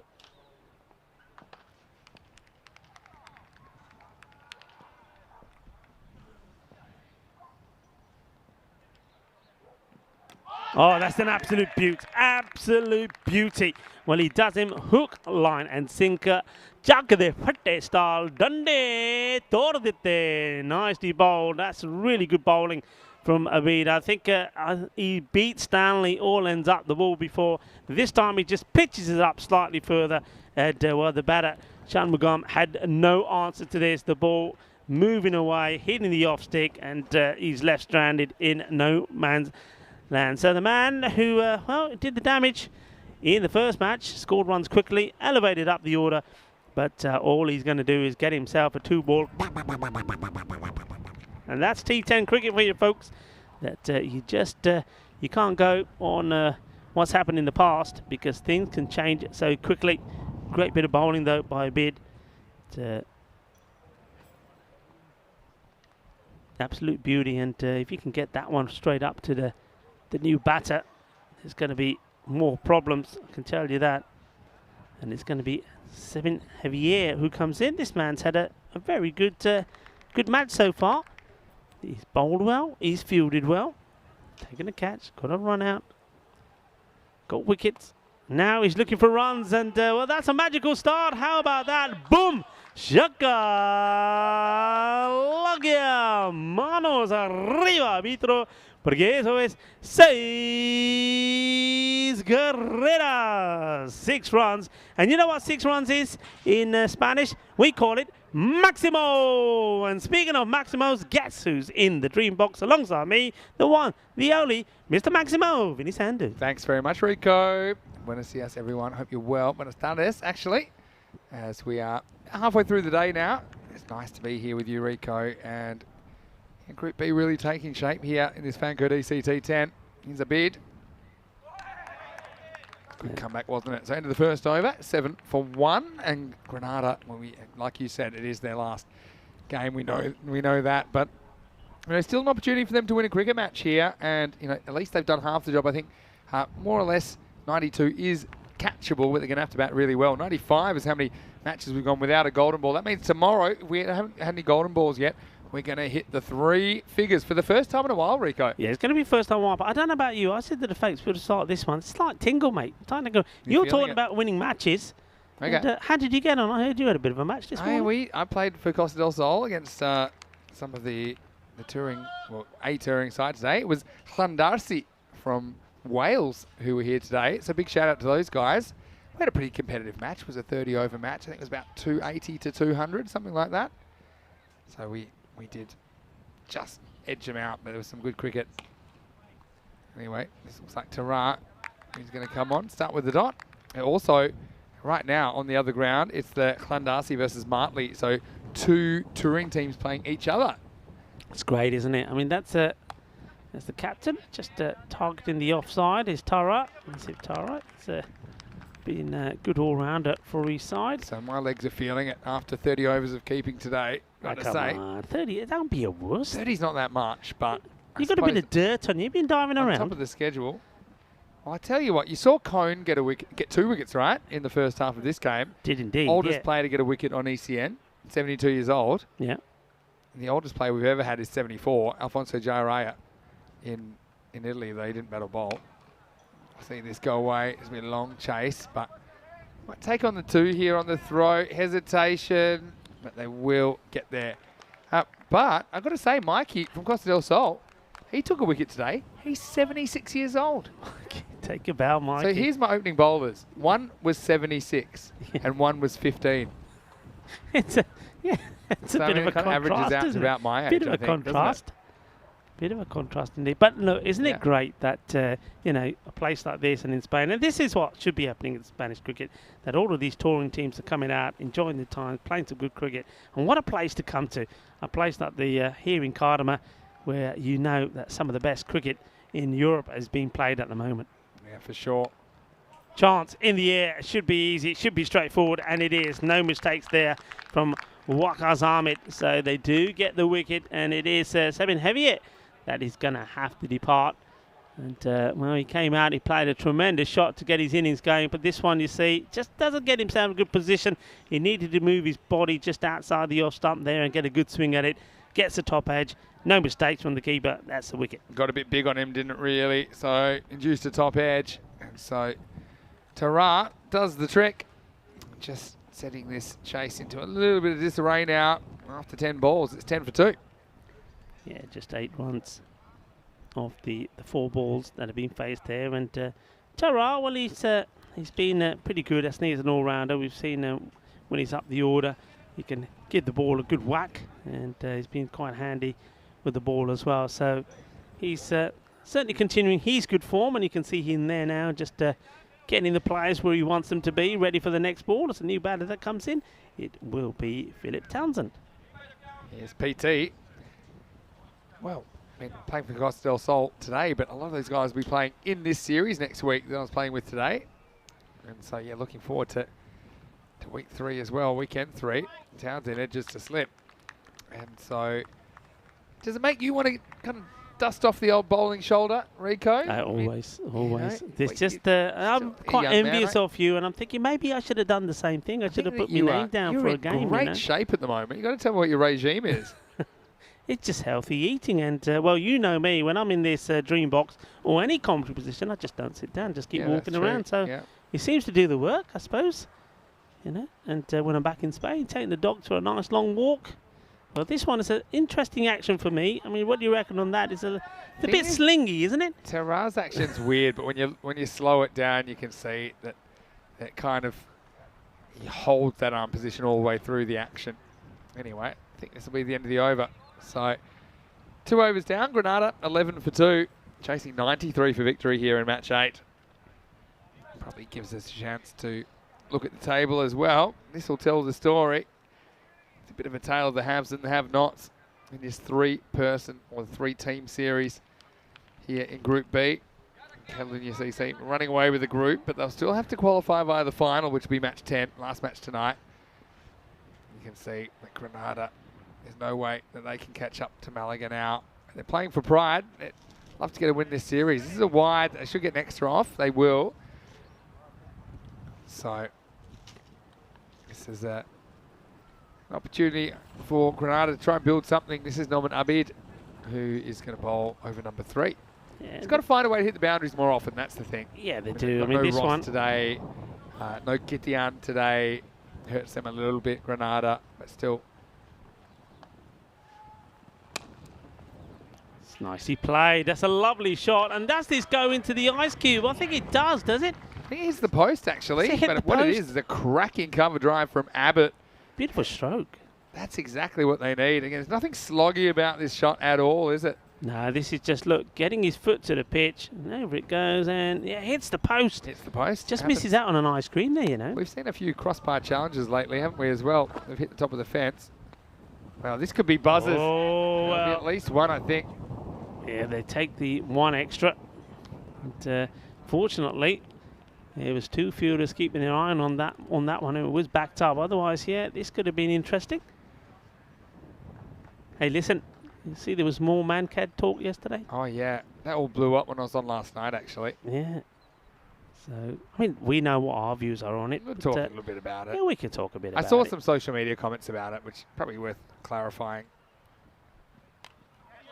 Edge, but he'll get lucky and it will be 4 runs. Sí, hay poquito de suerte ahí por Abbott, porque vale, no es un golpe muy bueno, pero tiene suerte. Y cuando tiene suerte, tiene 4 carreras. Again, it's the intent that kind of creates that, isn't it? I mean, he's having a good go at it, gets a thick edge and runs away. I want to say a quick hello to Wazza. I hope you're well. Nice to have you in there. And Raja Sandhu also watching from Canada. So, yeah, the run out backing up from the England-India women's one day. Really interesting one.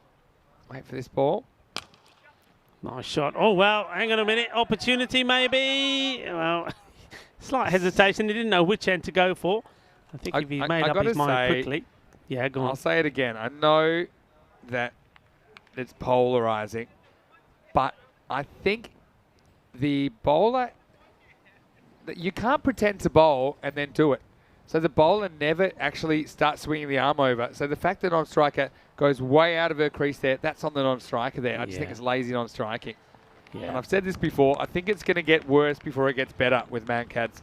I think that people need to get back to the fundamentals of just watching the ball. And like I said, the old rule was you used to be able to pretend to bowl, go through with the whole action, wait for the non-striker to go, and then ManCad them, which isn't right. Yeah. But now you have to do it before you even swing your arm over. So the non-striker has no business being out of their crease. So to me, I know people have different opinions on this, but I just think it should be a fundamental for the non-striker to watch the bowler go into their action and actually release the ball before they leave. I think in any other sport, that'd be the case. So I say it's fair. And if anything, it's genius to think of it at that stage. Yeah, I mean, look, I will say, I was a little bit disappointed by some of the comments that were being made on social media by some well-known personalities and cricketers, because I think it comes down to a simple thing: laws of the game. You play the game to the laws of the game. When it comes to bowlers bowling and the front foot, when it comes to run-outs, a batter doesn't say, "Oh look, I was nearly there, so give me a warning first." No, it doesn't happen. If you're out of your crease and you get out there before the bowlers release the ball, then to me, whichever way you look at it, you are trying to get an advantage. And if you're trying to, maybe cheat is not the right word, but if you're trying to gaining an advantage, if you're trying to gain otherwise, that advantage, then there is every possibility you can be run out. I would say I'll put it down to this kind of statement. It's when non-strikers complain about this, they're trying to shift the responsibility onto someone else, but it's their responsibility to stay in their ground until the ball's delivered. Yeah, so blaming someone else is, to me, it doesn't really fly in this form of the game, these short forms of the game, and in this modern day and age. Yeah, no one says to the bowler, "Oh, you just stepped over the line by a little bit then," but don't worry about it. No one says that to them, right? Yeah, absolutely. And that's the point that I always make. And it's the same when you take a stumping. You don't, as a wicketkeeper, take a stumping and say, "Hey, you were nearly there." Next time, try and get your foot behind the line. Yeah.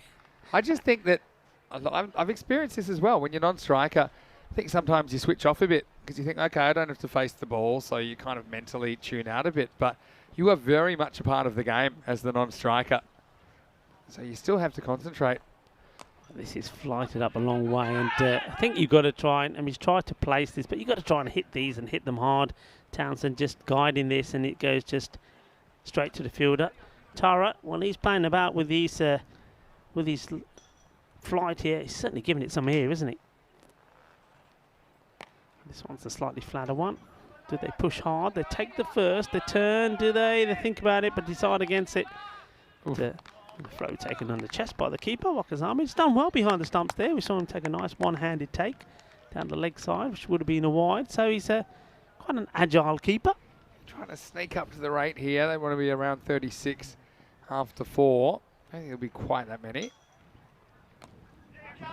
Once again, it's that full toss. This time he's sweeping, but not quite executing it right. It keeps finding the fielder. Yeah, so I like the intent here from Granada. And they've got nothing to lose. Got to keep playing your shots, keep trying to turn that score over.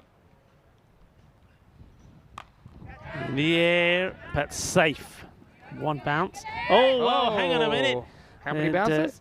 This one does the old spin. A little bit of the Roberto Carlos says it's, well, this swings around the fielder. And luckily, there's not enough pace in the ball to take it to the boundary, but it will be a couple. Dos carreras. Después. Over number 4, it is 33 for 2. So exactly 60 required off 36, 10 and over required. So again, that's my target here. If I'm Granada, I'm breaking it down into overs. Let's get 10 off this over. Let's not just bat in a directionless fashion and just see how the game goes. Really make a point of trying to get 10 off this over, which probably means you have to hit a boundary somewhere along the line. Yep. Otherwise, I just think a lot of Granada's innings have kind of drifted into oblivion, haven't they? So here we go with over number 5, and it's going to be Phil Townsend on strike. Well, it's way down the leg side. Once again, good alertness from Waka Ahmed to tidy it up. So he gets this one completely wrong. That's the left armour. And that is, of course, Nadeem Hussain that's having a bowl.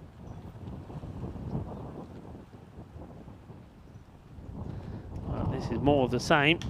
And this time, it's another wide. The breeze is really going right to left on your screen now. It's going a long way, actually. So I think that's why these balls kind of swinging down there. You kind of see it on the shirt as well, Nadeem Hussain. And Townsend, left-hander, just throwing his plans out a bit, I think. Oof. This is even, well, this one has been missed by Well, that's as good as the 4. Well. I mean, that's 4 runs before a ball's bowled here in the 5th over. Yeah. And one thing I will say is that this is the ideal sort of breeze now for the left-hander, isn't it? You get hold of this, it's staying hit. Yeah, you're not wrong there.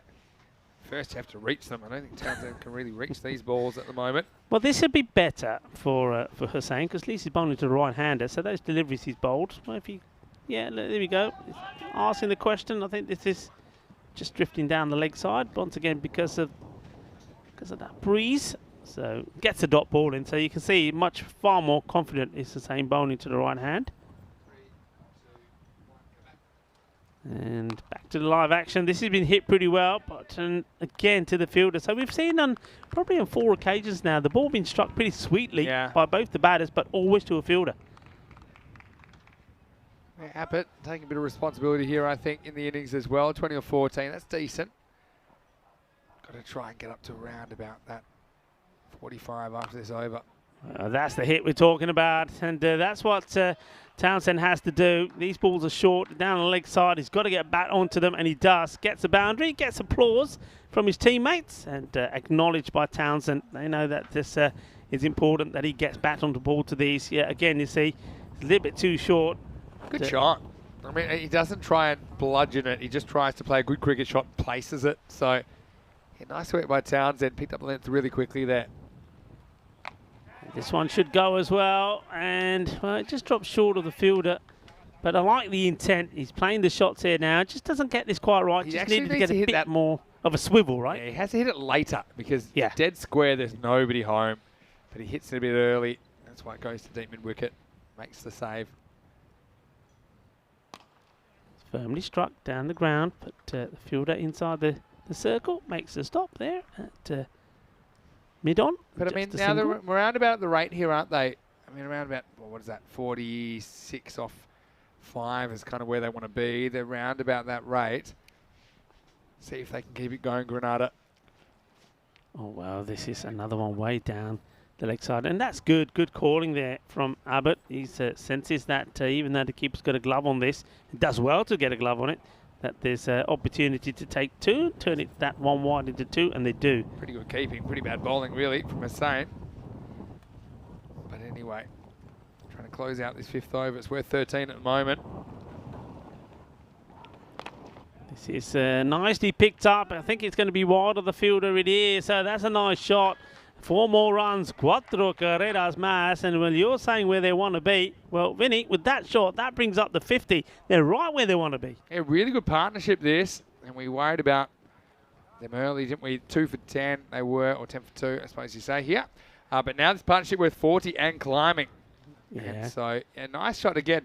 Not trying to overhit the ball. I just think he just goes with the angle there, gets into the gap, gets 4. Good finish to the over. Yeah, well, it's a nice lofted shot. Well, this is where we are at the moment. As you know, Madrid United, they've booked their place in that championship weekend.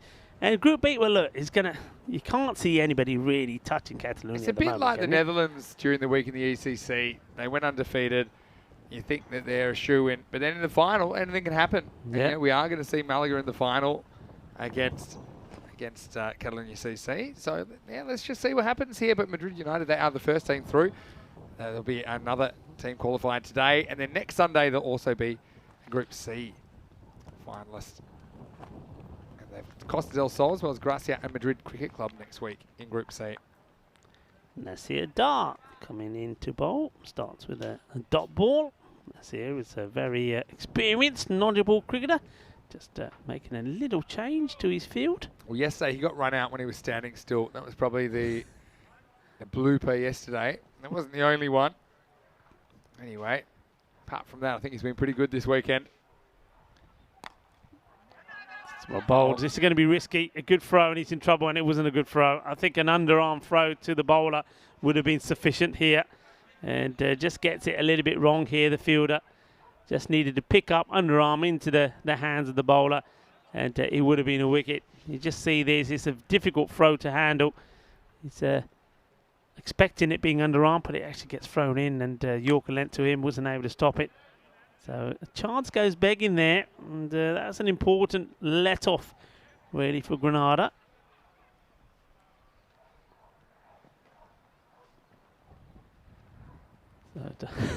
The umpire saying, hang on a minute, you can't bowl until I'm back here.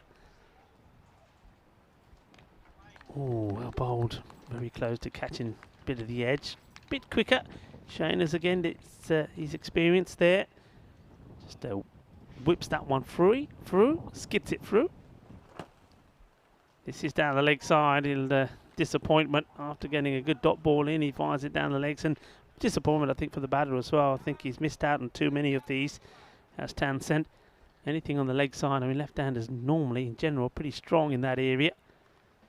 And, oh, this is an edge. Well, how about this? Here's the bat in the air. This is pretty close. I get a feeling he may just be gone here, Vinny. I got my spidey senses, and they are lit up right now. He drops the catch, but the batter really was drawn forward with the momentum of the shot. I just think he could be in a bit of trouble. Again, we'll get to see a little bit of the line here. See here, have a look. Keep it on the bat, and yeah, gone. I think he's he's going to be gone here. Yeah, I think he's gone. I think he knows it as well. Look, and you see he's already starting to go. But yeah, first there's the catch that gets dropped, but good recovery from the keeper. Yeah, I think that bat's short. Here we see, keep an eye on the bat, keep the line, and yeah, he's gone. He's gone. So it's going to be gone there. Nice work against there from our crew, the Spring Productions guys, and. Nicely done by Ivor, Kurilis, and Richards are the team that we have here. So that is the breakthrough that was needed. Yeah. Gets that partnership broken. Phil Townsend, he'll go disappointingly for 9 off the 12 balls he faced. But Richard Abbott's going to be key here. He's still going. Yeah. I mean, life doesn't always give you second chances, but it does on this occasion, doesn't it? As you see, Townsend just his momentum took him a little bit too far forward. So he gets stumped essentially. I think that will go down as stumped. Yeah, Dar gets the wicket. Yeah, he's not trying to take the run, isn't he? He's just getting out, trying to get back, you see. Oh, is he? Interesting. Be an interesting one to look at again because he is in a forward move and it's only off. I think he might be run out because it looks like, see here, he's going here. Oh, yeah, because then he's sent back. Yeah. So the intent was to take the run. I think that correct call for there, that probably would be run out. They've given it run out in the end, which I think is the right call when you see the Yeah. It does take a couple of steps forward looking to run. So a bit unlucky for the bowler. He doesn't get credit for the wicket, but a wicket nonetheless. So right now, 6 overs down and just kind of falling behind a little bit, but only a little bit. I think it's important Granada just give this everything. This is their last chance to register a win, but it's also a pretty good chance to do it. Yeah. So 54 for 3 after 6. Yeah, I mean, the way they need to play this is like this in its own little right. It's their final, isn't it? If you can get a win here, a win on the big stage here in the middle in the Cardamom Oval, this will be something, something that they'll cherish. It's Rebin Javier that has come out there. Well, this is going to be another wide. And here's the thing about Ribbon. He can whack it. I saw this yesterday, but he never stuck around that long. But he likes to attack, so I don't mind him in this situation at all. Rashid doing the bowling, and just like he's throwing some grenades down, just managed to keep this one in the area. But one thing I've noticed, and this is what's going to be interesting for me tomorrow as well for the rest of this week, this end, definitely the spinners get a lot of bounce, don't they? Yeah, but I mean, it's probably true of the other end as well. You think of some of the Netherlands spinners we saw during the week. And, well, this goes through. It's not going to go to the boundary. You've got to run hard. I mean, it's got to turn and go here. You've got to go. Uh-oh, late decision to go. Luckily, it's one of the slowest throws I've ever seen from Nasir Dar. So they'll get 2 byes here. Yeah, got to run hard. There was a bit of reluctance there from Tossed that one up a little bit, didn't he? So, yeah, a little bit of a change of tactic here from Rashid. Just challenging him outside the off stump. A little bit of bounce, taking it over the bat of Xavier.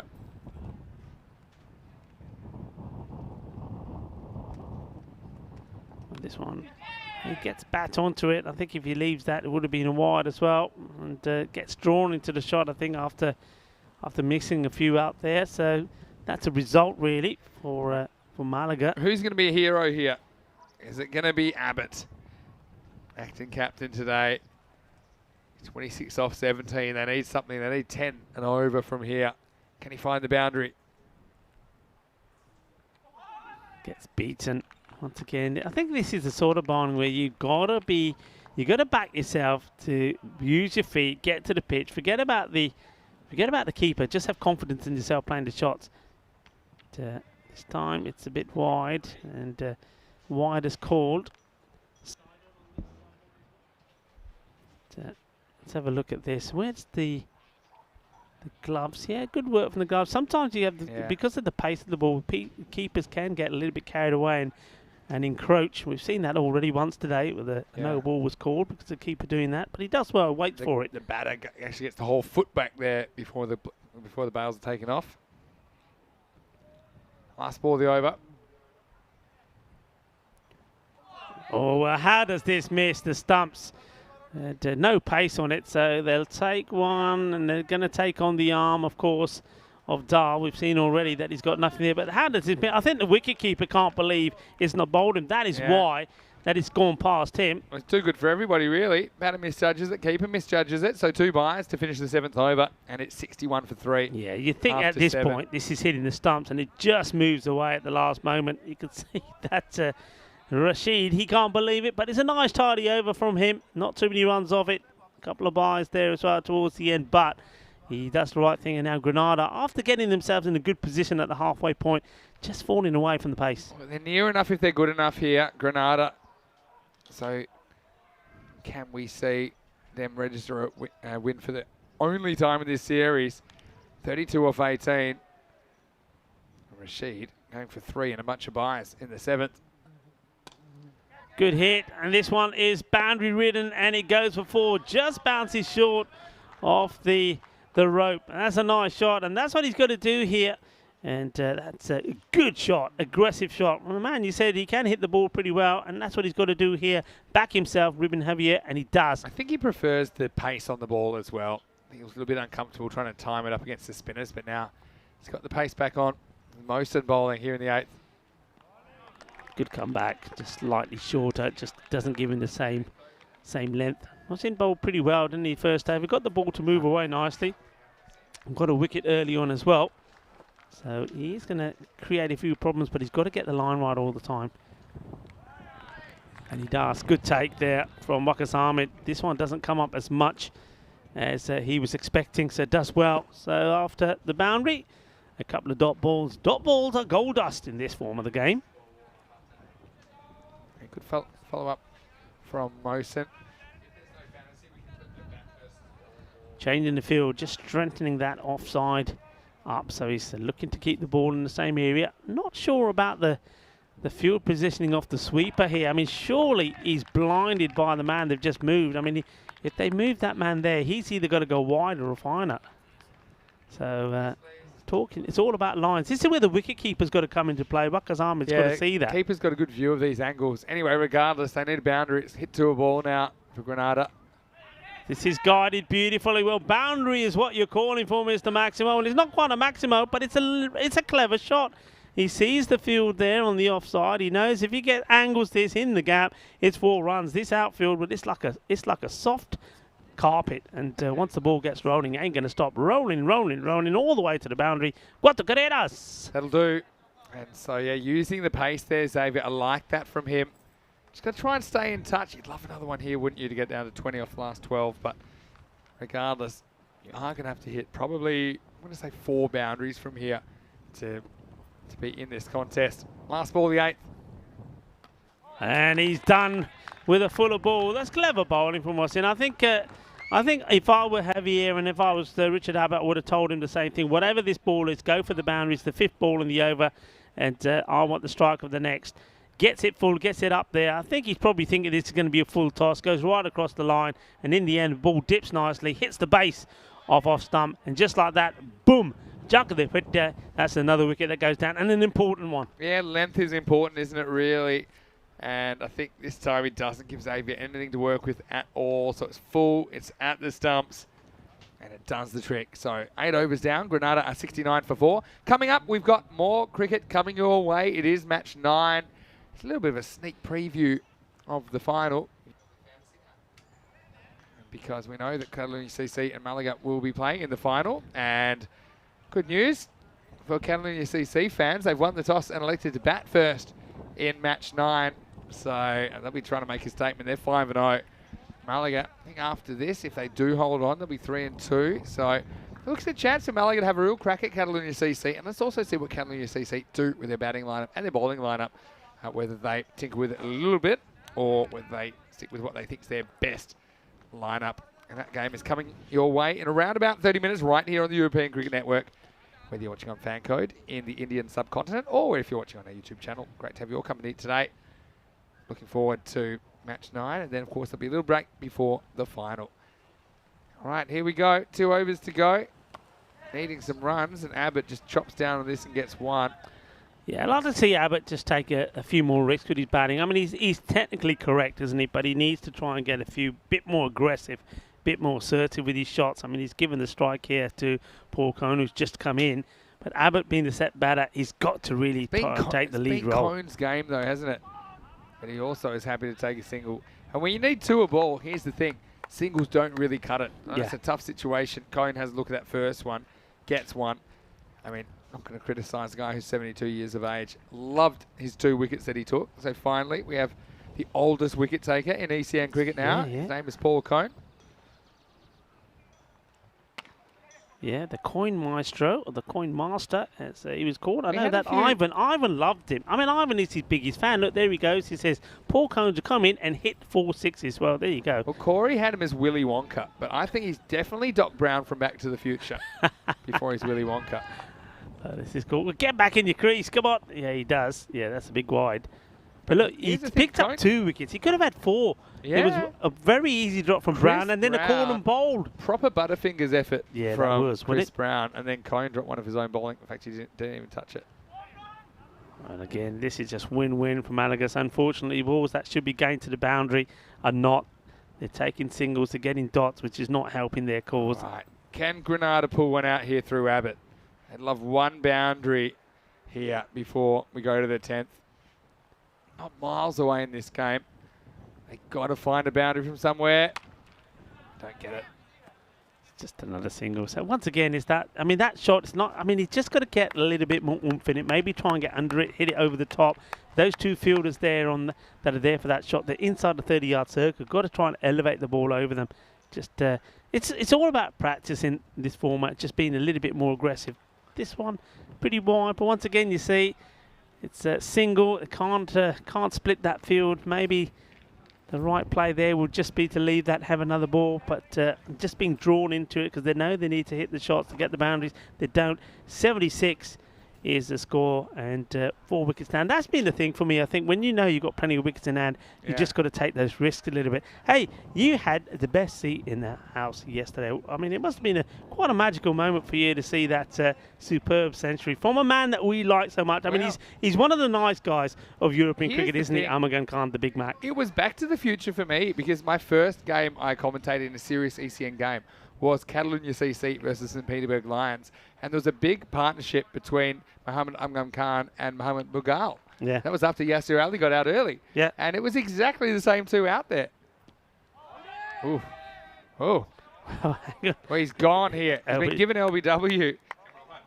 And Cone almost hits the ball a second time, which would have definitely been out. I thought for a moment he did, and that's what he's been given. But I think it's LB. Have a look at this. Well, okay. Well, what does he do here? Oh, he gets tempted. I think it's out. I got to say, it's going to catch a bit of the stumps here. He doesn't move his legs at all, does he? Yeah. And then here, don't do it. He doesn't do it. But by then, he's already been given the decision. He goes. So just like that, with that also, forget the wicket. But there's another dot ball, and well, they need now 17 or 5 deliveries. Well, unfortunately, it's time to call the Cone phone and come pick up Paul, because he has been dismissed. And yeah, just seemed happy to take ones there. They probably needed a few more. I mean, he's a guy that did hit a 6 yesterday, don't forget. So he's the oldest player we've ever seen hit a 6 and the oldest player we've ever seen take a wicket. He took 2 of them in the previous game. But, yeah, Ivan, not particularly happy with that, but I think it was a good decision.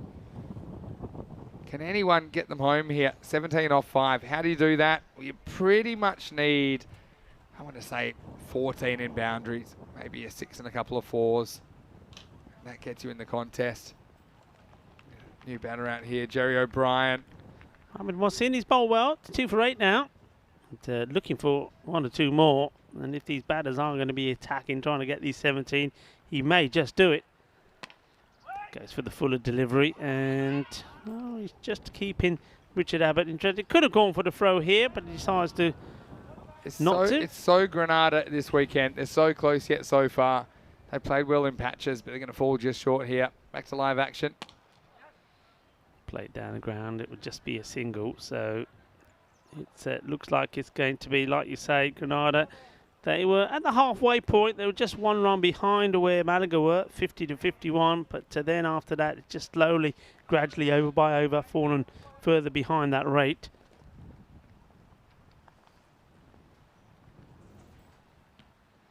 Into the pads, take a leg by here. Look, we talked about Amagan Khan's. I mean, it's the fastest century that we've had on ECN now, 27 deliveries. But we almost saw a record broken that stood for a long time, the highest score. High score, full stop, of 222 by VOC Rotterdam in the ECL final in 2019. 219 last night, pretty close. Tiki-taka to finish the innings here, which is unfortunate, just not being able to find the big shot.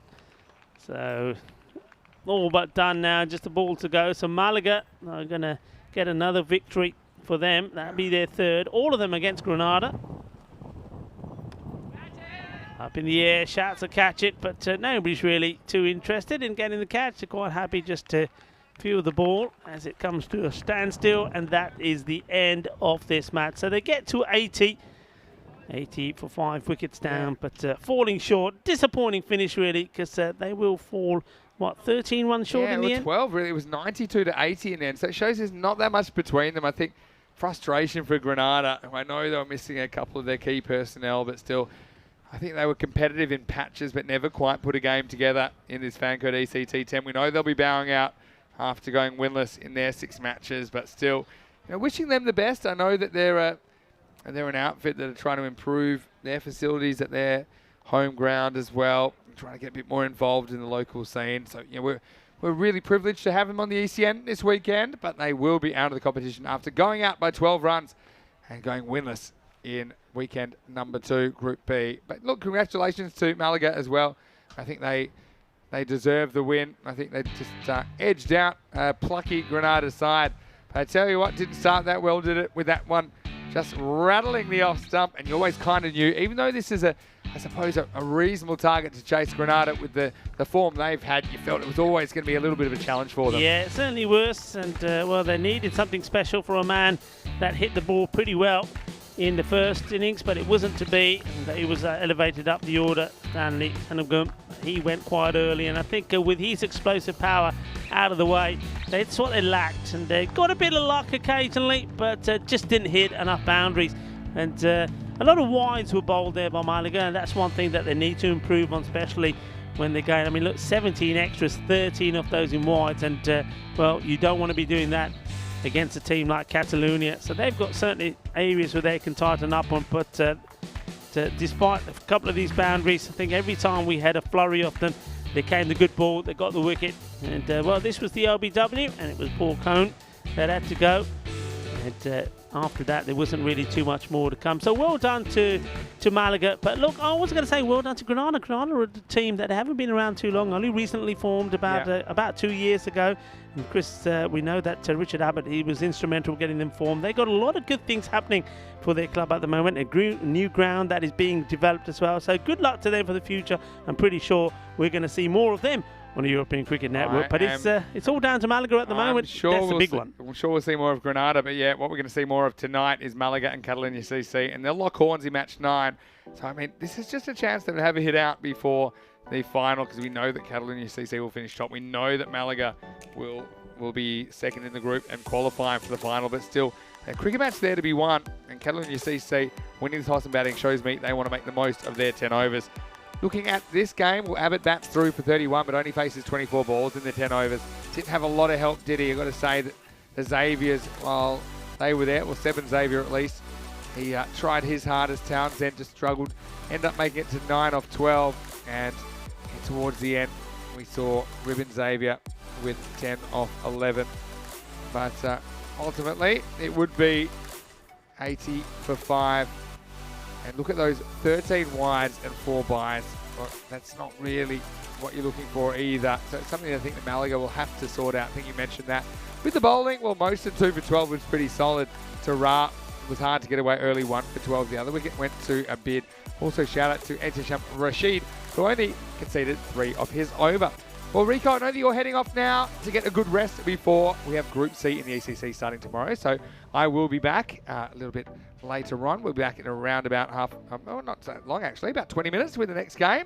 Maybe Lee Rimmer will join me again. He's obviously helped with some of the commentary last week, so he might be helping with the final again. But Rico, I'm sure you've enjoyed this weekend and you're looking forward to another big week ahead. Certainly have. It's been a splendid Sunday afternoon, and thank you to everybody on the chat for all of your input as well. It's been absolutely beautiful, and looking forward to a good finish here. But Catalonia looking strong, but can Malaga cause what would be a huge upset? So, well, Vinny, I wish you all the best. Enjoy the next few games, and I hope you don't get too tired. Remember, you too got a big day tomorrow. Yeah, it's going to be big, but it's also going to be big tonight because there is a spot in the championship weekend up for grabs. Vinny Sandu here, Mr. Maximo, Rico Full with me. Enjoy the little break, but then come right back to ECN because we'll be back very, very shortly for more FanCode European Cricket T10 Spain.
Hello and welcome back to the Cardiff Oval here on the Costa del Sol.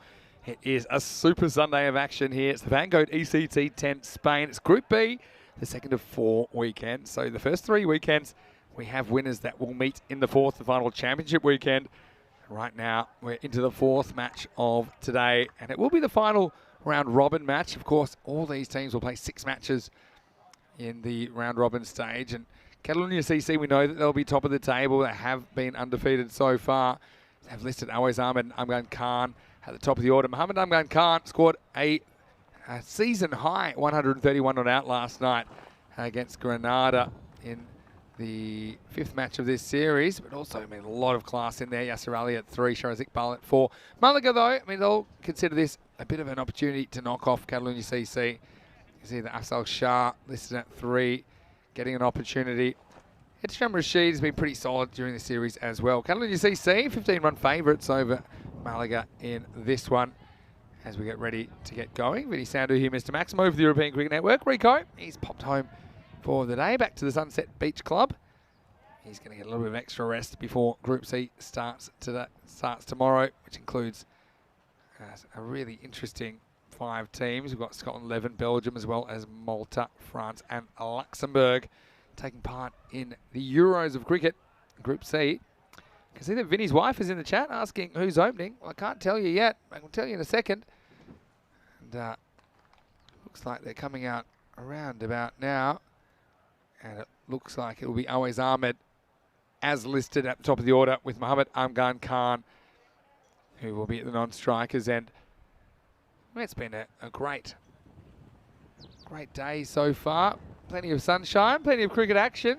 And here's a man. He did join me last week, and he's kindly accepted my invitation to join me in the commentary box for the last couple of matches tonight. It's none other than Calpe Giants and Costa del Sol all-rounder Lee Rimmer. And Lee, it's been a lovely day, hasn't it? And why don't we finish it with a couple of great games of cricket?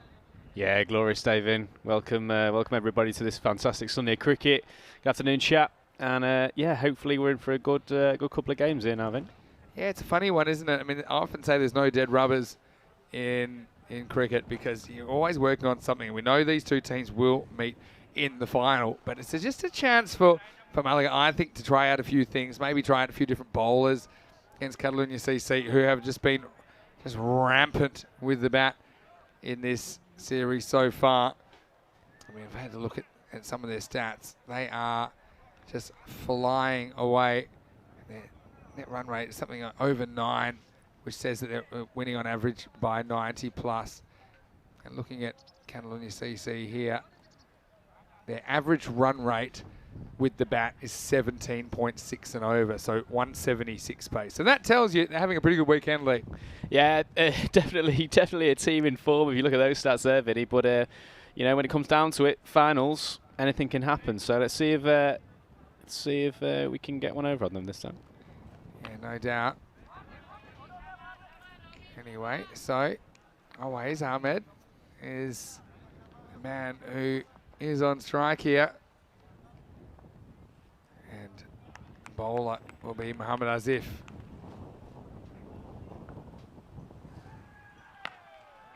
Now this is going to be up and away, and this is going to be 4, so a little bit too short from Asif, and it disappears for 4. Yeah, it's he's seized on the short stuff there, Vin. It's a nice, lovely ball to get in that first over, get you off the mark, sit up nicely, and he's put it away. So, simple put away really for Always Ahmed after a dot. Hits a boundary, he wants more. He's missing that really big score this weekend. I think that he'd be very keen to go on with it. He's a guy we have seen in the Spanish national team setup. It's never easy, I suppose, coming back to the domestic level. He flat bats this, and it's going to get over, long off, and it's going to go all the way. I think this is 6. I'm going to call it early. Maximal. And, well, Always Ahmed, he had plenty of time to look at that. And I think this goes all the way. We'll see if we can see where this bounces. It is going, and, well, 4 runs. Well, I take it back. It's only 4. 4 carreras. And so, yeah, we'll see this one more time. Just really slow when it hits the ground. See here, it is just inside. Well, it fooled me.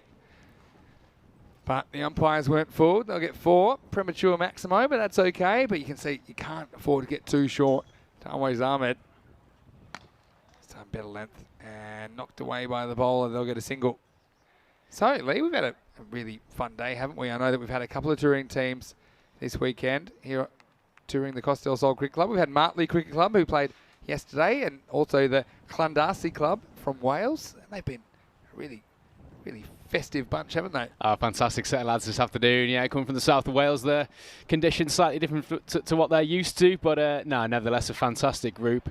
Played cricket in the right spirit, and I think they're on the second game now, aren't they? Playing against Martley this afternoon. They're playing each other now, so it gives us some time to spend some time with you as we get to the end of the first over. 10 for no loss.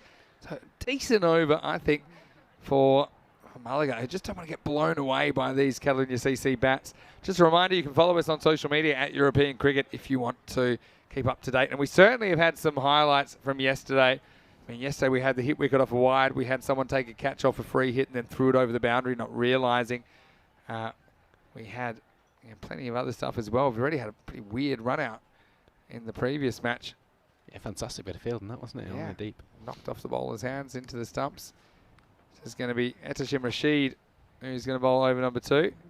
Against 2 short, asking for trouble. And if you ask for trouble, you're going to get it when you bowl those to Muhammad Amgan Khan. Maximal. That time there is no doubt. It's 6 runs to Catalonia CC. Yeah, anyone that's tuning in yesterday saw this guy absolutely explode with the bat. And, I mean, it's not looking good early doors when he's playing shots at that second ball. So, yeah, they need to get it up there at the minute. Malaga, see a reply now, Ben, hopefully. Yeah, pitch it up. I think they're going to make more mistakes if you do that. And this one's still a bit too short. Takes on the fielder. Well, I think it's still 6, but it's a good effort out there, isn't it, from the fielder? And this might be Mohsin out there, but I think the result is a Maximo 6 runs. Yeah, mistimed initially, Vin, but a fantastic piece of fielding out in the deep there. He nearly managed to claw it back in, but no, just snuck over. That was the previous one. The next one he got a hand on, but couldn't keep it in the field of play. Quick hello to everyone watching the YouTube chat as well. He's in European Cricket Network. Amgan Khan just knocks that one to the offside for a single. So tell me, what can Malaga do to try and keep Catalonia CC under control here? I think a bit of bowling that's a touch fuller.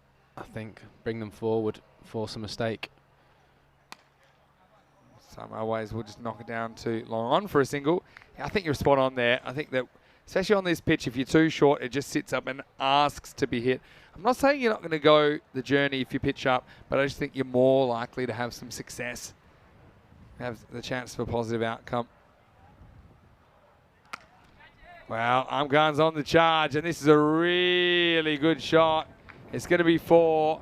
He hit straight through the line, and that's the shot of a man in form, Lee. Yeah, strong shot there. Just stepped into it. Knows that the field are up on the offside. Still in the power play. Can afford to get enough bat on it sneaks over the infield, and it's 4 runs, Vinny. Yeah, so I think this is also where Catalonia CC, they have to start thinking about what their ideal batting order is for the final. Because, again, they won't be taking anything for granted. They might have had all this success in the group stage.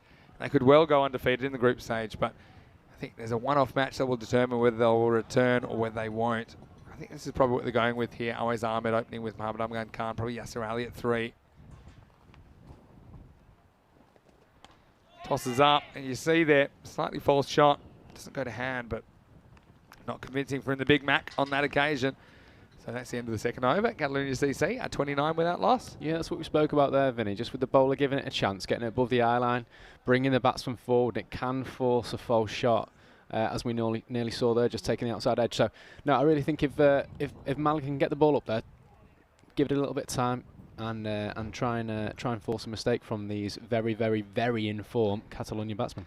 Looking at the table, you can see there can't be any movement as far as the placings. Will be Catalonia CC in first. Malaga, with 3 wins currently, will be in the middle. Granada, they would not register a win. They have finished their 6 group matches. So Lee, I mean, as a member of the Costa del Sol Club, I know Costa del Sol are playing next week. Is there a chance we'll see you on the park? Yeah, absolutely. Next Saturday, looking forward to getting out there with the boys. And, yeah, hopefully we can hit the straps from the off. But that's a fantastic shot there over the infield again, Vinny. Speaking of hitting the straps, you can see just a little bit of length from Mohammad Azif. And it is smashed away over the cover region. So 4 more runs. Looking very good at this stage.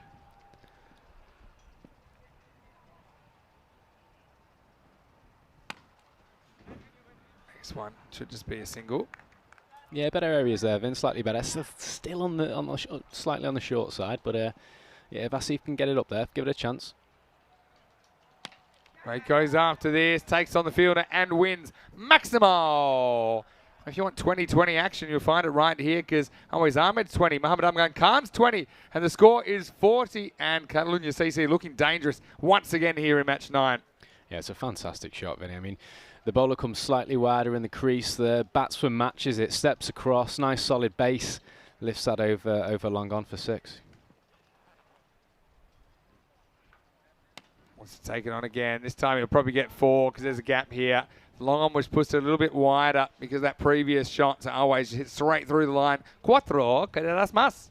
Yeah, really, really good shot here, Vin. Just it's the placement that does it for him here, Vin. He just holds back on the shot. It wasn't as full as the last ball, but no, just holds back a touch, just keeps his shape and just drives it through past the bowler for 4 runs. Fantastic bit of cricket. So you can see it's a pretty healthy power play.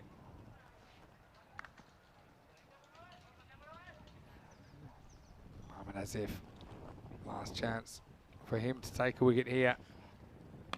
And he won't because this one is launched long, strong, far, and there's only one result, 6 runs Maximo. That one has gone a long way, and the 50 comes up off the last ball of the power play after 3 overs. It's 50 without loss. Oh, it's absolutely huge, Vinny. That has gone the distance. Even cleared the catcher that's out there in the deep ready forward as well. I think it's Pete out there. But no, huge shot. Lovely stable base again from Awais Ahmed, and he absolutely sends this to the moon. Yeah, he sure does. And this is the shot that can get him out occasionally as well. I've seen this at the international level and even the club level where he's just trying to hit some of the leg side that he probably shouldn't, and he ends up kind of leading edge or just skying the ball. But he gets that one just right. So Awais Ahmed, I mentioned that he is probably the one that's got a bit of FOMO, hasn't got a really big score, while others around him have had some success. But now he's looking pretty decent, 30 off his bat in the power play. And so now we head into the middle overs. And I have to say, Malaga will be trying their best to try and pin this back, but looks to me like they will be going for no one a bid in over number 4. Yeah, he bowled really well in this in the last game, no one a bid. We know him. He's played a few games down here before. Yeah. We played alongside, and no, very, very handy bowler. So it'll be interesting to see how he gets on against these 2 informed batsmen. So first one from Big Mac, just knocked away to deep mid wicket. Yeah, good Big start Mac from the is bid Mohammad there. Amgan Khan, MAK. So The first game I ever commentated on ECN, or the first kind of major one, was the ECL 19, and it was Catalonia CC playing the Russian qualifiers, St. Petersburg Lions. How did that go, Vin? So yeah, the Big Mac, he had a good game that game. So every time I do commentate him, and there's Mohammed Magal as well, who I'm not sure he's in the lineup for this match, but he's 12th man actually. And those two had a very good partnership. So it takes me a little bit back to the future, if you like. Down leg side, this will be quarter wide. Yeah, but it's so strange, the European Cricket Network. It's only been around really 3 years, but it feels like a lot longer.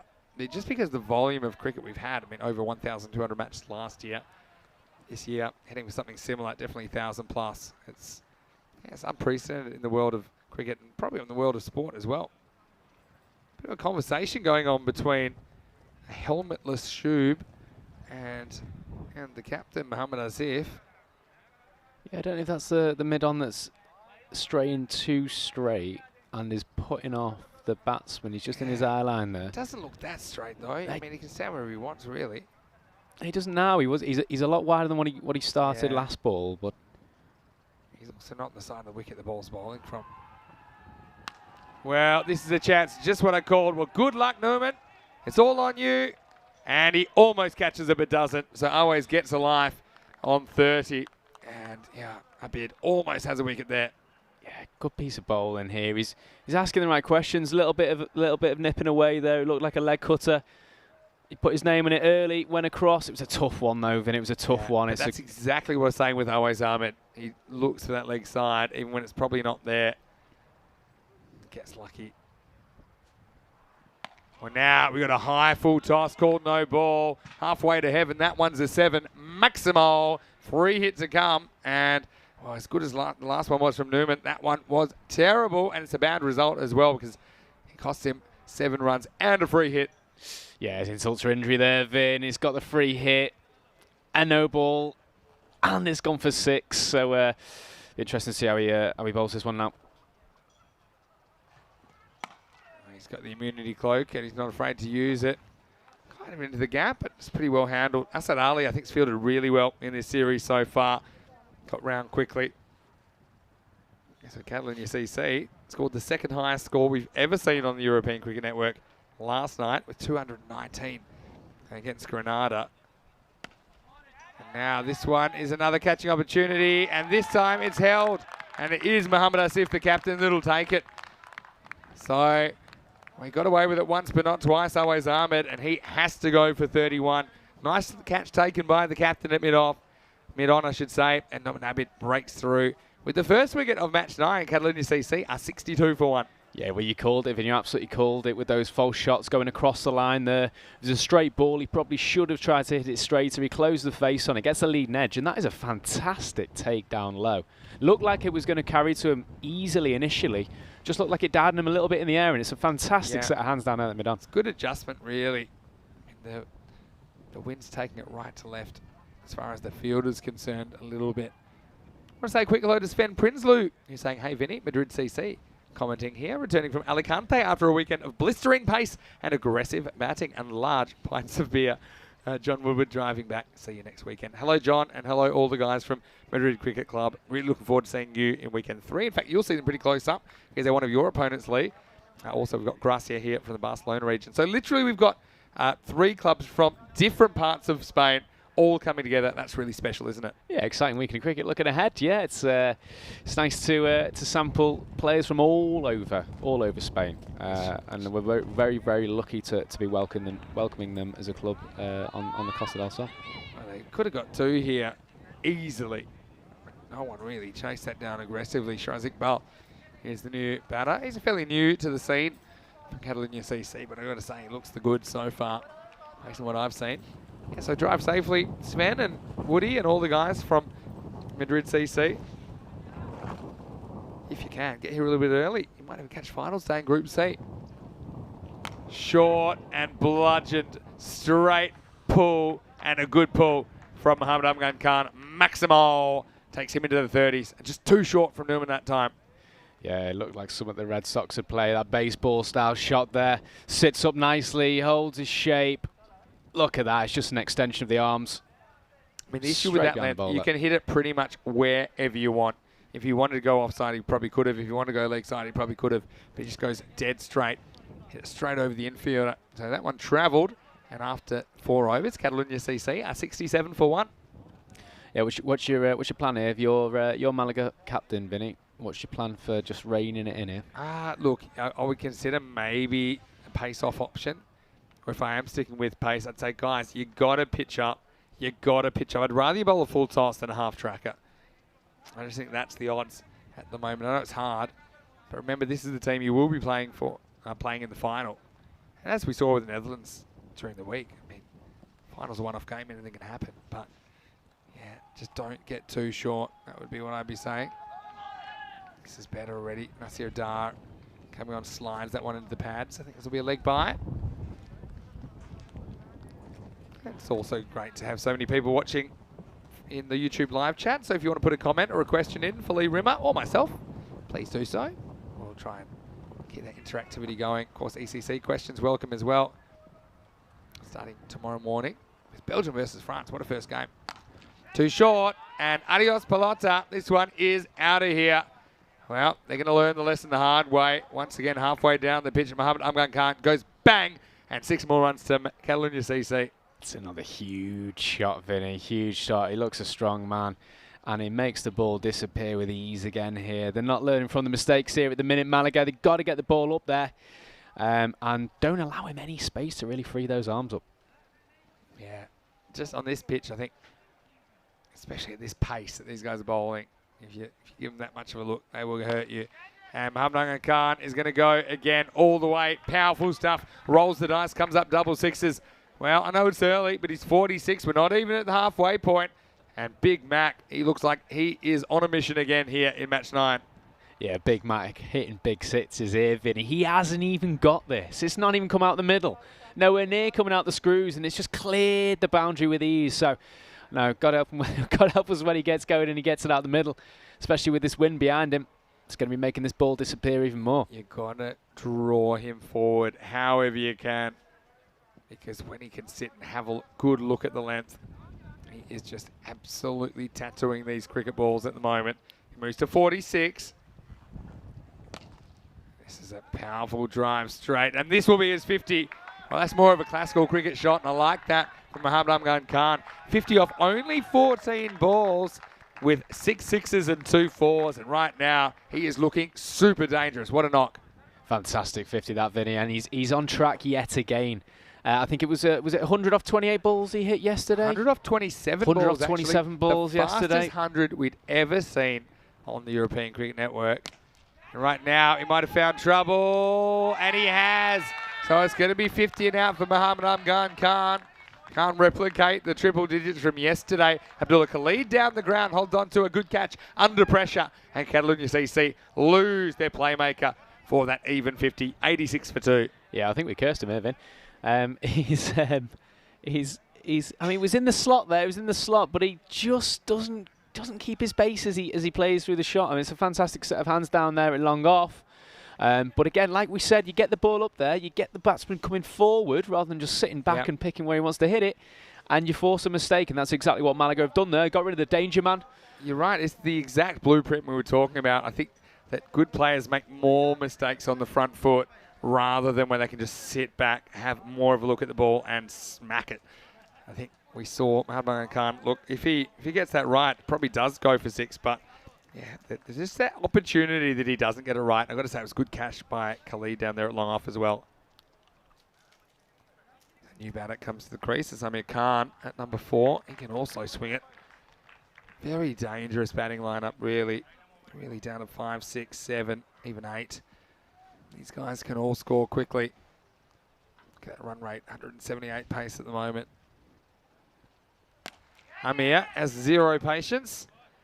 This will be a one-hopper down to that same fielder, Abdullah Khalid. End of the over, and halfway through the first innings of match number 9 in Group B. It's 87 for 2 off 5. And just a reminder, there's so much happening in the ECN universe. And, well, we will be back in 2 weekends' time with weekend 4 in the championship weekend. So we have 3 qualifying weekends. Madrid United won last Sunday night. Whoever wins the final tonight will be the Group B winner. It'll be either one of these 2 teams. And then next week we'll have Costa del Sol as well as Gracia and Madrid CC going head-to-head in that group. And whoever wins that will be the final championship weekend team. It will be the same format, triple round robin, and a final under lights. Right, here we go with over number 6. Amir doesn't quite get this right. Bumps it back on the bounce to Norman Abid. Yeah, solid start from Abid here. Hopefully he can just peg the Catalonia batsman back a little bit here. They've got 2 new batsmen at the crease now, so I think this is the opportunity, Vinny, to really tighten up a little bit. Can't get too short. Gets too short in the air, but it might hold up. And it's been spilled at the last moment. Well, it's an opportunity, that's for sure. And unfortunately, it goes down. It's a rare error by the batter. I suppose that's because it's a new batter as well. I think that's Nasir Dar down there who spills it, but he'll be disappointed he doesn't hold on. Yeah, tough chance here, and it just dies on him a little bit last minute. But he made the ground there. He'd be disappointed not to have got there, and that was the opportunity to take the batsman that's come into the middle early doors there, but they've not seized it. Hopefully, no doubt about it. Yeah, I bet we'll be upset with that because he could have had a second for sure.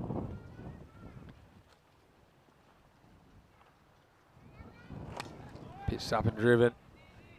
Finds man in the infield though. Makes a good stop. That's Edem Rashid. Just the one. Yeah, much better areas there, Vin. Much better areas. Right up there in the block hole, forcing a drive, and yeah, you can't get hit over the ropes if you're bowling that sort of A lot of it is just consistency of bowling that kind of length and just eliminating those bad balls, those short balls. But this one's on a length and it's swung out of the ground. It got a little bit too close to the batter, and he says, "Thank you very much." Amir Khan goes large. Maximal. That one is into the fan zone. Oh, that's a serious cricket shot. That is a serious cricket shot. I don't know if you remember Malloy, Vinny. He used to sweep off a length with absolute ease, ex-Lancashire opener. And as soon as he played that shot then, it just shades of Malloy, sweeping off a length to the medium paces. Serious. If you are going to try that, I mean, you want a pitch with consistent bounce. That's the thing. And this bounce is pretty consistent, I think, on this deck. Absolutely. At the Cartermore Oval. Yeah, we're lucky to have this sort of facility, Vinny. So certainly fantastic place to play cricket. Again, it's good adjustment though from a bit. It gets a little bit fuller. This time it'll just be a single. I want to say hello to Wayne H, who's joining us. Where are you watching from, Wayne H? Always love to see you in the chat. Also, I know that we've got the Vinny's wife account as well. Also, Patrick Bateman is in there. Keep the questions and comments coming. We love the interaction here. And anyway, there's not too much interaction with this except for the fetching, which will have to be done because that one is smoked over the leg side. Maximal. And Shiraz Iqbal gets his first 6. Also brings up the 100 for Catalonia CC. It's 103 for 2 after 6. That is absolutely huge. These 6s are getting bigger and bigger and bigger.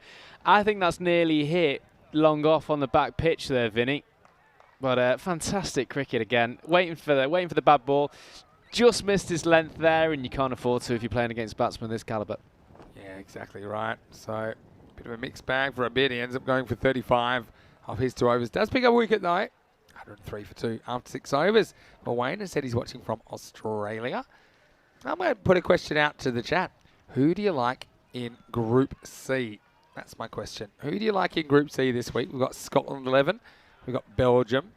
We've got France, we've got Malta, and we've got Luxembourg. Who do you like to join the England 11, Spain, and also Netherlands 11? They qualified on Friday night. Well, this is too short, and once again, that one gets a pounding out of the ground. Maximal! It's another huge 6, Vinny. It's absolutely massive. That made a deafening sound in my ears when that ball was hit. He's off balance when he hits this. He's off balance. He's leaning backwards. He's tumbling off to the offside, and he's absolutely caned it. You got a bunch of people with a tape ball background. They love having a bit of length to work with. They'll get deep in their crease. They won't really be too fussed. A similar kind of shot. This one won't carry. Almost eats up the fielder. Has no idea where it is. And I think that's Dar out there. And where's he copped this one? On the hoof. Let's have a look. I suppose there's good stops and That's the only type of stop, really, if you keep it in the boundary. Oh, he might have just turned his ankle or something. It wasn't so much the ball impacting the foot, I don't think. Yeah, not an easy one, that, when he just dies in front of you. What he hasn't done is taken his eye off the ball. He's got his body behind it. And I think he's going to go off here, at least for a bit. I think it makes sense. Let's see exactly what happens here. It hits him high. Oh, I see. I think he's just turned that ankle a little bit on one of the steps. He's hyperextended that ankle. Yeah, E version. So gives us a chance to see 12th man taking over. And let's hope that it's nothing too serious for Nasir Dar. Yeah, 12 man has took a few catches in the warm-up, Vinny, because he's going to be getting peppered out there, isn't he? You're not wrong.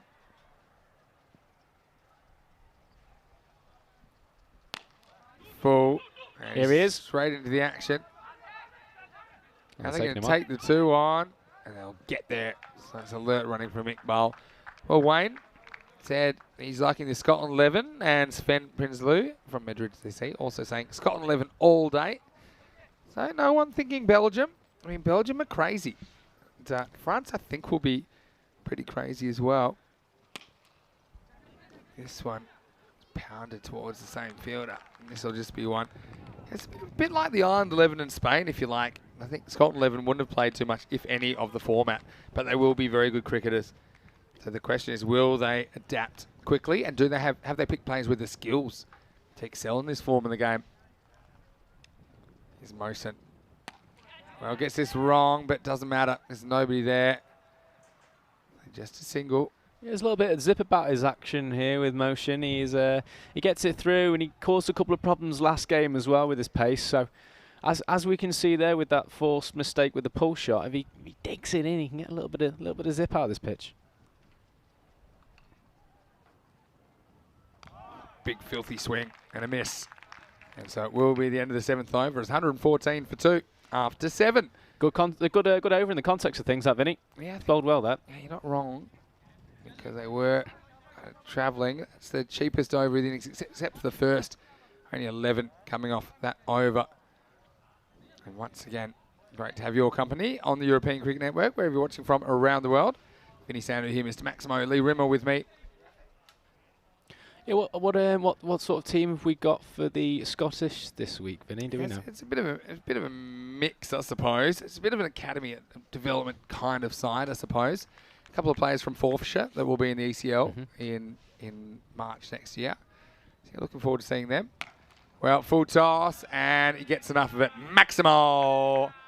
Yeah, if you ask for trouble, you're going to find it here against this Caledonia CC lineup. Asad Ali comes on. That was a knee height full banger, and it disappears into the shrubbery. Yeah, I think that's the difference, isn't it? When there is a bad ball, it gets put away as it should, and he's not even timed it again. But it's about making the most of any bad balls that you get, seizing on that opportunity, and he's made it disappear yet again. And the other thing is, okay, it's been a couple of mismatches this weekend, probably involving Catalonia CC. But you got to realise that everyone in Spain, they're on the same tier of cricket. So the thing is that you've got different regions, I suppose. And club teams don't often play each other from different regions. This is just one of those occasions where it happens because there's a FanCode European Cricket T10. So obviously we're seeing Catalonia CC finding it to their liking so far. Yeah, good bowling, good comeback that one from Asad Ali. Thinks about throwing but doesn't. Good comeback from the bowler. Yeah, there's nothing but positive for Spanish cricket, this sort of tournament, because, as you've said, if you open up that catchment area to teams that you wouldn't usually play against, it's only going to bring the better players together, Vinny. It's a fantastic opportunity to be able to play against these sort of players. It certainly is. I'm really looking forward to the championship weekend already in a couple of weeks' time. Pitched up, hit hard, one hopper, and mishandled 4 runs. So that wasn't part of the plan down there. See, Abdullah Khalid took a good catch earlier, but this one was a little bit too spicy.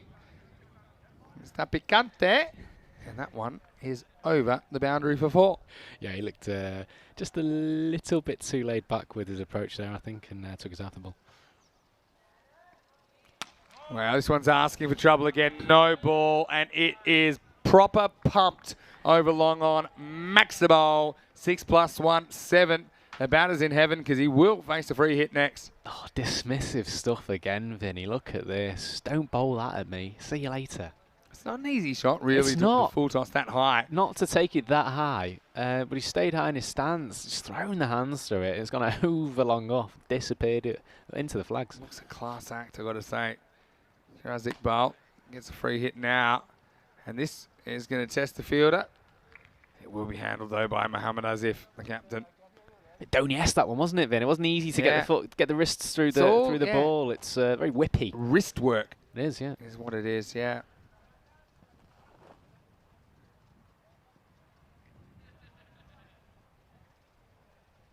The full toss. Well, that one is a no-doubter over the Teds. Maximo, and I think that's another no ball as well. Is this over going proper off the rails from Asad Ali? Another 7 and another free hit coming up.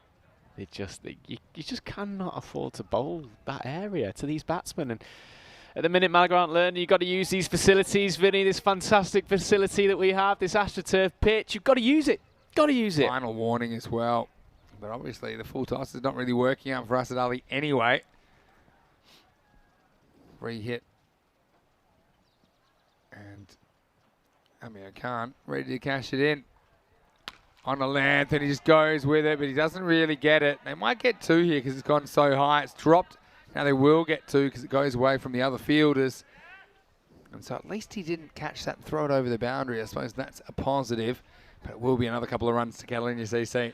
Yeah, we saw that yesterday, Vin, with the catch over the boundary, with the overthrows. But yeah, just little 60-degree wedge there. I think he got a little bit under it, didn't he, with that free hit? But I don't think they're going to be taking the foot off the gas.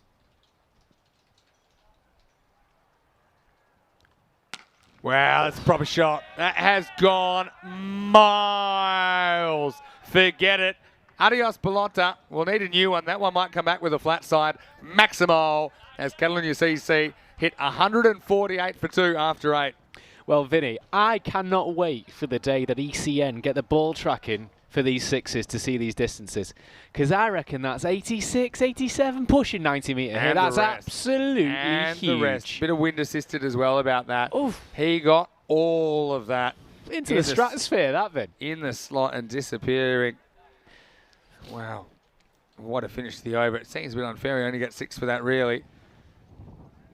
It's Vinny Sandhu here, Mr. Maximo. Danush has joined us. Just letting you know I'm here with Lee Rimmer, who has previously played for the Calpe Giants in the night series at the start of the year. Also plays for Costa del Sol here, the host club of the ECC and this FanCode European Cricket T10. Lee will be playing for Costa del Sol next week as well in Group C.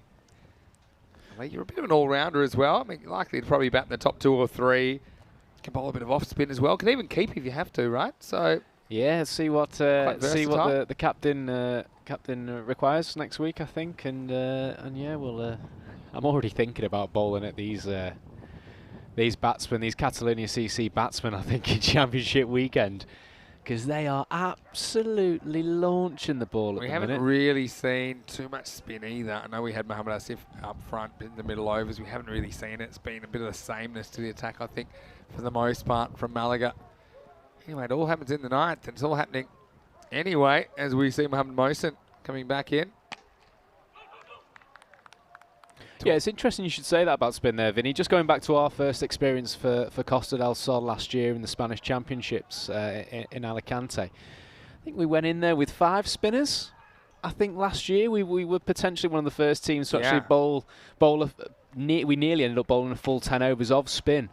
And despite it being obviously the slow form of bowling and people think that you can get after it a little bit more, there is definitely a place for it in T10 cricket. Oh yeah, for sure. If you have quality spinners, just keep rolling them out. I feel like good batters make more mistakes against spin than pace. Unless the pace is really quick. Yeah, absolutely. And with these, have a crack here. If he hits, he's gone. He misses. Backed up. Just a single. Yeah, it's a template we've seen copied a couple of times. But I mean, I would say you have to have spinners that can do it. You can't just bowl anyone spin. So Roma CC won the whole of Italy, the Italian Championship. And that was an ECS over 5 weeks, involved about 32 teams, I think. And the winner would go to ECL next year, as we see another 6 pumped down to the ground. And, well, watch out in the cheap seats because that one's going into the 10th. The officials under assault as well. Maximal, Catalonia CC, 150 plus and still climbing. What a shot that is by Amir Khan. Yeah, well, I'm glad that the scorers had their eye on the ball there and started putting that 6 into the scorebook because it nearly took them out in those seats up there. But another fantastic shot there, just sitting back, waiting for that length and making it disappear. A couple to coming this over. Amir, it's very compact at the crease. I like that. I think it's pretty simple with his technique. I guess one down the leg side.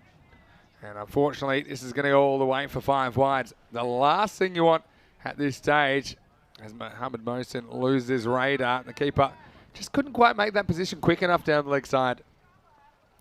Yeah, I think the keeper needed to be having a look over at that back pitch this morning, Vin, to see your footwork. I think if he'd got the feet moving there towards the leg side, there could have been a chance of stopping that, stopping the wides there. When you lose the ball in the batter, more often than not, it comes down that leg side. So the keeper just took a little bit too long.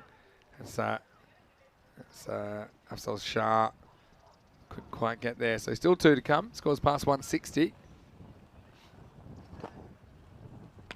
Now he's going to hit this a mile high. Well, they're going to come from everywhere. The bowler is going to take a ridiculous catch as Mohammed Mohsen, who I don't even know if he's looking at this when he catches it, but he has taken an absolute hanger off his own bowling. So Amir Khan, his luck runs out on 45. 6 sixes in his innings, not a single 4. And he goes to a blinder of a catch by the bowler. 162 for 3. Oh, what a mark this is, Vin. What a mark.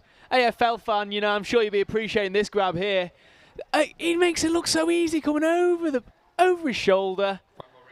And that is a fantastic catch. Such a good catch. Makes it look so easy as well, Vinny. He goes proper cricket zombie, I call it. He goes proper cricket zombie because he's hanging out. His arms are kind of floating in front of him. He doesn't really know where he's going here. And he looks around. He doesn't see any outfielders coming. And then somehow the ball straight into the hands. He takes it like it's what he planned all along. He's not even surprised, is he, Vin, when he takes that catch there? Not even an inch of doubt in his mind that he wasn't going to grab that. What a fantastic piece of cricket off his own bowling as well. Yeah, always better catching off your own bowling. Notice that. Yeah, Chris I'd agree Smith with saying that. that came down with snow on it. Well, it certainly did. I mean, that was so high. He also thinks that Catalonia should be charged for every lost or damaged kookaburra. That'd be a big bill. There you go, new batter. And this is how you get your iron in the FanCode T10. He smacks that one about 30 metres over the boundary. Maximal Ralph Saman off to the races. And at the end of 9, it's 168 for 3. Well, there's nothing like having a look than, hitting your first ball for 6 there, Vin. He makes that look so easy. Leans into it, little extension of the arms, and 6 runs. Yeah, in the slot. New batter. You don't necessarily expect this, but that's what these guys are comfortable doing. They were the club that represented Spain in the European Cricket League, the Champions League of European Cricket back in 2019. And they have played a fair bit of T10 cricket in Barcelona on the ECN and otherwise. So, yeah, it's a bit of a skill to come to the crease and be able to do that straight away. Yeah, do you know much about the domestic cricket in Barcelona, Vinny? Did he play a lot of T10? I'll spend a bit of time there. Wow, this is a full toss, and this is what you get, although the fielder is hunting it, and he will drop the catch. They'll probably get 2. So, yeah, Iqbal will grab a couple. I mean, that was a mile high. It looked like about a knee-high full toss. Check the height. Yeah, it wasn't too high. It was after he hit it. Just going back to that, yeah, they play a lot of 15-over cricket there, actually. They play a few different formats, but they will play some 15-over cricket, some 30-over cricket as well. A bit of a mixture. As this one is clipped away, this will probably beat the fielder. It does. So Iqbal moves to 30 in pretty quick time. The score continues to climb up to 174. Yeah, so they have a mixture of organised cricket, but also kind of, I suppose, bespoke cricket that they will organise games against each other because they have something like 70 clubs up there now. It's actually, Barcelona is the city in Europe with the most clubs except for London. Wow. So it just shows you it's been growing and growing and growing there. And so when I was there at the start of last year, I couldn't believe it. I went around to look for something to eat near my hotel. The first time I was there, it's a game of street cricket around the corner. Bunch of kids playing. So I loved it. And I did this thing where I asked them to tell me how to play, teach me how to play, pretend I didn't know how to do it, and then let's just say I got better really quickly.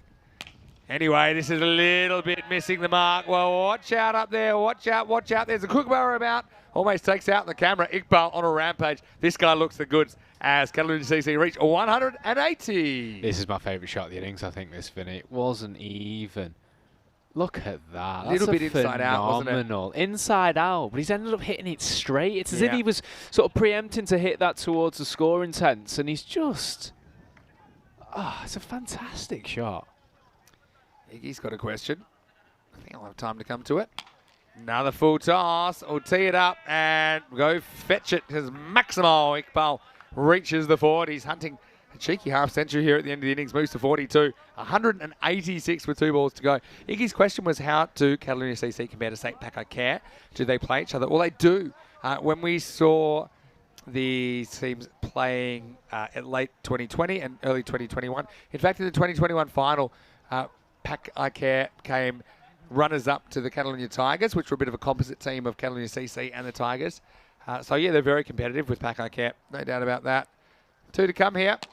Now the full toss has to be stopped. Is thinking a little bit about a cheeky 2 to steal the strike back, but Zaman will get one more chance. The only ball he's faced so far went for 6 as well. Danush saying it's some kind of runs carnival. He's full before dinner. Well, here's the last ball. Can they get the 190s? Or maybe is the top edge-ish, and the fielder comes and he drops the catch. Well, I don't think they even realise what's happened here because they get 1 and that's all they'll get. So not greedy in the end, Catalunya CC. It's actually a pretty good effort to stop that from Noman Abid. You see this.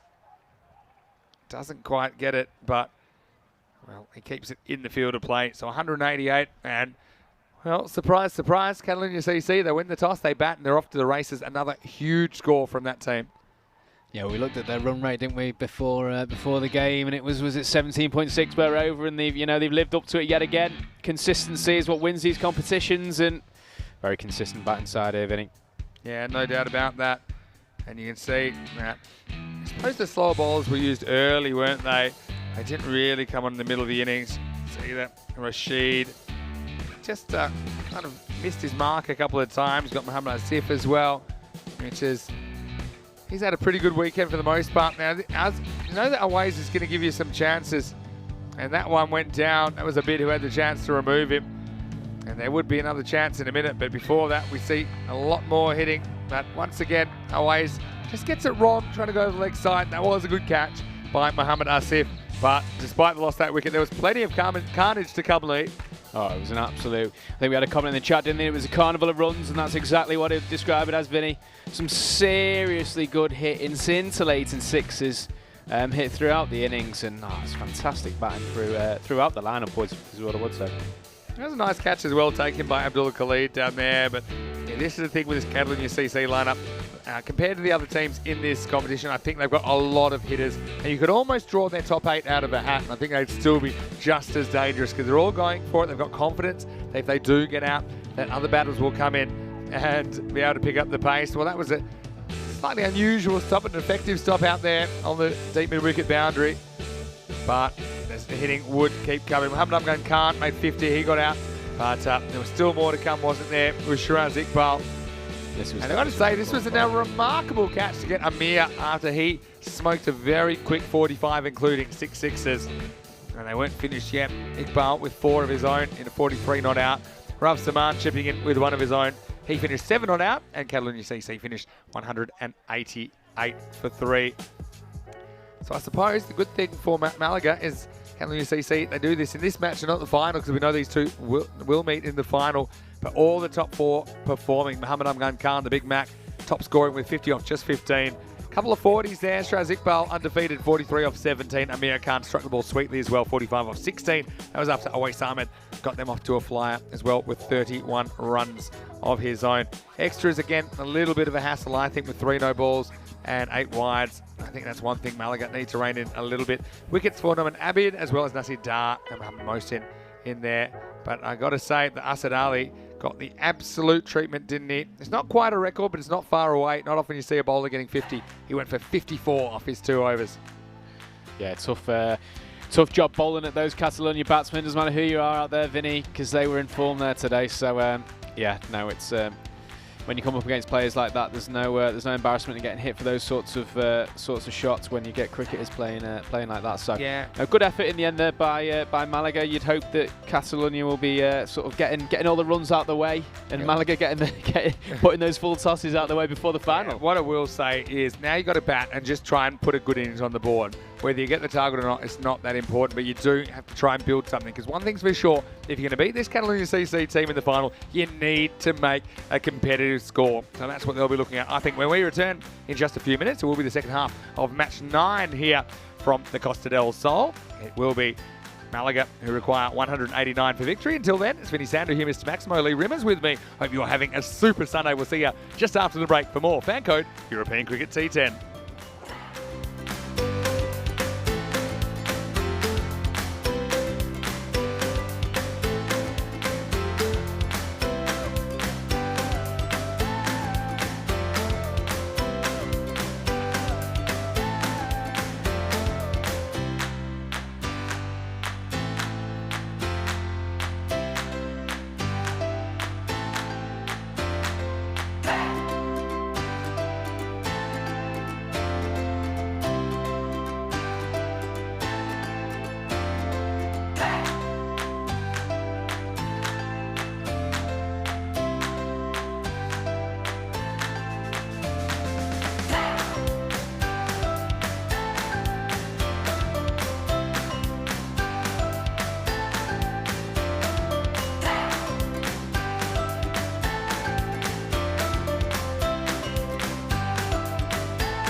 Hello and welcome back to the Cardamom Oval. It is a balmy Sunday evening here on the Costa del Sol. They don't call it the Sunshine Coast for nothing.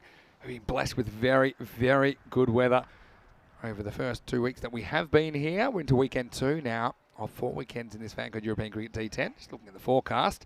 Well, shocker, a lot of sunshine coming the next week as well, as Group C will begin.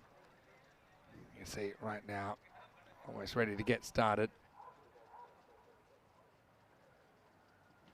And this is the FanCode ECT10, a domestic tournament involving 9 local Spanish teams from all around the country coming together here in the Andalusia region for the chance to be ECN champions. Of course, we'll have the championship weekend in a couple of weekends' time. Ralph Saman will be the keeper for Catalunya CC in this one. The story so far in match 9 is that Catalunya CC, they won the toss. They batted and they have put a big score on the board. In fact, it's 188 for 3, Catalunya CC. With some good contributions in there.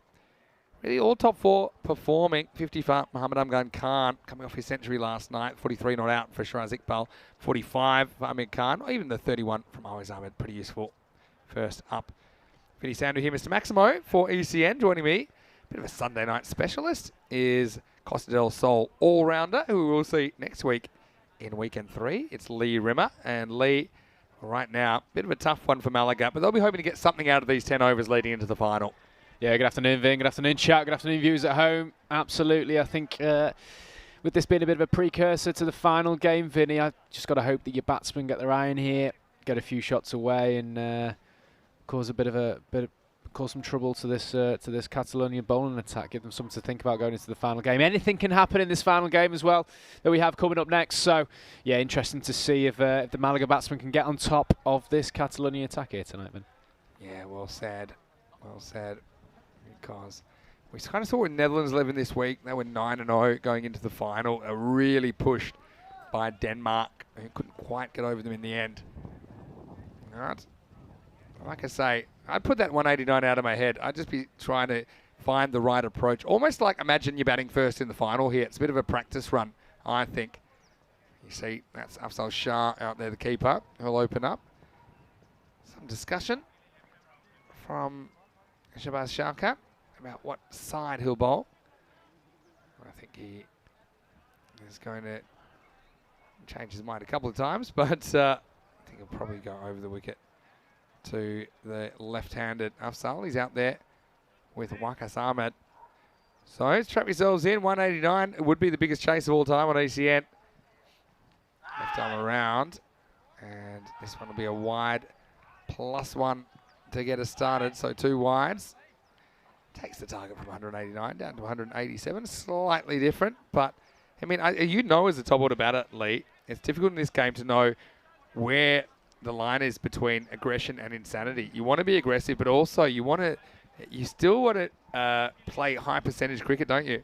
Yeah, controlled aggression for me, then. When chasing a big total like this, I would say to anyone that's playing in my team or any top order batsman that are going out and facing this task is not to think about the score too much and just controlled aggression. He's taking us half the ball there. It's a good angle, isn't it, from Shabazz Sharkat? It's a good angle. The batsmen just need to focus on getting their eye in, give themselves a chance, make sure they're getting bat on ball, they keep the score ticking over, and the boundaries will come. The boundaries will come. The way to win against Catalunya CC, I think you got to bat, make 120, hope for some early wickets, and hope you can put some pressure, because they've never really been under pressure with the bat this weekend. You have to think about that as well. Sharkat over the wicket to the right-hander.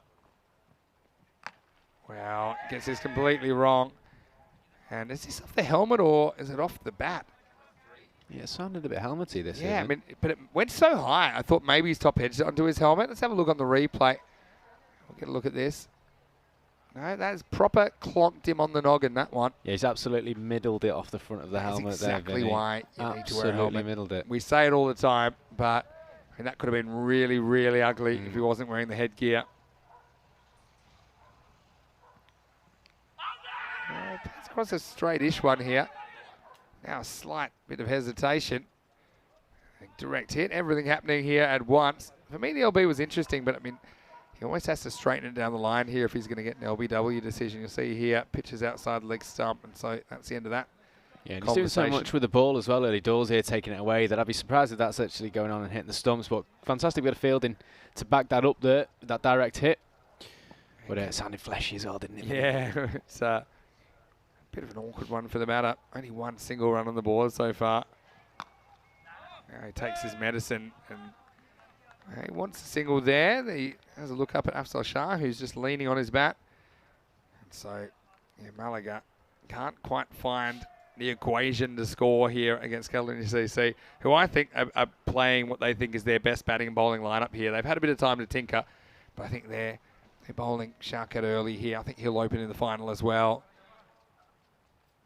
He's been very effective so far. Well, he's on a maiden because the only run was a head by. I've jinxed him pretty good there because the big filthy 5 wide down the leg side. And Rav Saman couldn't catch up with that. Single Carreras and Malaga are away thanks to some assistance from Sharkat. Yeah, it's helping the cause with that, the 5 wides there, Vinny. But they're going to have to find a way here. The Malaga batsmen just looking like they're being tied up a little bit by this very, very good Catalonia bowling attack in this first over here. Great question in the chat from Vinny's wife. Hello, Vinny's wife. Hope you're well. Always nice to see you in the chat. Short. And they're going to take 1 here. So at the end of the over, it will be 7 without loss.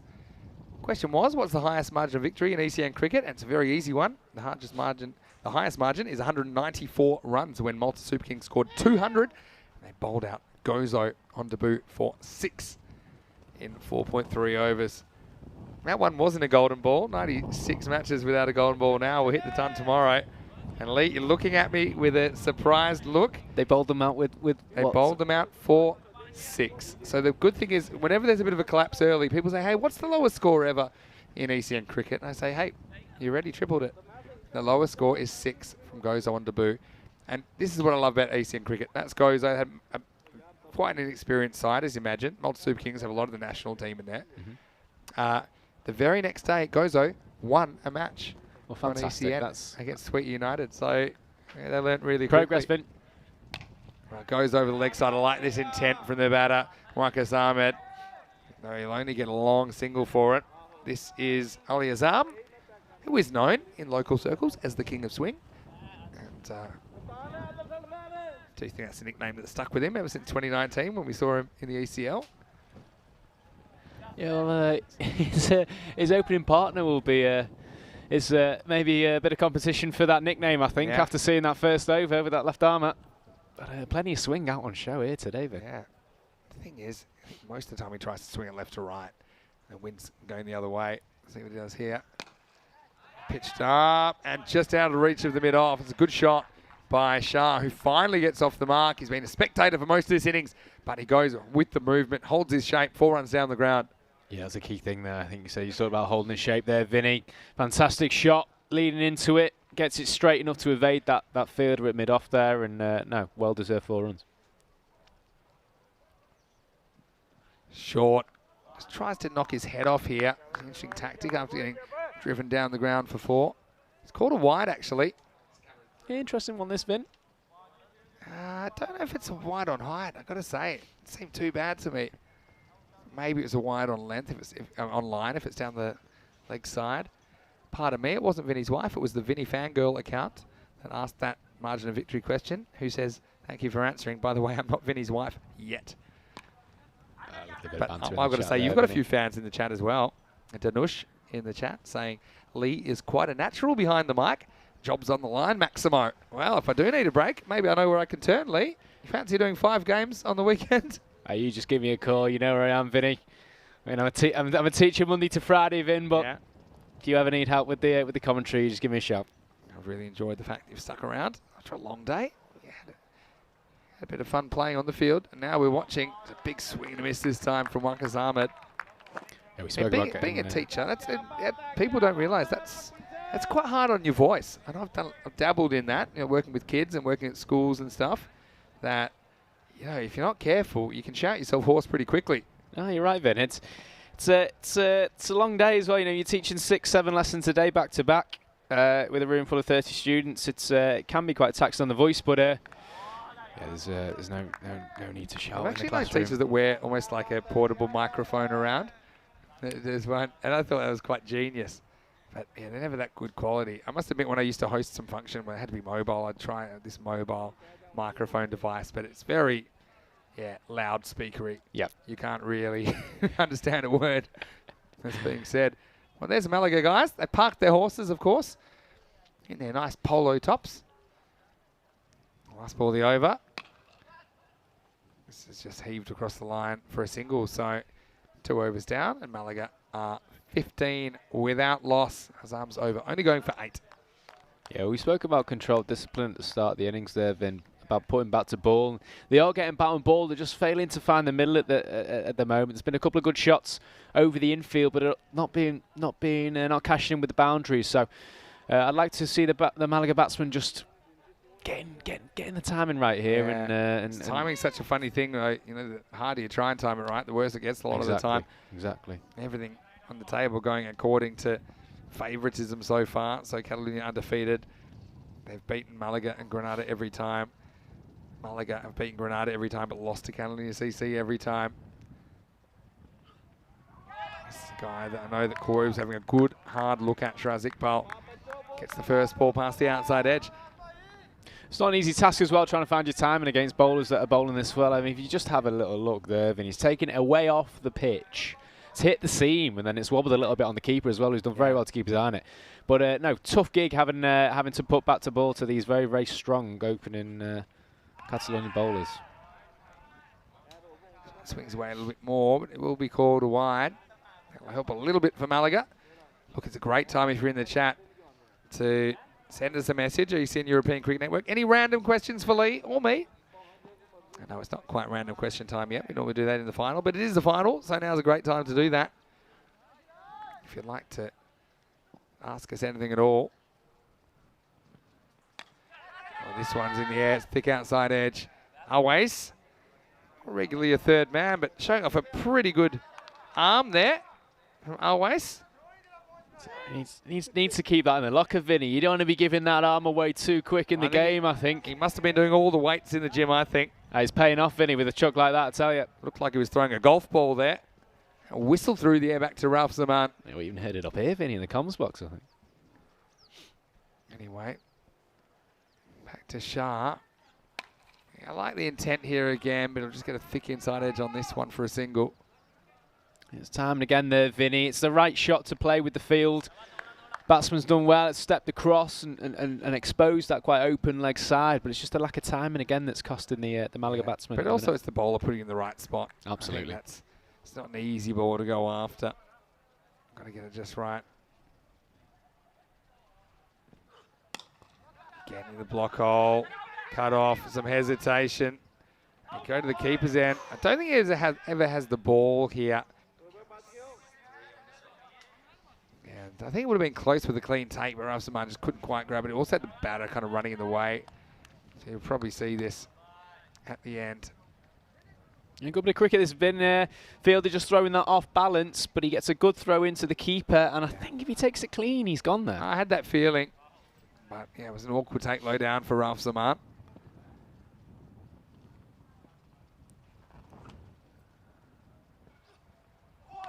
Wow, what a good ball that is. Goes straight through him, but doesn't clean him up, just missing.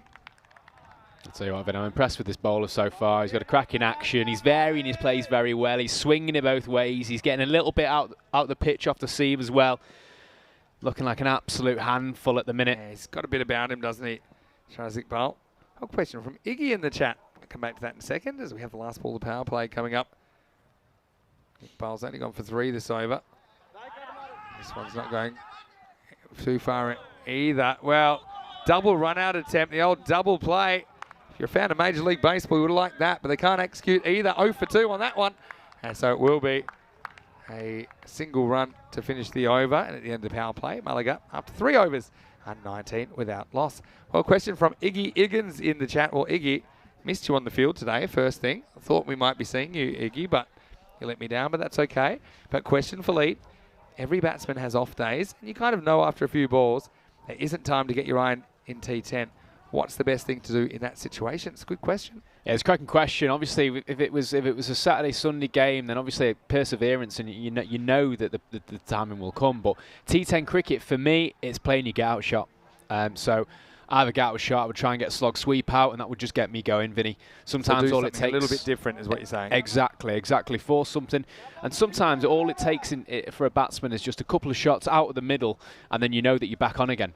Yeah, timing's a funny thing, hey. Here's Ghulam Sabar, and he's going to rock the middle stump first ball. Well, keep it simple. He's not the fastest, Ghulam Sabar, and he is the curry meister. That's what we call him in Barcelona.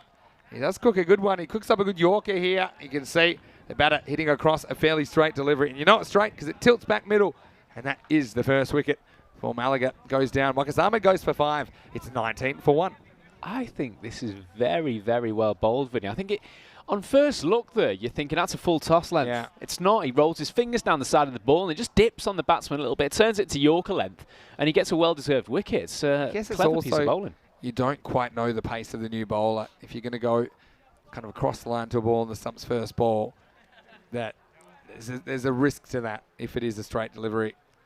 So, yeah, it's an interesting thing that you say, because I suppose in T10, this is what we've learned as well, you're kind of better off actually getting out, trying something, than sticking around and making, say, 5 or 15 balls or something like that. Because at least if you do get out, normally at this level, definitely the international level, you've got batters that come in that can actually have a good day out, which might be their day. Yep.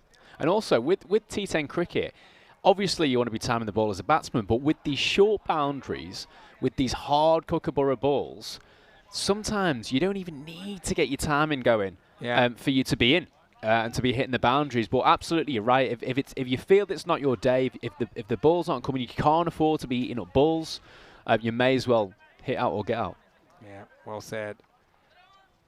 But right now, we're going to see Malaga fighting on here in this chase. Again, it's a proper David versus Goliath tonight in the final, but anything can happen. This is ECN cricket, and now Hussain will be facing up to Sabar. Ties him up with a ball that's at his body. So you look at Waqas Ahmed, that's the kind of innings that, yeah, look, I'm not criticising his lack of intent because I think it was there, but 5 or 15, it just means it puts a lot of pressure on the batters coming in next to score quicker than that, and they don't even have a chance to get in. Yeah, absolutely. Strike rate's everything in this form of cricket. He likes this. Umpire, not particularly enthusiastic, Nilkash Patel. Hussain went after this from Sabar. And Ralph Zaman mentioned he's a decent keeper. Let's have a look. Oh, it's an interesting one.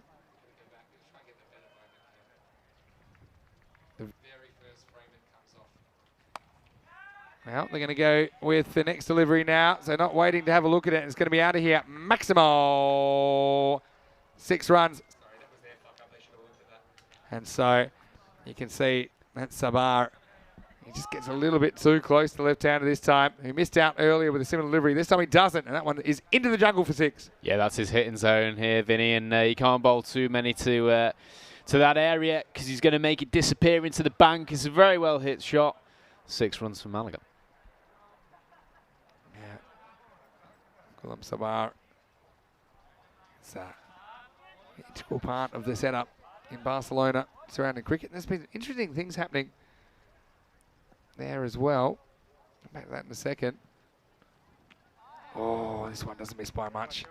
But I know that there was some sort of poll or some sort of vote with the local government about what do you want as a sporting project, and the whole cricket community got together in weight of numbers, and they won that to get some sort of funding to provide additional infrastructure for cricket in that region. Obviously, they've got those kind of numbers there now, so that's really exciting for them.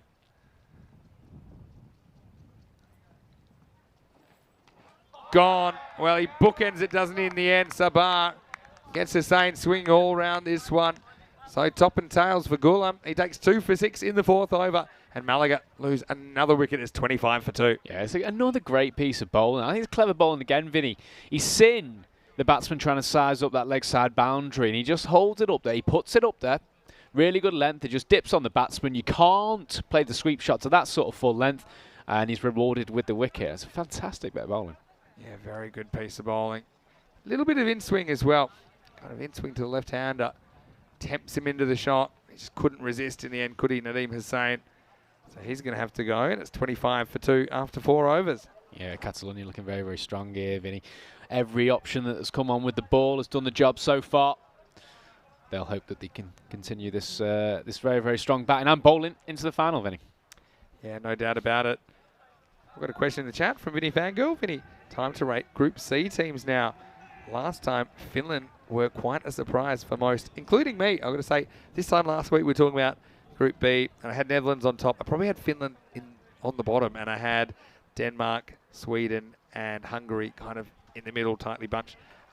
It turned out to be similar, except for the fact that Denmark were a big surprise, especially at the end of the week. I mean, it shouldn't have been surprised really, but they really adapted to the format well. Finland overperformed as well compared to what a lot of people expected. They only won 1 game back in 2021. And Hungary disappointed. They only won 1 game out of their 8. So just shows you what we think, even what I think, knowing quite a lot about these teams. Teams will surprise you both ways. And speaking of Gulams, it's going to be another Gulam Sawa to bowl his fairly gentle spin, but again, he's a guy that'll tempt you into the shot. So yeah, talking about this week, and yeah, probably have a look at the Group C teams in a minute.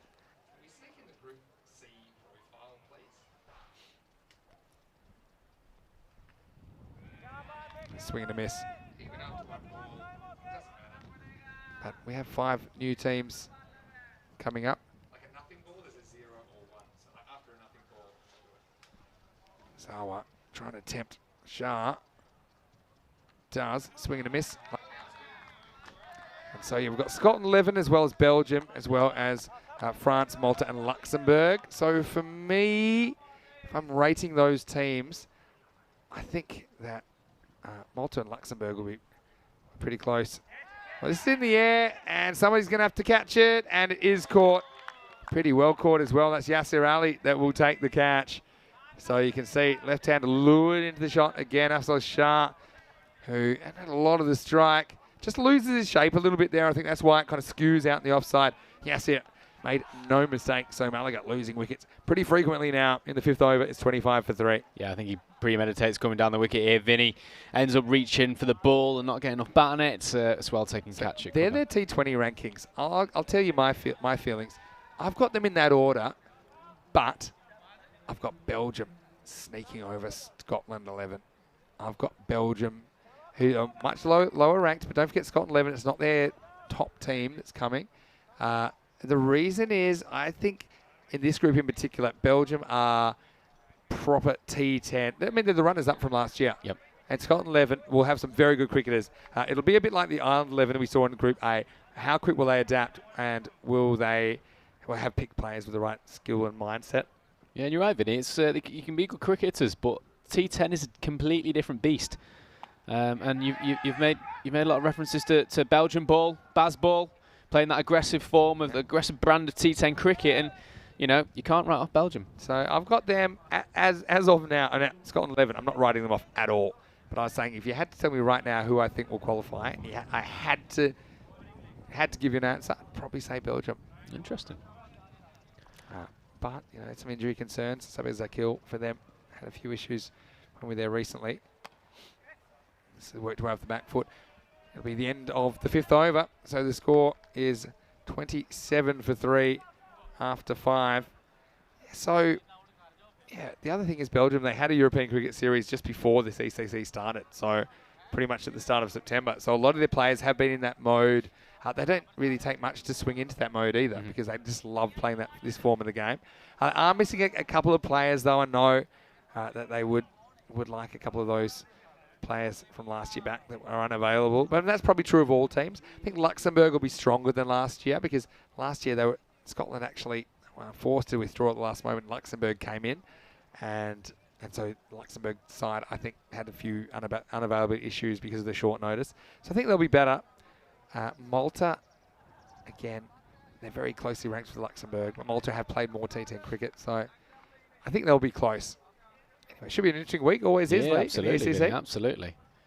Plenty of cricket still to come, and it's good to see all these teams getting a getting to go playing T10 cricket. And we're getting great reaction as well, by the way. Great viewing numbers, just keeps on growing all the time. We're on stations all around the world, internationally. I know we're on Free Sports in UK, we're on Fox Sports Australia. It's so entertaining as well. Yeah. Just the final game, Netherlands versus Denmark the other night, and there was a cracking game, wasn't it? Cracking game of cricket. And Magnus Christensen. What an innings. Or as Corey was calling him, Kristen Magnussen. But anyway, the Bond villain nickname. Whatever you call him, he looked so good. Serious cricketer. Another shout out here in the chat in a second. This is a heavy ball from Sabar. Couldn't get too much on that, Nasim Dar. Yeah, slow bowler's doing the job very well in the middle overs here, Vinny. It's hard to see where Malaga are going to accelerate from here. Yeah, it's true. I want to say hello to Paolo Butchimatsa, who's watching from the Awarish Swans Club, watching from the clubhouse. Well, hello, Butchie. This will be one out here. And so we spent a lot of time in Portugal. Portugal's a dangerous place to go because their hospitality is, let's just say, dangerously good. So anyway, Paolo, I hope you're having a really nice Sunday. It's a nice Sunday here from the Cardamom Oval. I know a lot of the Portuguese guys plan to come back for Championship Week as well. Oh, he likes this. Oof, it's looking good here, Vin. I like the look of this on first look. Where's the back foot? If the back foot's out, he's out. That's what I'm going to say here. There's a quick work from Zaman. Pretty muted appeal by the keeper, but let's see what the camera says. Yeah, you can see that. For me, he's pretty deep in his crease. He's got 2 feet in his crease at this stage. Yeah, I think he's gone there. I've got to say, that one shows me that he hasn't quite gotten back. So I think he's going to be gone. And there's the decision. So really good stumping by Ralph Saman. And unfortunately for Newman, he's going to have to go. And you can see there. It's just ahead of the bat, isn't it? So smart wicket keeping. You know, I appreciate that. And it results in another wicket. So Abid's going to have to go for 1. And Malaga now, they are 28 for 4. Yeah, tidy hands there, Vinny by the keeper. Fantastic bit of work behind the stumps, and no, absolutely, we can appreciate that strong glove work there. He's a pretty good keeper, Ralph Saman. I suppose in this series they have the services of Awais Ahmed, so he's a guy with a lot of international experience wicket-keeping for Spain, but still take nothing away from Ralph Saman. He's a very smart operator behind the stumps. Yeah, looks like he can bat as well, Vinny. A handy little 7 from 2 balls. I mean, short little cameo at the end of the innings, so clearly he's got hitting ability as well. But no, handy to have that flexibility in your team, to have people that can step in, take the gloves, and not just take the gloves, but do a good job with the gloves when they're called upon. So, cheeky little wicket there for Gulam Sabar. And yeah, I will say, the Catalunya cricket community, it's great to have them so far from home, I suppose, but we'll see a fair bit of them in Barcelona when we take the European Cricket Series there in November. 5-week series including 16 teams. So I think that's going to be a really great way to finish the year on ECN. Sabara now to the new batter. It's Mohamed Mohsin. Laces this. Well, Shub. This is similar to the kind of one he took in the cranium yesterday, but he does well to get out of the way that time. And Mohsin's off the mark. Yeah, Mohsin with the bat. I was impressed with him with the ball earlier on in the first innings and in the game prior, Vin. So hopefully he can add a little bit of impetus here and get the Malaga boys up to a respectable total. Well, he's gone. And, well, it's a finger-licking good catch from Nisar Ahmed. Well, you might have to count him, but more importantly, he's held on to that one. And Sabah is going to take 4 wickets in match 9 here. He takes 4 for 8, and he might owe Nisar Ahmed a finger, but who cares? Because nothing in a 4 for in T10 cricket. Sabah does it here, and now Malaga, they're a rabble. It's 29 for 5 after 6. Yeah, it takes a finger, Vinny. Takes a finger, a little bit of a stinger, but batsman can't linger. He's got to go. And it's another wicket for the slow bowlers. Yeah, Malaga here. Losing. A bit unlucky to pick up the fielder in a sense, but you make your own luck. And Nisa, he wasn't shying away from the opportunity. It was a hand ringer stinger, wasn't it? And unfortunately for him, that one might hurt tomorrow, but it'll probably hurt more if he dropped it. So 29 for 5. Yeah, so not quite 5 and over pace at this stage which kind of tells you Catalunya, they've been, pretty comprehensive with their cricket this weekend. So let's have some fun with Gulam Sawar now. After Gulam Sabar takes 4 for. Gulam Sawar took 1 for 2 off his first over. Bowling to Mosen. He just runs out of ideas with this one. Yeah, it's good bowling here by Sabar. Impressed with him in his first over. There's a little bit of mystery about this with the wrist spin. And, batsman have got to be putting back to ball here. Lures him in. Well, look, this might have a bye here. At least one bye. This is a strange one. I don't think Ravsaman ever has the ball here. And then he kind of throws it. I don't even know how to describe this. Have a look at this on the replay. You can see he never has the ball. He knocks over the stumps. Wow, I've been a disco fever about this replay. But then he flicks it back, and we would have had to knock the stump out of the ground there for that to be out. Yeah, I don't know what's happened there, Vin. He's gone from a cracking stumping last over to then missing the simple stumping here to flicking the ball back without grabbing the stumps and end up running one. Keepers hate buys. We know how much we hate buys. Yeah, so just if he was to stump him there, it would be okay if he knocked the stump clean out of the ground. This would have been out. But, yeah, it's going to be tough to do that when he's not throwing it that hard. I think sometimes the slower bowlers can just force you to snatch a bit as a keeper, which kind of means you're not probably catching it with the correct technique. Yeah, absolutely. You have a little bit too much time to think about what you're doing. You end up forcing your hands to the ball, snatching on it, like you said, and yeah, missing sometimes simple opportunities. The tough ones are the hard ones sometimes. And we catching as well. You know, you got too much time to think about it and end up making a simple mistake. Say hello to Raja Sandhu in Canada, asking is it a final match? And the final match is coming up a little bit later. More about that in a second. As we see this ball in the air, fielder comes around and takes the catch. So, unfortunately, it's no good for Mosen, who tried to go downtown. Instead, he went uptown. And really, this kind of shows the difference between the two teams. This is the kind of ball I think Catalunya CC batters were putting well over the fence. But unfortunately for Mosen, he holds out to the fielder. It's the 6th wicket now. It's 31 for 6. Yeah, I think that's the difference there, Vin. It was these sorts of balls that were getting absolutely punished by the Catalunya batsmen in the first innings. Sadly, the Malaga batsman can't put that away. And as well, when you're in a position like this where one team is absolutely cruising, ball goes up in the air. There's no pressure on it. Yeah, there's no pressure on it, and so those catches end up being taken quite simply because there's not as much pressure on the fielding side. Yeah, Shiraz Iqbal, pretty safe pair of hands based on what we've seen so far.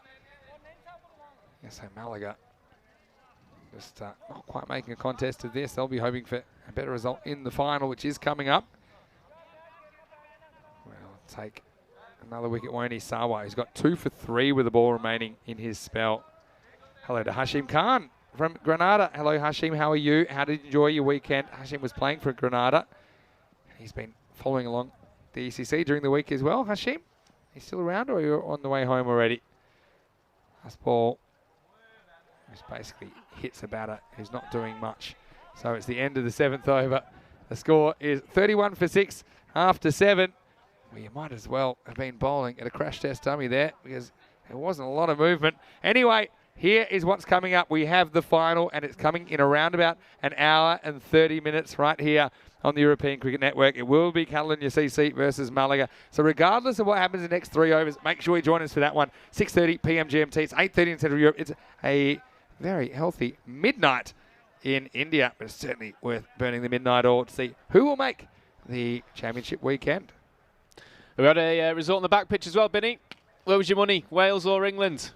Well, I'll tell you what, my money right now is on Asad Ali, who just smokes this one down the ground. Maximo! That's a cracking shot. I must have heard us talking about the back pitch because that's exactly where he's planted the ball, Vin. You're not wrong. And I've got to say, Mohamed Amgan Khan, as he comes in for the ball the next one. And it's going to go the same way, but this time it's probably going to be out, and it is out. So 6 is out, and the Big Mac chips in with the wicket. And I think been waiting for him to bowl the whole time. And you can see Shiraz Iqbal couldn't do much about the previous one. This one wasn't hit as well, was it? From Asad Ali, who did score a 50 in this game. Unfortunately, it was when he was bowling. And this time around, he goes 6 and out. It'll be the 7th wicket to fall. So 37 for 7 in the 8th. Well, I didn't really get to see the English team yesterday too much. I know that they had a really good time here. It was Martley Cricket Club, and I know that Clondarcy is who we played today. I'm just going to go out on a limb, and I'm going to say Clondarcy. Oh, it was a big call, Vin. Big call. They played a lot of cricket today. Had a big squad of 32 players, They did. Of which about 14 got out of bed for the tour match this morning. Yeah, you got to hope that after a good night's sleep and arriving to the game late, I think maybe they felt a little bit fresher for the second innings, maybe, Vin. Yeah, But you'd think so. Well, Martley looked the part. They all arrived in the team gear today. Decent team yesterday. I know I did good play side that one yesterday. Anyway, Mohamed Khan. We saw him bowling a bit in the ECL in 2019. It's kind of pushing through some mediums. Right now, I'd say medium would be generous to describe this bowling. Anyway, here he is. This is more kind of pseudo off spin from Mohamed Khan. He might actually get arrested for impersonating a spinner if the police are around this over. Pseudo off spin. I've never heard that one before, Ben. Well, if you want to know what it is, just watch this from number 5, Khan. There you go. Anyone can bowl finger spin, really. It's the cheat code of cricket. I mean, I saw something on the Cricket Australia website about this. Is finger spin a cop-out? The consensus was yes. You only have it's hard to do very well, but it's easy to do okay. You're right. I think that's gone. And I think this will be another one. And Khan really tosses this one up. The only question is if the keeper allows the ball to pass the stumps. I think he probably has. So have a look here. Yep, no worries. And so it will be a wicket. He was on the long march to nowhere, wasn't he? That was Mzia, but he's going to have to go for just a single. This game drawing to its conclusion now, 39 for 8. Yeah, it's good patience by the wicketkeeper there. Denny Bathienthia, because that ball was coming a little bit slow, and he's no fumbling this time round. Vinny takes the bails. Simple job. We have seen keepers sometimes reach in front of the stumps, and that does get policed here in ECN cricket. So you cannot break the plane of the stumps until either the ball is hit by the batter or hits the batter or the ball passes the stumps. So Catalan UCC getting to be raging favourites for that final. Bit of yoga going on the That's outfield very there, clever. So he wants to lie down, but that's bad look to lie down the field. So you just fake some kind of stretching. Yeah. What's he stretching there, Vin? Yeah. Just his mind, I think. His mind, Yeah. Ali Azam. Thinking about the pseudo spin that's coming down, I think, Vinny. He's got 2 cheeky wickets here. And he might have a third. He will have a third. So Imran Khan's on a hat trick. And he won't want a wicket in the 9th over because they'll be bowled out. And it's Rashid who just slaps that. And he actually hits it pretty well. But he picks out the fielder. And so Malaga, this is a bit of a mess, this game, for them, to be honest. 39 for 9 after 8 overs. Now, the only thing is, can Catalunya CC avoid taking a wicket in this over? So Mohamed Khan could possibly take a hat-trick. He's already on the Hall of Fame for scoring a century yesterday. Could he be on the Hall of Fame for taking a hat-trick as well? Well, is there anything you can't do here, Vinny? I mean, there's a lot to be said for pseudo spin as well, because it's doing the business at the minute. He can bat, he can bowl, he can catch. It's an impressive all-around performance. Yeah, and so that was Ghulam Sabar that took the catch out there, the Curry Meister. And I've got to say, some very good restaurants in the Barcelona region. I'm looking forward to going there again. I haven't been there since March 2021. We spent 5 weeks there at the start of last season. I became quite accustomed to it, actually. Beautiful city as well, Vin. I don't know if you ever get a chance to have a look around the city as well. It's a phenomenal city. One thing I haven't had yet, I'm planning to have it maybe next week because I've been a bit busy this weekend, is I'd love to have paella negra. I love the black paella, the squid ink. Ooh. Now, we could certainly have it timed out here, but I don't think there's the clock. But I don't see an appeal happening when you've got somebody on a hat trick. But let's just say that's... and the clock is ticking, and the batter not particularly quick to get out there. It will be Muhammad Asif, who's actually one of their key batters, and he's 11 in this game. Also giving some more opportunities to some other people. So now here, I think, what are we going to see? We're going to see a Waste bowling. I think it's a Waste Ahmed who's going to bowl. My question is, can he avoid taking a wicket? But it might be difficult. The way that Malaga are batting at the moment. Going around the wicket to Khalid. Here we go, and over number 9. It all happens in the 9th. There you go. There's one. Well kept out by Khalid. Good cricket all round. He's taking all the air out of the ball here, Awais. Well, he's gone. So, Mohamed Amgan Khan, he would be filthy about that appeal because there's just a little feather. And so Awais is going to finish things. Malaga bowled out for 39 here in match 9. And this one is done like a dinner. And it's time for dinner, in fact, as the margin of victory is 149 runs. The final score in Group B match 9, Catalonia CC 188, Malaga 39. Well, not a match, really. That'll be a classic. But these two teams will meet again. We know that anything's possible in ECN cricket. Always saying, why are you giving that out? I haven't appealed yet. But in the end, it will be a very, very, very one-sided match. But we do remind you that we have the final coming up in about an hour and 25 minutes. So make sure you join us for that. Not too far away. As the players just move off the field. So you can see that it will be these same two teams that are going head-to-head, Catalonia CC versus Malaga, in an hour and 25 minutes exactly. So it's 6:30 p.m. GMT, which is 8:30 in Central Europe. It's midnight in India. And, of course, the winner of that match will qualify for Championship Weekend 4. Well, roll the highlights, and there were a few early for Malaga, but then they folded like a cheap suit, really, in this response to the 188 put on the board. You can see Ralph Saman had his hands full, literally a lot of the time, but it was 4 wickets from Sabah that set up this comprehensive victory. Yeah, impressive bowling through the middle order for the Catalonia bowlers. Slow bowlers that did the damage. There's a little bit of hit in there from Nadeem. Didn't last too long, though. So that slow bowling again, the dip in Yorkers that did the damage. A very, very impressive bowling display from the entire bowling unit, the Catalonia bowlers.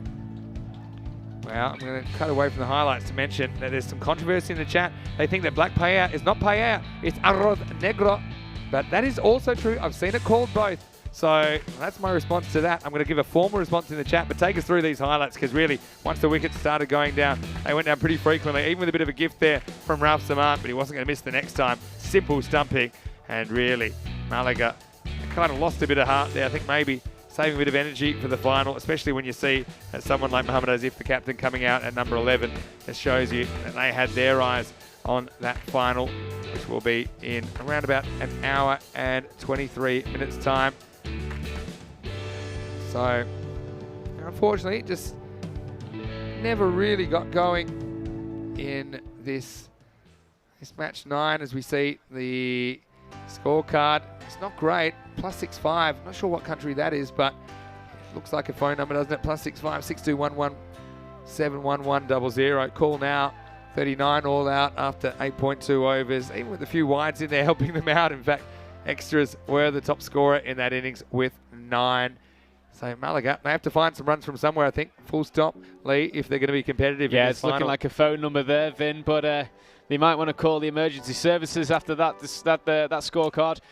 Yeah, all-round impressive bowling display. We've got Sakau, who started the innings very, very well. Just a 6 going for his first over. But it was the slow bowlers, Iqbal, and it was Sabah doing the damage in the middle overs. Sawar chipped in with 2 wickets. But no, very impressive bowling display. Yeah. From the Catalonian CC don't bowlers. forget, Mohamed Amgan Khan, he snuck in with 3 wickets. He was on a hat-trick. In fact, he's still on a hat-trick. Still on a hat-trick. Because he took 3 for 8 off his 1 over as well. And always chipped in with the last wicket. So 4-3-2-1, Sabah, Amgan Khan, Sawa, and also Awais Ahmed with the 1 wicket. We'll take a quick break. But make sure you join us about an hour and 15 minutes because we will have the final. It's the one you've all been waiting for. Can Malaga turn it around? It'll be a Cinderella story. And we know that fairy tales do happen on ECN. But enjoy your lunch, your dinner, or your midnight snack. Wherever you're watching around the world, join us for the final. Match 10 of Group B just around the corner. Vinny Sandu here, Mr. Maximo. Lee Rimmer with me. We'll be back with that match very, very shortly. You're watching ECN. This is the FanCode EC T10 Spain.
Good evening to you wherever you're watching from around the world. Welcome back to the Costa del Sol at night.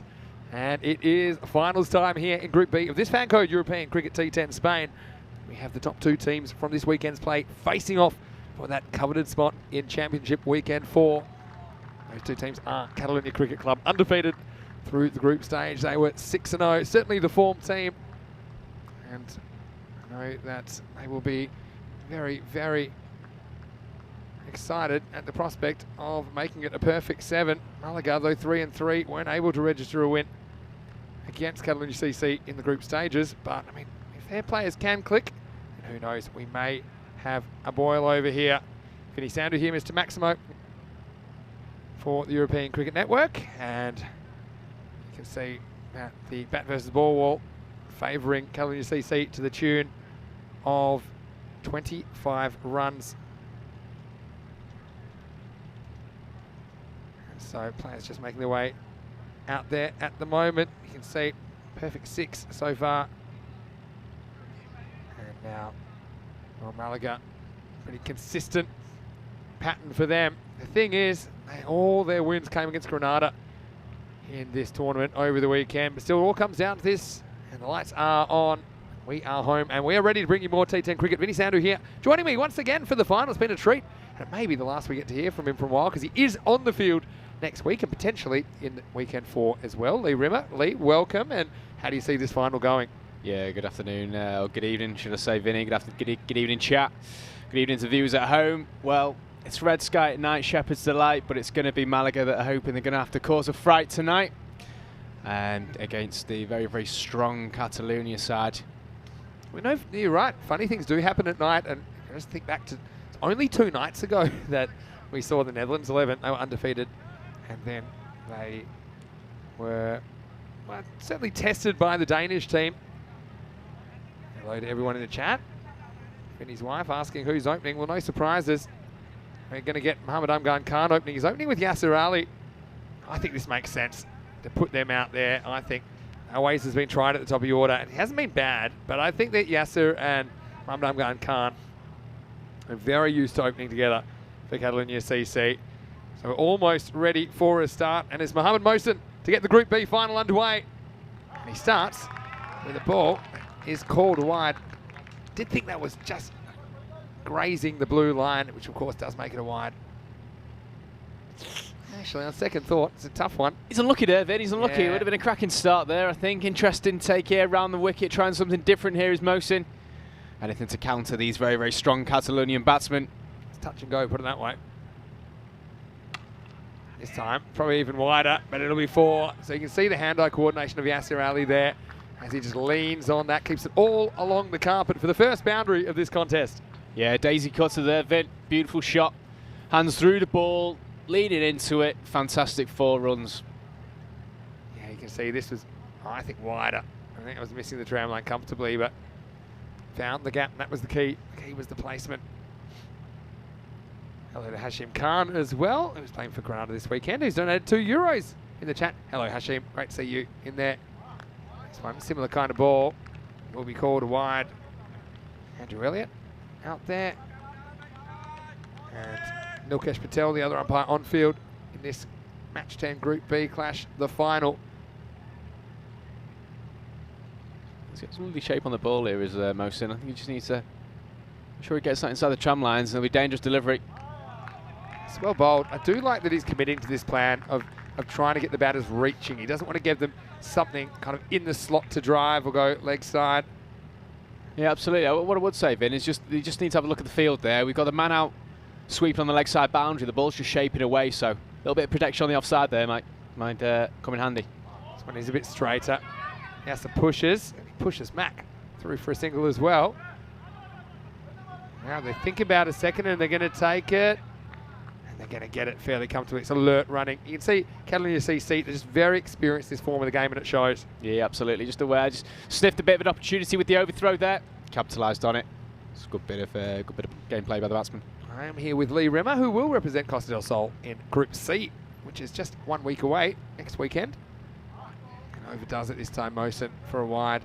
But I mean, bowlers will tell you they would rather go for 1 or even 2 wides in the over than bowl a 4 ball or a 6 ball. That's a bit too close to the batter, especially when the batters are this dangerous.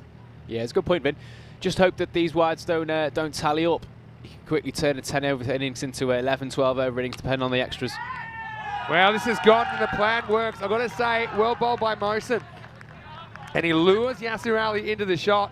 The catch is taken there by Etesham Rashid. And what a start that is for the men in the polo outfits. Malaga, they get their first wicket. It's a big one. Yasser Ali's gone. It's 9 for 1. Yes, the boys in green here. They obviously come out here with a plan here to bowl with Ali. And absolutely fantastic set of hands there. Backing up the bowler. That's what you want. It's the perfect start for Malaga. 9 for 1. Got to hold the catch as well. Just imagine if they drop that, then that just makes heads go down, I think. They've had a bit of a pounding from Catalonia CC, including the last game that we saw these two teams playing. But that one does stick. A little bit of magic from Malaga. And I've got to say, Mohsen, I know he missed his spot a couple of times, but I do like, he's actually bowling with a plan. I think it's sometimes something we see lacking at this level. Yeah, absolutely, Vin. Persevered with it and it paid off. Important that the fielders are backing up the bowlers there as well. It's important. I don't think Malaga can afford to drop any chances if they're going to be successful in this final here tonight. So, excellent start by the Malaganians. Hopefully they can capitalise. Yeah, and brings a dangerous hit to the crease. Mohammed Mughal at number 3. This is literally first game I ever commentated on ECN. Was Catalonia CC in the ECL in 2019. Yasser Ali and Mohammed Amgan Khan were opening. Yasser Ali got out. Mohammed Mughal comes in. So I got a bit of nostalgia about this, and these two really bashed it that day. That was at the Manga Club. So he gets a full outswinger first up. A wicket will do your confidence a world of good. Here's Ahmed Azif doing the fielding. Yeah, I think if Mohsen can just get out of the over it, goes for 10. First over up in the innings. I think he'll be happy with that. See how he gets on. Mohammed Amgan Khan yet to face the ball. He's the only Centurion from this series. 131 not out, the highest score we've seen on ECN this year. He gets beaten first up. So what a very good over from Mohsen. I know he goes to a boundary there. I know he bowls a couple of wides, but I've got to say, we've actually seen good control, and I think we've seen the answer about how you bowl to these guys. Let's see if they can sustain it. It's 10 for 1 after 1 over. Absolutely, that's a fantastic set, and yeah, it's difficult to control this swing in Kookaburra early doors, first few overs. So I think he's done very, very well there as Mohsen, supporting his captain and standing up for his team there. It's very well bowled. Yeah, no doubt about it. You can see Madrid United, they qualified last Sunday night for weekend number 4 on the 8th and 9th of October. It's creeping around the corner. The winner of this match will be written in as the Group B winner. They'll be joined by potentially your team, Costa del Sol, next week, Lee. Yeah, fingers crossed, Vin. Get over the line with the boys, hopefully. I think that's the plan. It's the toughest group yet, though, I think, in Group C. You can see straight away, wow, this is letting all the air out of the balloon, really. This is an outswing of its down leg side, and Riaz Butt can't deal with it. 5 wides, and a horror start for Numan Abid in the second over. Yeah, it's a shame that, just because, you know, they get a wicket, you got a dot ball at the end of the first over, just a little shift in momentum there towards Malaga, and then release of pressure with that first ball of the second over. Still, okay, silver lining. There was some good movement there. But yeah, certainly the late movement actually doing the keeper. He's moving one way, swung back on him. This one's going to swing all the way, and well, it's an imperfect 10 really from Numan Abid, who doesn't force the batter to hit the ball at all. And just like that, has 10 runs for nothing. To give you some context, that's basically like 1 run extra per over, which they'll have to chase in the second innings, a full point. Yeah, it's huge. It's basically a free over that now, Vin.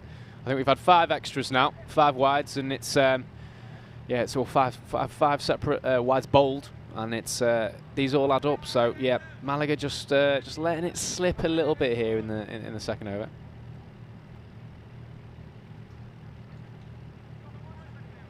The dangerous bowler as well last game, Abid. So hopefully he can sort his line out and try and find that edge.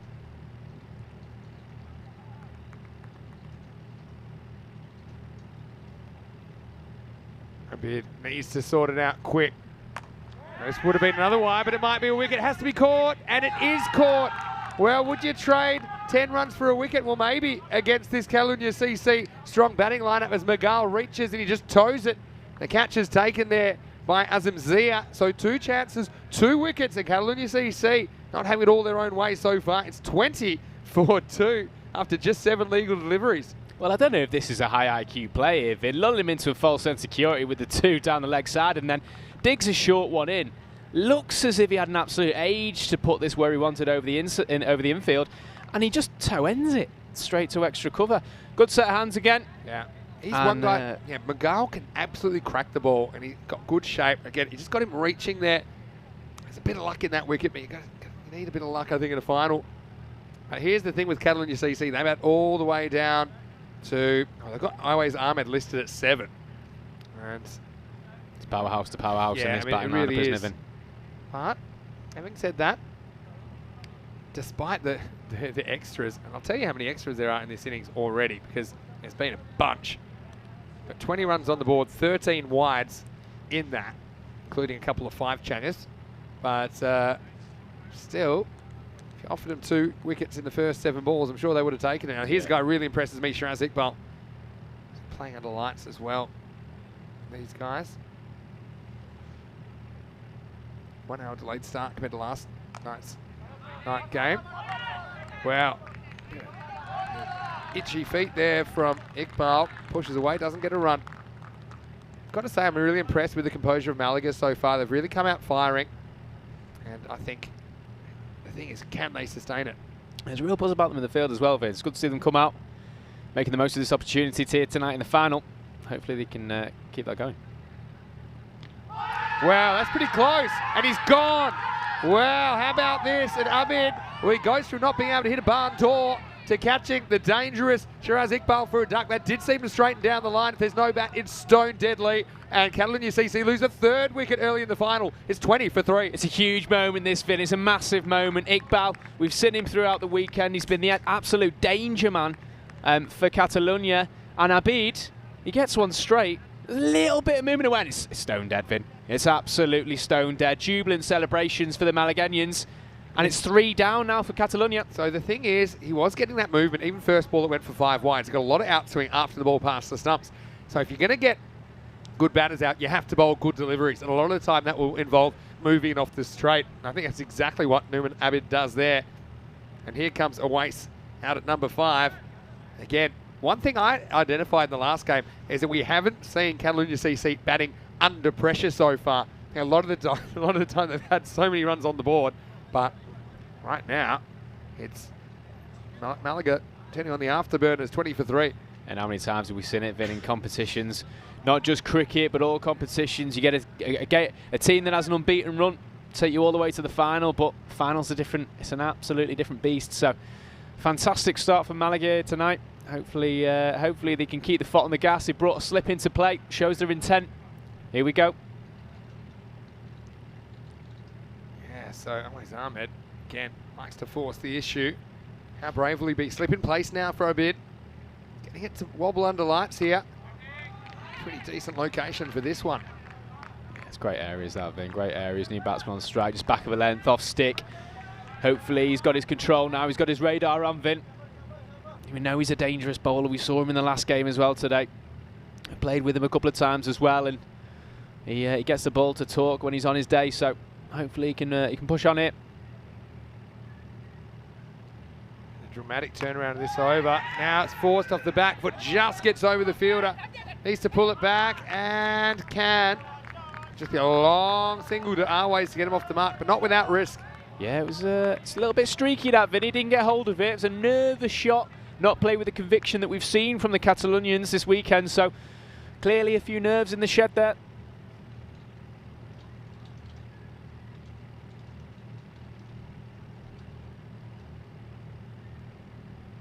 Too short, cracked into the gap. I think this will beat the field. It does. So you see, Abid, when he got it right, he was dangerous. When he got it wrong, he got punished. First by extras, then by that pull shot from Armgun, who gets off the mark finally. And high drama in the first 2 overs, but Catalonia still, the run rate is good. It's 25 for 3.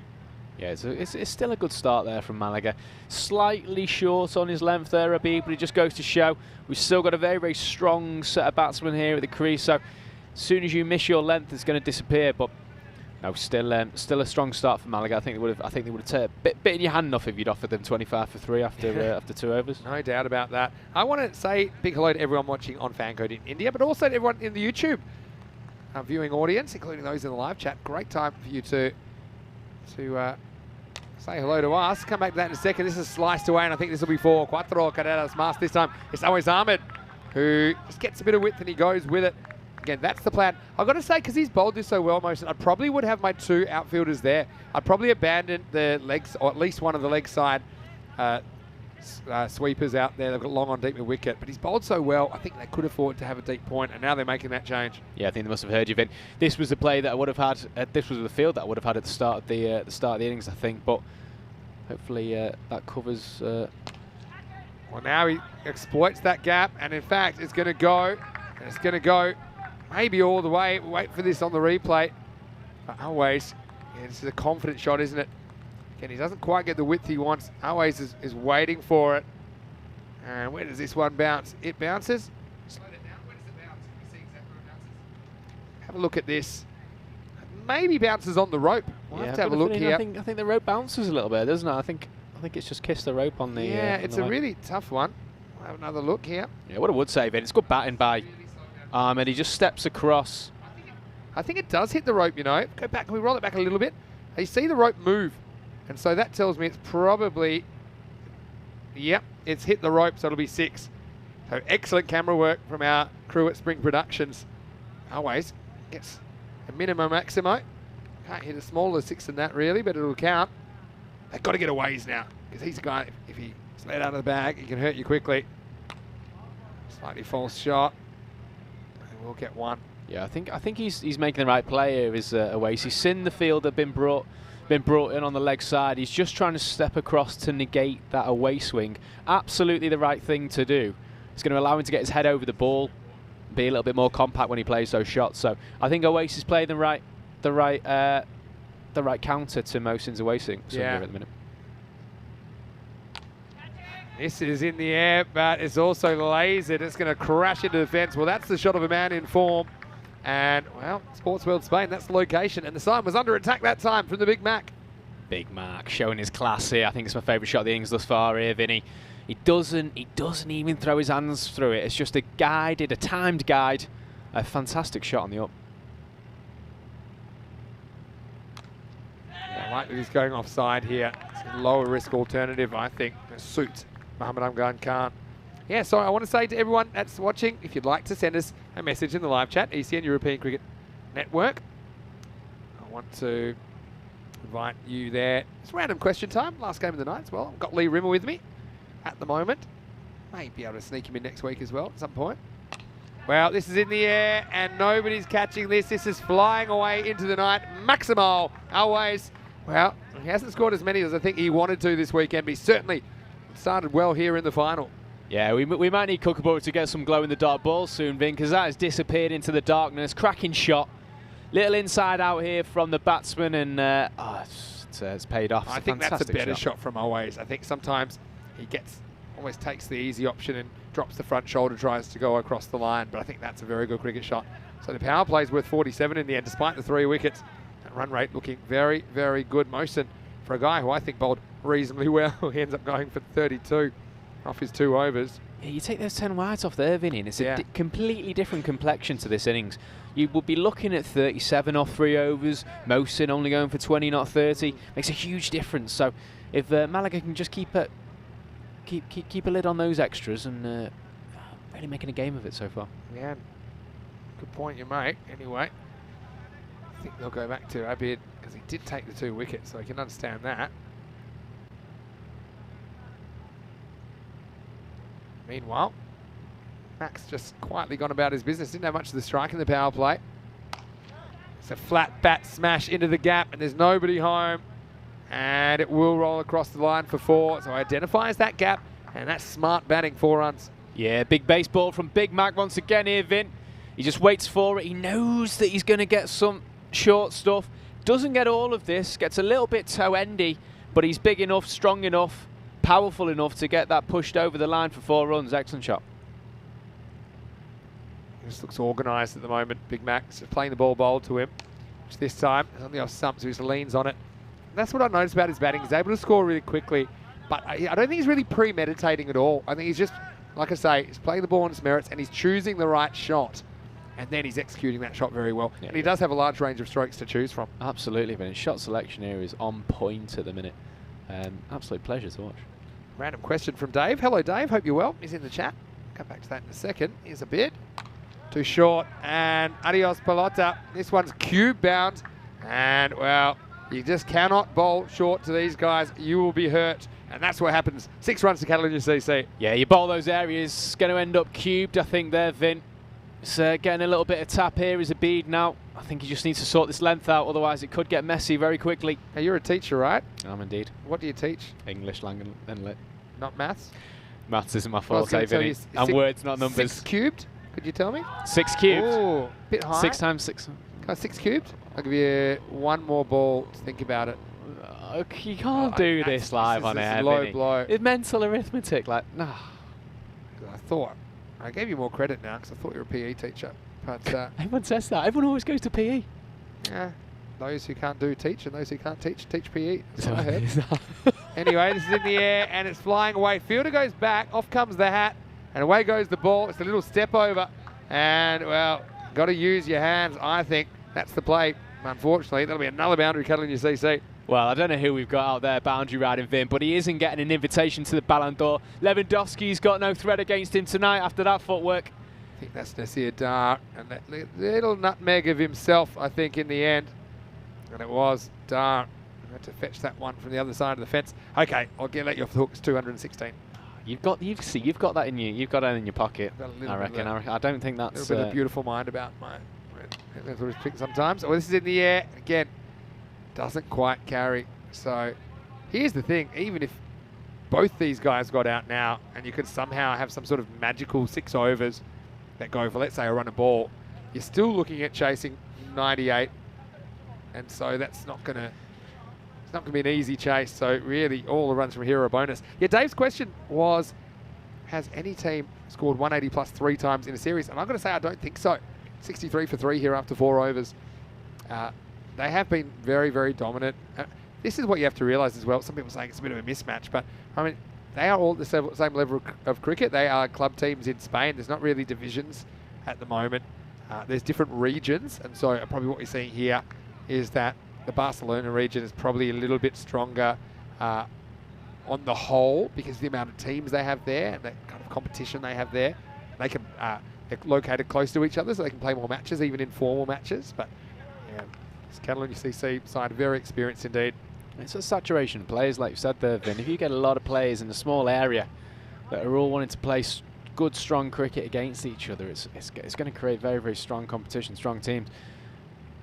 Now, Dar is now using his hands to bowl, having saved them on the boundary. This will be a leg bite to get started. Got to remember as well is that a lot of these cricketers would have come from playing a good standard of cricket before moving to Spain, and obviously being in Spain it's difficult to find. It's difficult to find cricket clubs in certain areas in Spain. So very lucky in Barcelona to have such a pick of clubs, really. Yeah, it's true. The leg side, but does well to get across to that one. It'll be called a wide. Mandarek saying, is that 3 records broken in 2 days by one team? Yeah, the 180 plus 3 times, I suppose. Yes, they have the highest score in a European cricket T10 that isn't ECL. I suppose they got the second highest score of all time. Highest score this year, 219 as a team. All right, could be gone and is caught. So Noman Abid gets his revenge, and it's going to be a big hug from Mohammad Hamgan Khan, and it is Nasir Dar that takes his wicket. Well, Big Mac, he just went for that on the up. Again, it's what we talked about. It's not short, it's pitched up, forces him into the drive. And he gets a hug for his trouble, but the Big Mac has fallen, and now that's 4 wickets for Malaga. Yeah, Big Mac perishes.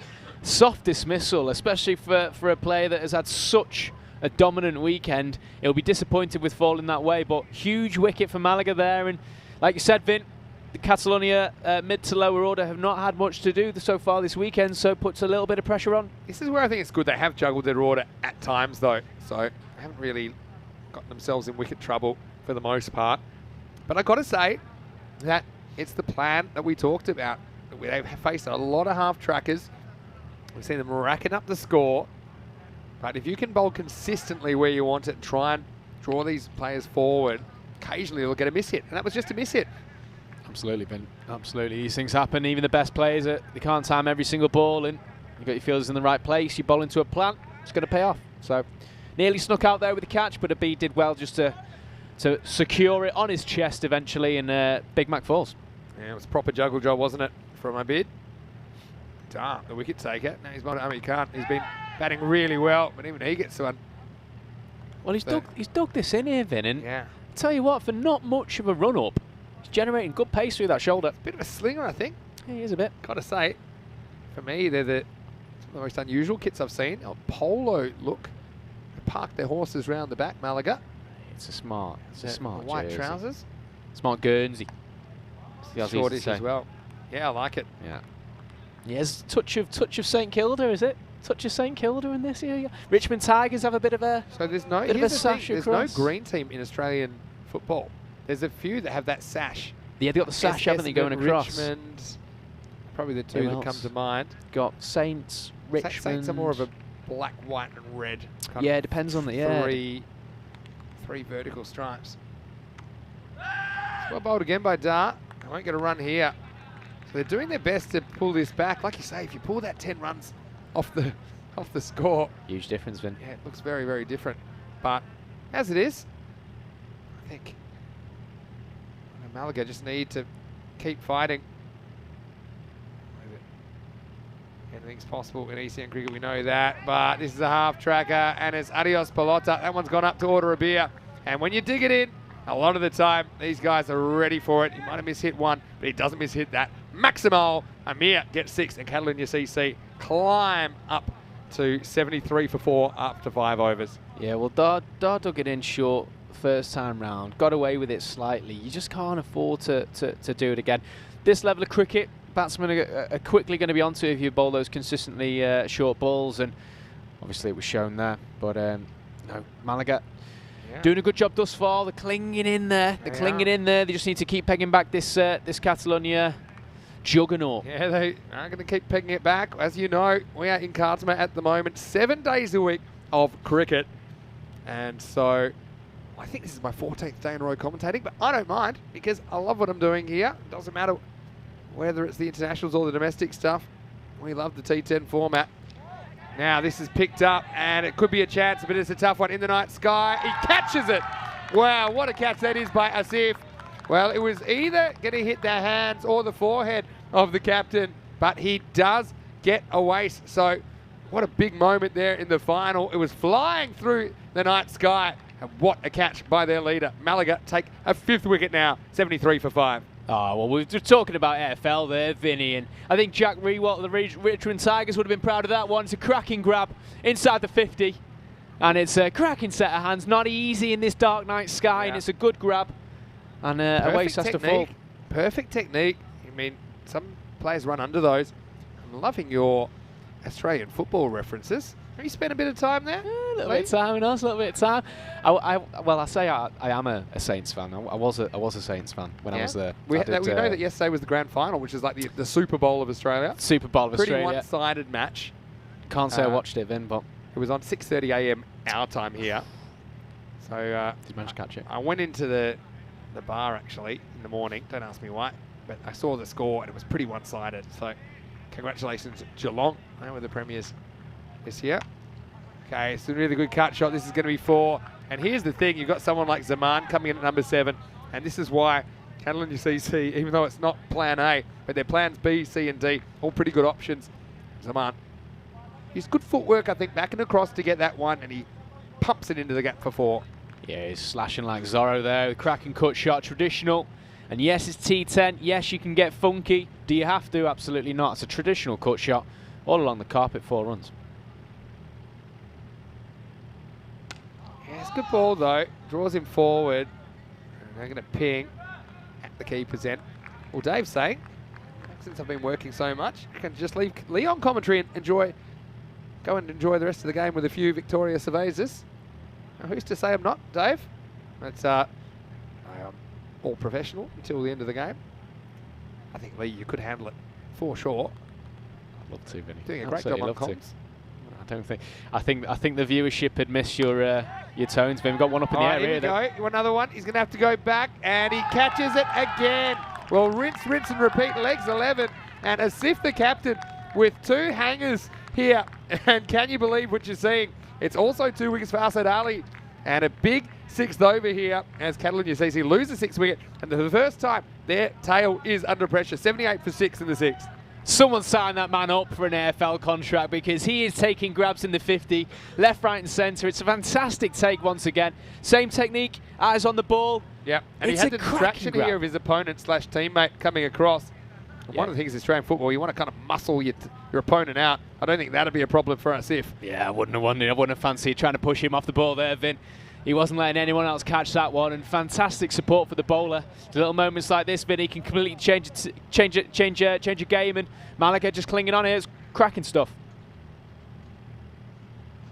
Yeah, so now we're going to see, I think that is Nisa Ahmed coming to the crease at number 8. So, I mean, we're only the 6th over here. Run rate's good, but, you know, if they can maybe get a bit of a collapse going here, Malaga, there's a chance they might only be chasing something like 90. We had anyone bowled out in the What's that? We had anyone bowled out inside the 10 this week? I think we have, yeah, a little bit earlier we did. I think Malaga were bowled over 39, I think, last game. Let's go and check that one. Yeah, 39. Oh, they were as well. He's took the lead, didn't he? 8.2 overs. Yeah.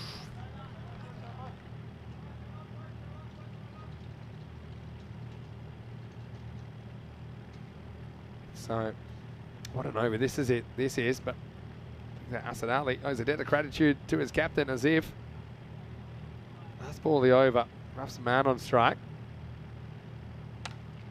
Nice looking shot, square drive, and he just let it come to him, and he placed that one behind point. So Zaman looking good in the face of a bit of pressure. He takes Catalonia CC up into the 80s, and after 6 overs, it's 83 for 6. Yeah, I think Ian Bell would have been happy with that one. Look at that. It's cracking cover drive. Textbook. Just behind square, all along the deck, and it's 4 runs. Fantastic cricket shot. It really is. Nothing particularly agricultural about that shot. He just goes with the line of the ball.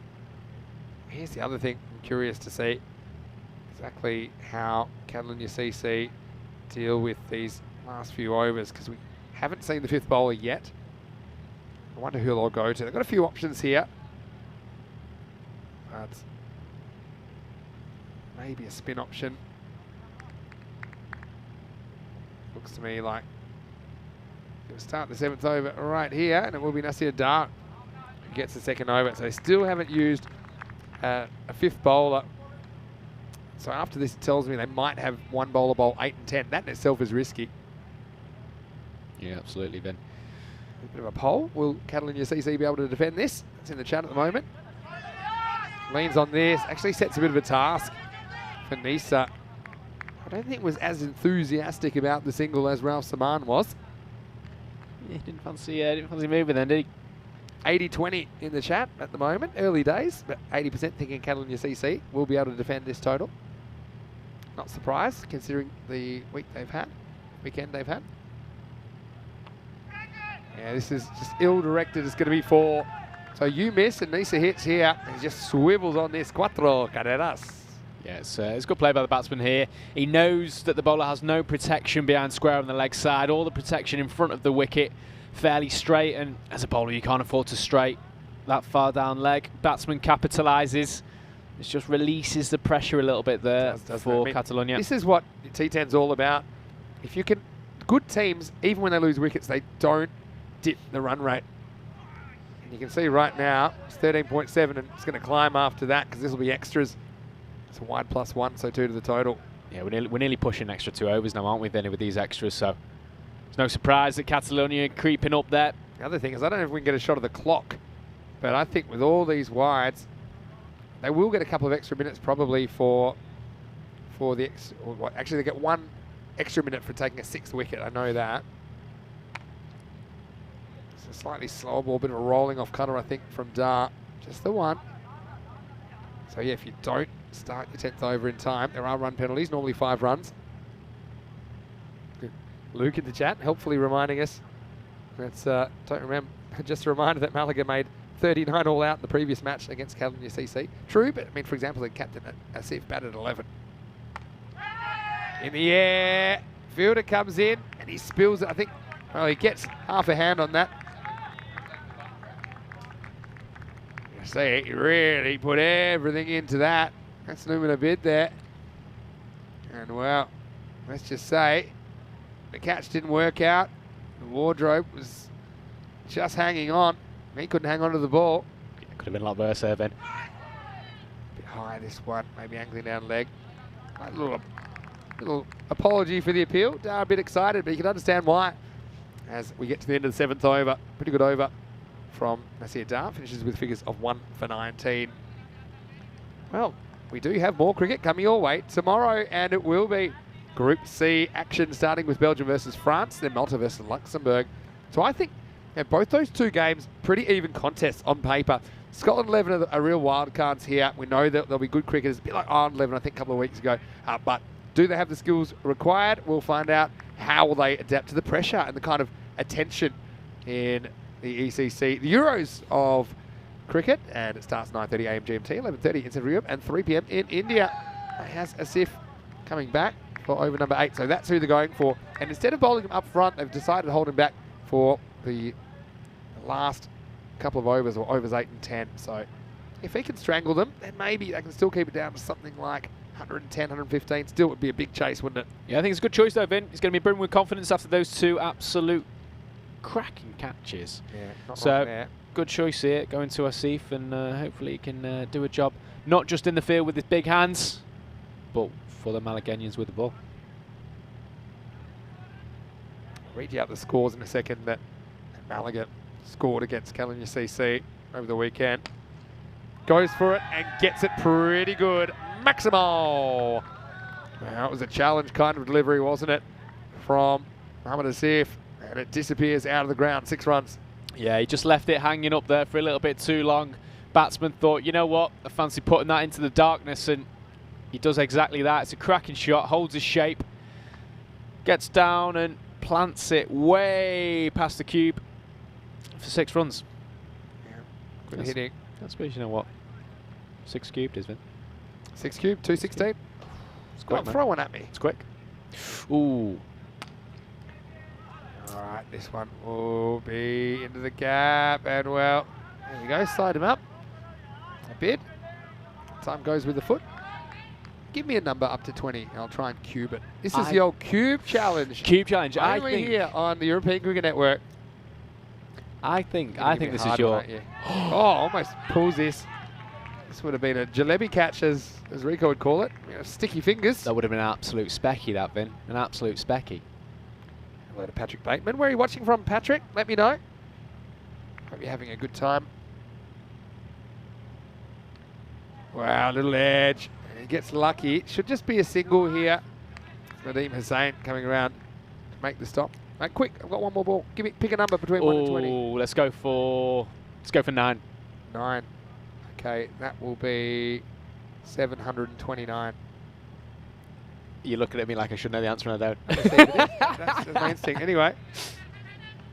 And this one is going to go all the way, or is it? I think he might have just... No, I think it's 4. That's really good honesty as well. Yeah, honesty is the best policy there, just Vin. grazed the rope. And, see, I think either he steps on it, or I think more likely the ball just nestles against the rope there.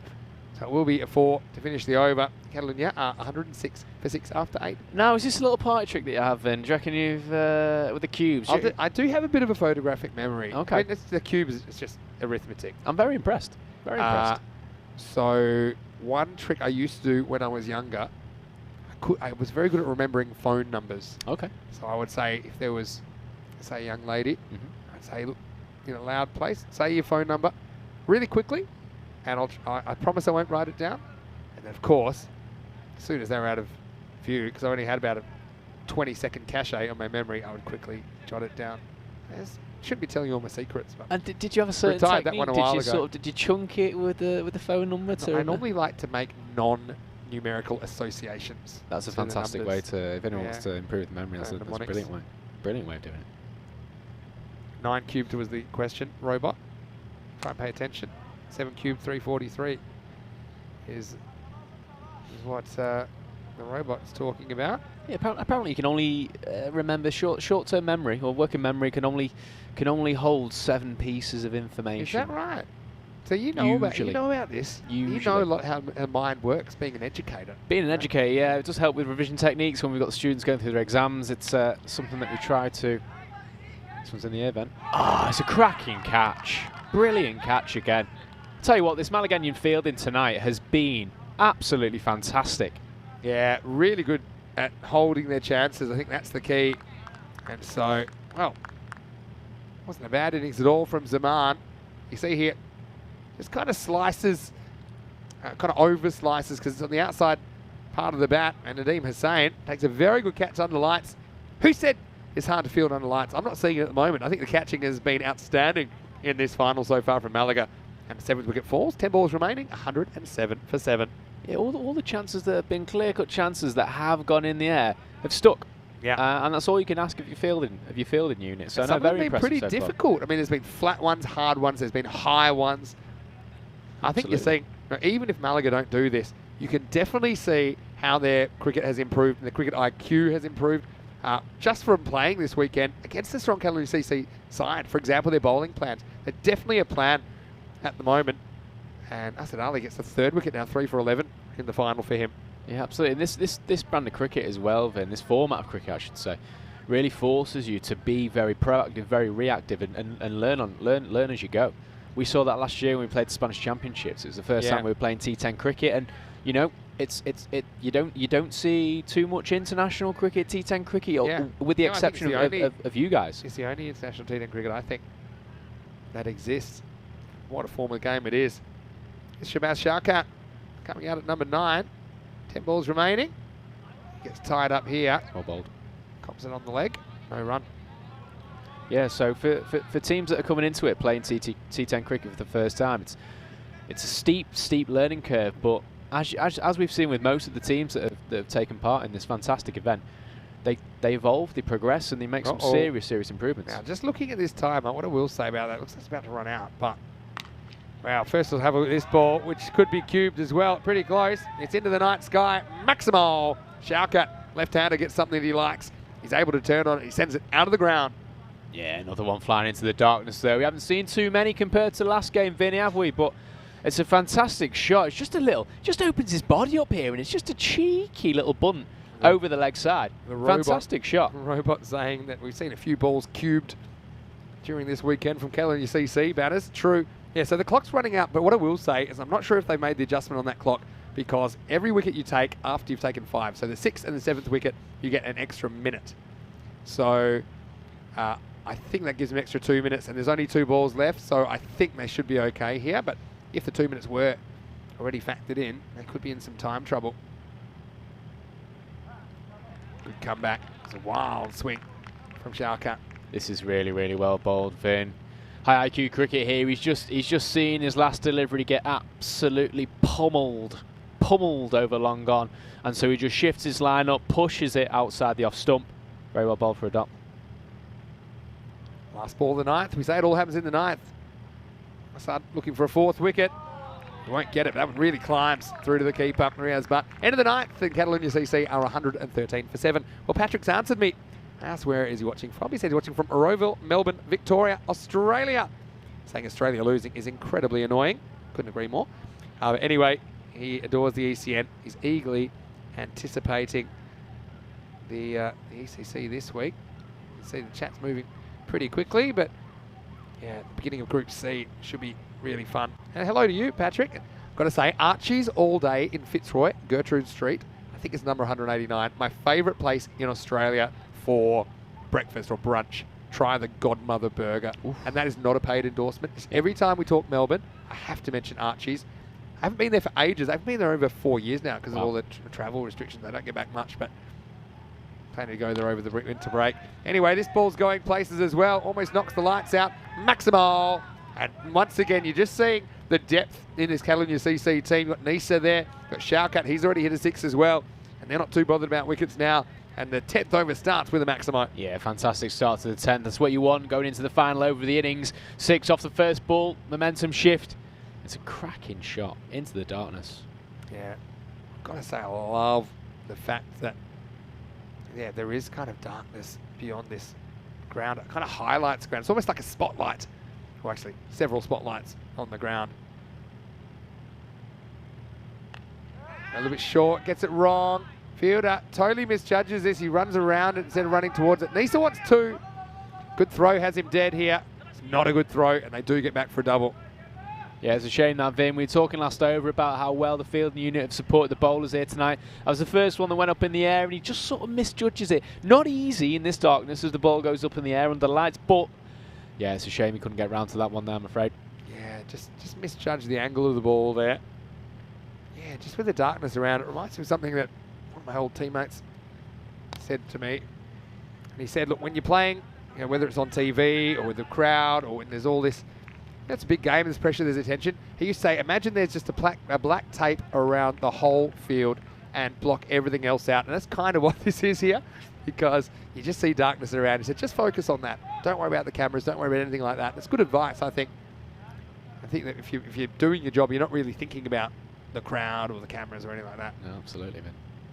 Might be a wide, chases it, but can't catch up with it. So then, you know, that's why I never think, you know, when players are getting booed or whatever, I'm not saying I like it. I don't think it bothers them as much. The good players anyway, because they are not hearing that. I just think they're not, if they're focusing on that, they're not doing their job. Professionals will just kind of be in the zone. I think this isn't a wide. Yeah, look at this. Nilkash thinks about it. I like that he actually is about to call a wide and then doesn't, because it's not a wide. Well, now this is going nowhere. Bowlers never moved this fast. And wow, I hope the Cardamom Oval's okay after that. That's a crater maker from Asif. And it will just be a single. Yeah, I mean, he's plucked 2 absolute pearlers out of the air tonight. And Jackie Rewalt wouldn't have been proud of that one, Vin. He made the distance, he made the ground that he needed, but his hands failed him that time. Especially because he took those 2 earlier. Remember, off Hassan Ali. So 124 plus this. Catalunya haven't quite batted Malaga out of the game, but they're going to have to bat really well to pull this one off. Last ball for Asif. It's not, because that'll be a wide. Just going back, let's have a look at when these 2 teams met. Catalunya CC, they rolled Malaga for 92 in match 3. And they made 85 in match 6. And then they made 39 in match 9. As we see this last ball lifted out of the ground, Maximo. So 131 will be the final. So Malaga, they haven't cracked the 100 against Catalunya CC before. They'll need a few more than that. Catalunya CC, for me, they're still heavy favourites. And they really recovered after they lost some of those key players. But once again, we're seeing their depth really getting them out of jail there, Lee. Yeah, absolutely. The depth of this team is absolutely phenomenal. Batsmen came in, and even though they may not have been out of the crease or spent as much time at the crease this weekend as others, they've come in, they've supported the team well, and they've kept the foot on the gas, and that just goes to show there some fantastic cricketing shots throughout that innings. Well, what I really liked about this Catalunya CC innings is, you know, they weren't afraid to stop being, they weren't afraid to still play their shots in the kind of face of some wickets going down. But also, I've got to say, Malaga CC, I like they had a bit of a plan. Most of it was wide of the crease. But you can see Norman Abid, I should say, that was a really good ball to get rid of Shiraz Iqbal for a duck. And Malaga, you just felt, you know, they were really focused on just trying to control the controllables in this 10 overs. And I think they actually did a really good job early, but still, they're chasing a bunch of runs here. Yeah, it's fair. I would say I was very, very impressed by the way in which Malaga approached that innings there. They clearly had a plan to the batsmen. They came out, they executed, took some cracking catches in amongst that as well. But you know, when you're bowling a good players all the way through the team, and these things are going to happen. You're going to get hit. But they did control the controllables extremely. Fantastic grab there, number 11. He had a good innings there. Yeah, this was the second one, and I thought he was going to be put off actually. Maizia coming round from long off. We saw Rafterman, who certainly hit a few nice shots there. He got out slicing one to that backward point inside the circle. When it came down to it, the big hits weren't finished. So Catalunya CC using most of their batting resources there, but they do still get to a very healthy score of 131 for 7 in their 10 overs. Telling for me that no one passes 31 there. Nisa Ahmed was the top scorer at 31 not out of 13 balls. Nice little knock from him coming out at number 8. Shaukat was handy. He came up with a Maximo as well. That was after Always Ahmed. Oh, he was looking the goods, wasn't he? But once again, couldn't quite go on with a start. He went for 30. Apart from that, Big Mac 14 for he was dismissed. Looking at the bowling, well, one of the issues here was the amount of extras. We know that some of them were, I suppose, acceptable because they had this offside plan, but I mean, the 10 wides really hurt them from Nurman Abid, but he still recovered to take 2 for 31. 3 for 17 for Asad Ali, best of the bowlers, and the other wicket went to Mohammad Mohsin and Nasir Dar. Nasif, well, a little bit expensive in the last over, but apart from that, I think he's been a pretty good performer for Malaga CC. Well, Lee, we'll just have a quick change over here, probably just a few minutes away from the restart, and Malaga, they need 132 for victory. It is, you know, a lot more than they've scored before against Catalonia CC, but we have seen under lights, funny things can happen. They just need a couple of their key players to make big scores.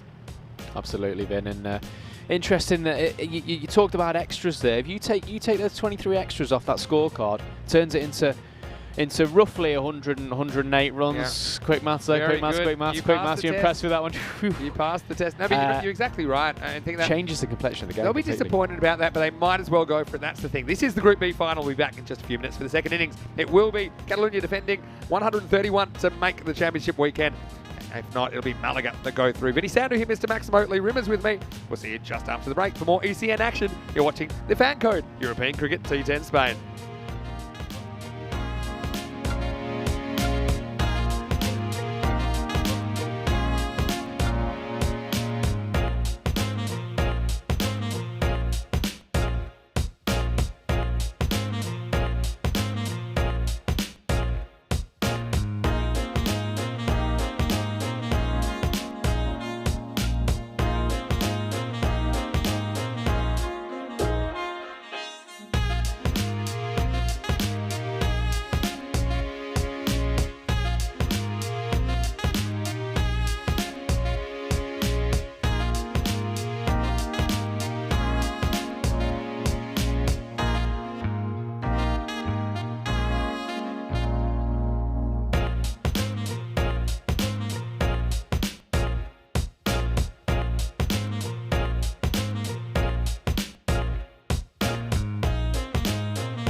Hello and welcome back. And it is time to get involved in this final. If you haven't already, it's a cracking game so far. I can tell you that Catalonia CC taking on Malaga. They are locked in this battle for just one spot in the championship weekend in 2 weeks' time. And so right now, it's Catalonia CC coming out to defend their total. 131 for 7, didn't have it all their own way in the first innings. And yeah, they lost some key players, but one thing we know about Catalonia CC, they've got a long, strong batting lineup, and I think this is why you do give people opportunities in the group matches. They had 6 group matches.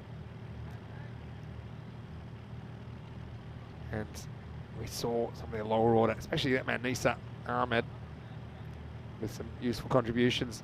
Yasser Ali, a bit disappointed. And he's 6 before he was dismissed. And some of the bats that fired during the day just went to sleep at night, but I did think they've got a very good score on the board, above par, no doubt about that. And don't forget Malaga, they've not cracked a ton plus against Catalonia CC so far, but I think that was their best bowling innings, to be honest, against them.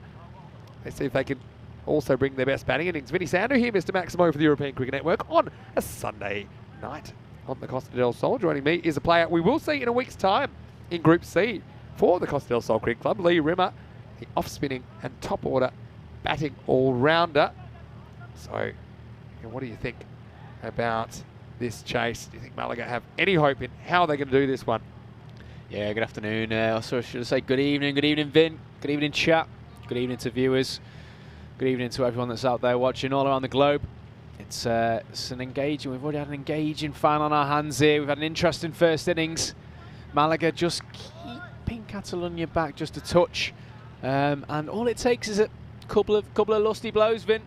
Yeah. And, you know, we'll completely change the game. So I don't think they've got the depth. That's the thing. So you're relying on bigger scores from your key players. It's not going to be easy. You've got the big left armer coming in, steaming in Shabazz Shawkat. 132 for Malaga to upset Catalonia CC. And it starts with a dot. That's a perfect start for Catalonia there. And we've seen the swing exponents of the ball here last game, and starts off in very much the same manner.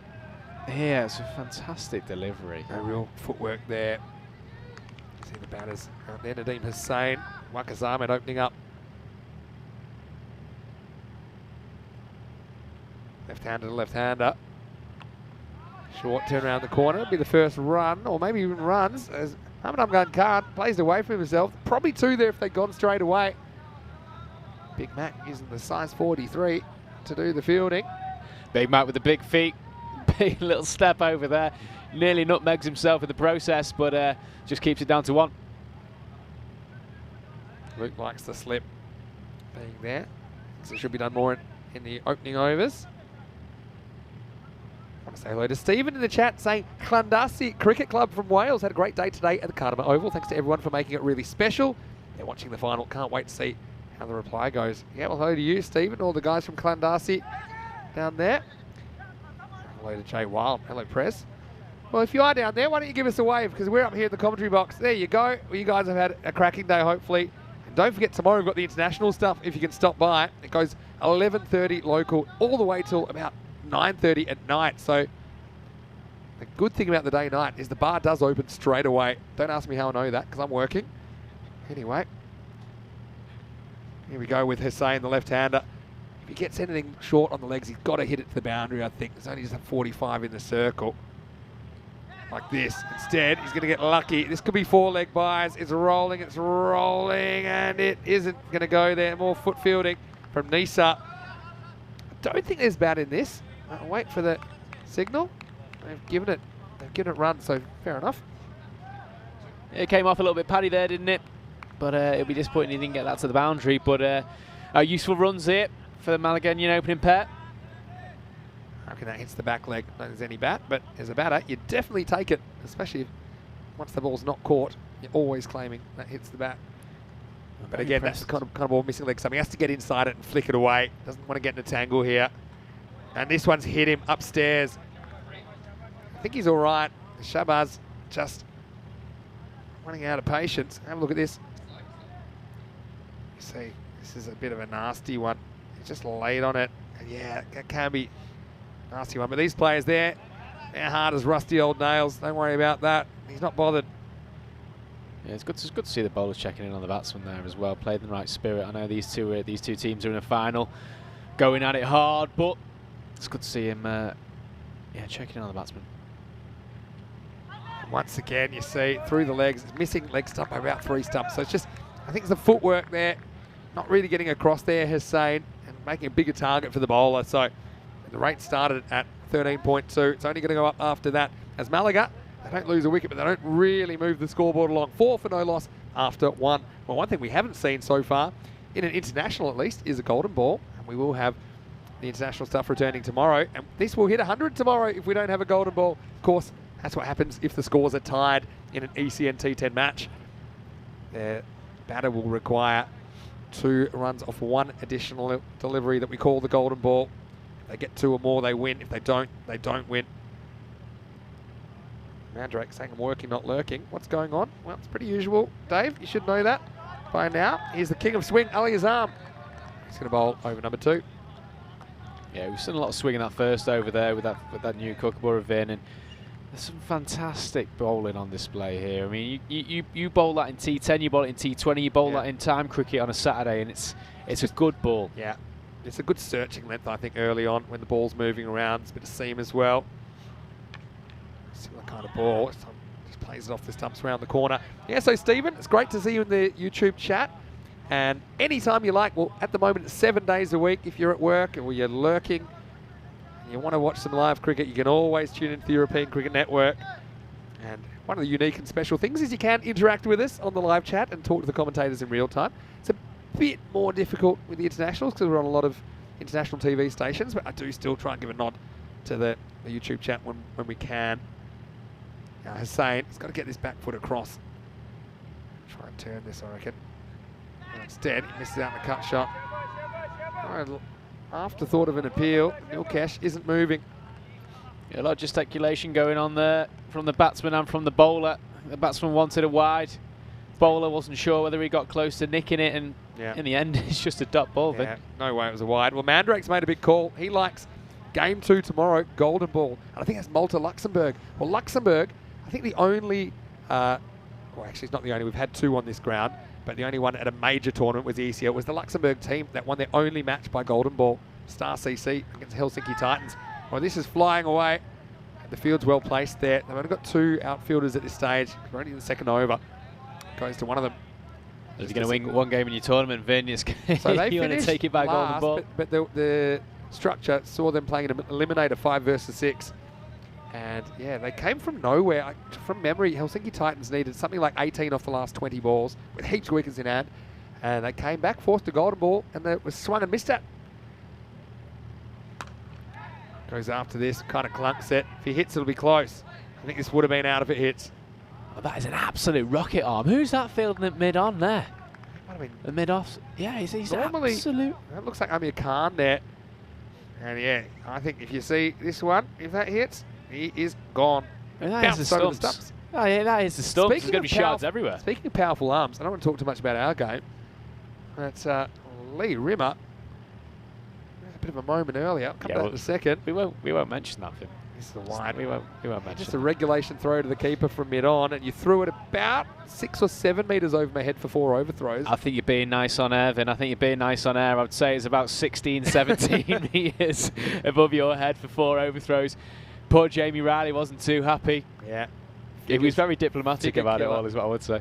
Lovely kid, Jamie. We'll see him next weekend as well. Yeah, promising cricket. Guys.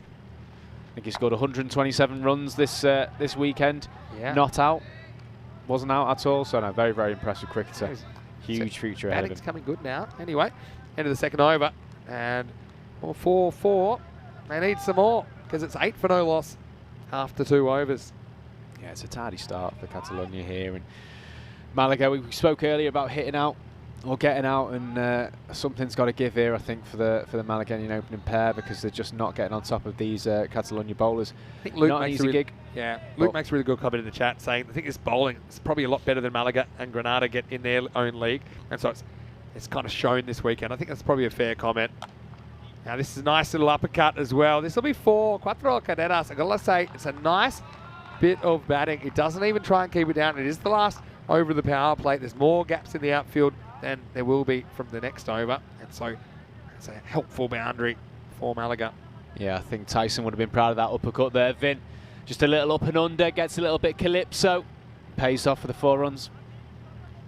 Matt Drake, I'll remember that you've caught a golden ball tomorrow, even though, because I think he's in the UK, it's on Free Sports, Premier Sports there, so it's a bit hard for him to get into the chat. Totally understand. Well, mistimes this, but it won't be near a fielder. We're closer to the umpire, actually. It will be a single. He's does him for pace a little bit there, a little bit slow onto the shot, but luckily he falls into the gap. So while we're here, you've got Group C in the ECC this week, but also Group C in this tournament next week. You'll be a part of it. Maybe you can tell us some players to watch out for. I can even show you the squad if that helps. It's a huge squad from Costa del Sol, actually. Yeah, we've got a big squad. We've got a lot of players that have signed up and got a big player base here. That's a fantastic shot, that, Vin. It's a fantastic shot. He goes up and under. It's a shame he's only got... Oh, go for the second. Go for the second. Could be out. Ends up getting home safely, but it's a fantastic shot there, going up and under over mid-off. Right play, just plugs a little bit in this Dewey outfield here, but no, it's we've got a fantastic squad. Yeah. Costa del Sol, we've got a lot to pick from. A couple of standouts for like me. 28 or 29 players, right? It's a lot to pick. So I know a lot of people will maybe be playing fantasy cricket next week. They want to know who to watch out for. Obviously, Lee Rimmer is the name I'd be watching out for there. But who else can we look out for Costa del Sol next week? Richard Lake for me is the man. We saw him last year in Alicante and didn't get firing, unfortunately. But he's the man to look out for. Scored 90 odd today. He's a dangerous player. It's a fantastic shot. Well, this will go for 4. This is using the pace really of Shaukat, isn't it? Doesn't get a lot about, but he gets enough. Hussain, who struggled with balls on this line, but this time he does get away. And another boundary to Malaga. Yeah, it's interesting, really. That's one of his key scoring areas for Nadeem. And it's a shame he hasn't really got too many away from there, but he does on that occasion 4 runs. I'll throw a couple at you here, and I'm going to say, just for entertainment value, Bruce Reynolds, who is he's the guy who makes the finger gun celebration. 6-finger shooter, isn't he? Yep. Big bad Bruce. Yeah, looking forward to seeing Bruce. Throwing them down from 8 foot tall. Dangerous bowler.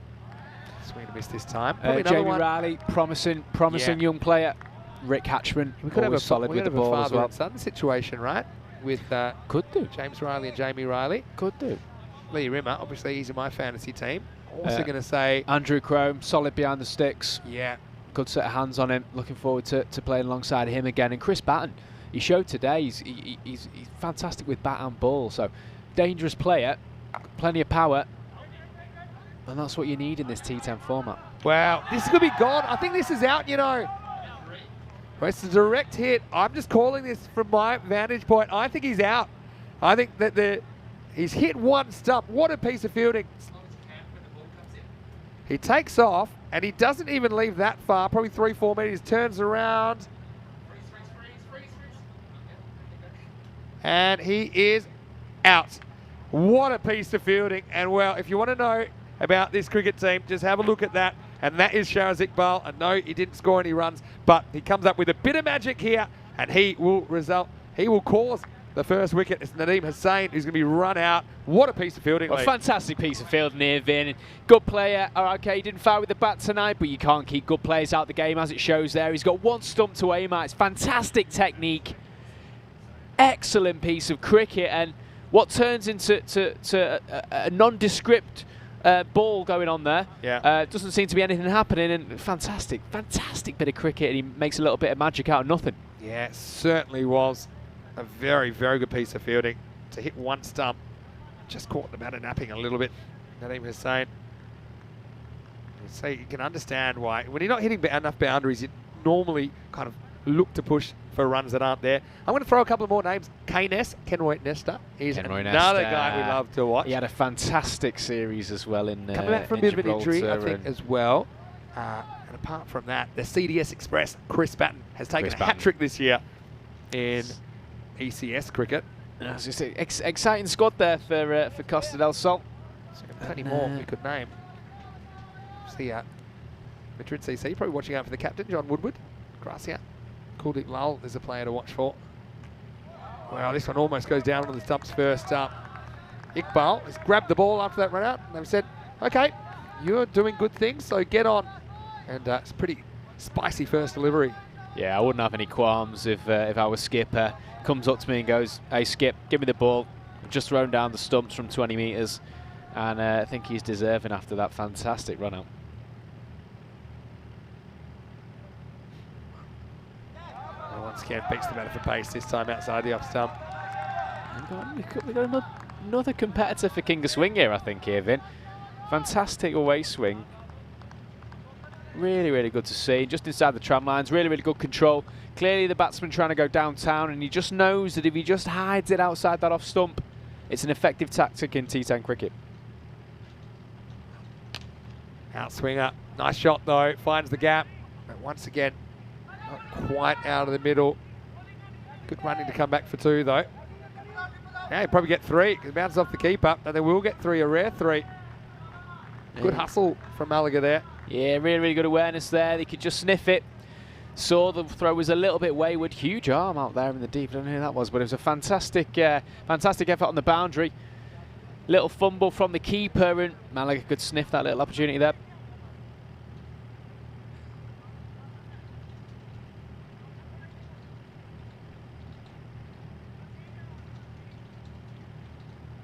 Yeah, right now, it's a long way back, isn't it, for Malaga? I do think they've really thrown everything at Caledonia CC here. New batters come to join in. That is Afsal Shah. Swing and a miss. Yeah, just overstretching here a little bit. I think he's trying too hard. I think new to the crease, he just needs to get bat on ball here, and there's enough pace on the ball. He doesn't need to go searching and throwing the kitchen sink at it. So there's plenty of spaces in this big outfield, and he can just guard a couple. Got backward point. It was just inside the ring there. Oh, well bowled, and this just swings too much. It would have knocked a 4th stump out of the ground. Really, really well bowled. And impressive cricketer. We've seen all weekend. Iqbal with the bat, Iqbal with the ball, and Iqbal in the field after that piece of cricket that we just had last over. But yeah, very, very impressive cricket. Good bowler, and swinging all over the place, and still in this fourth over here now. It's a really good bit of bowling. Does seem to swing a bit under lights, maybe a bit more than normal. Well, this one swinging straight towards the stumps. It's almost where it ends up. Bat to leg to nowhere. So at the end of 4 overs, Malaga struggling in this chase. It's 22 for 1 after 4. Well, he follows that direct hit with a very, very tidy over there, mixing it up well, making the ball talk, and only goes for 3 in his first over. So Chris Smith has made an observation that seems a bit darker than the other nights. The reason is because of the format of this tournament. This game starts an hour later than the night games during the week, because we need to have that hour break before the final. So that's why we're playing a lot of this game in darkness. Right now it's 9:40 local. Sun's going down around about 10 past 8 at the moment. And the thing is, we'll see more black sky cricket, I think, as this tournament goes on as well, because the days are getting shorter. We've still got 3 weeks left here in Khartoum. Here's Ali Azam in over number 5. Just a single to start. Yeah, Catalonia is still persevering with the pace here, and I think that's absolutely right. The right shout. Ball is swinging around under these lights, and Malaga batsmen struggling to get the pace away. So good to see them persevering with it. Dave's got a comment. I'll read it after this ball. I think you'll like it, Lee. And Ali Azam's going to come around the wicket now. Afsal Shah still yet to get started. He sees him coming. Telegraphed that charge, and so digs it in, can't catch up with it. So Dave saying that he, for one, is looking forward to seeing you in the middle next weekend, Lee. He says if you play as well as you commentate, the other teams don't stand a chance. He said the point is great commentary, so he's really enjoyed it. Fantastic, thank you very much. No, it means a lot, that. So no, thank you very much, and it's just a great opportunity to have, and thank you to you, Vinny, and thanks to ECN, and thank you guys. Just glad to hear that you're enjoying it. Gundy ball. You can see that the umpire saying, look, you need to go off that side. He's saying, well, I was probably trying to get this one back because I knew it wasn't a good one. But you can see Ali Azam certainly not making the umpire's job very easy at all. Yeah, umpire didn't want to let him get away with that one, did he, Vin? Yeah, that's a bit of a bad habit. Now he's going to go over the wicket. Sometimes bowlers will do this, saying, you know what, it's probably easier for me to just change sides than to try and run the right way. Checking now. I mean, this is a big wide. Maybe they're just checking if it's a wide or not, because the umpire couldn't see, and we could all see, plain as the moon is in the sky tonight, that was a huge wide. So either that, or there's maybe some sort of technical issue here. Yeah, a little conflab in the middle here. I don't know if Yeah. umpire's just checking that it There we definitely is wide. Yeah. But see, that's all about. That's Andrew Elliott saying, look, I couldn't tell what happened there. Couldn't Yeah. flick the pad or anything. Yeah, So, no, absolutely. I think it's the right thing to do. yeah. Anyway, back over the wicket now. Right call's made in the end. That's good. It's block hole delivery. Brilliant bowling this, Vin. Just digging it in the block hole, and I know that the Malagueños will be coming hard at them, and it doesn't matter if you bowl there. It's difficult to get away, but no, very impressive bowling display. This is a professional performance thus far from Catalonia. Very impressed.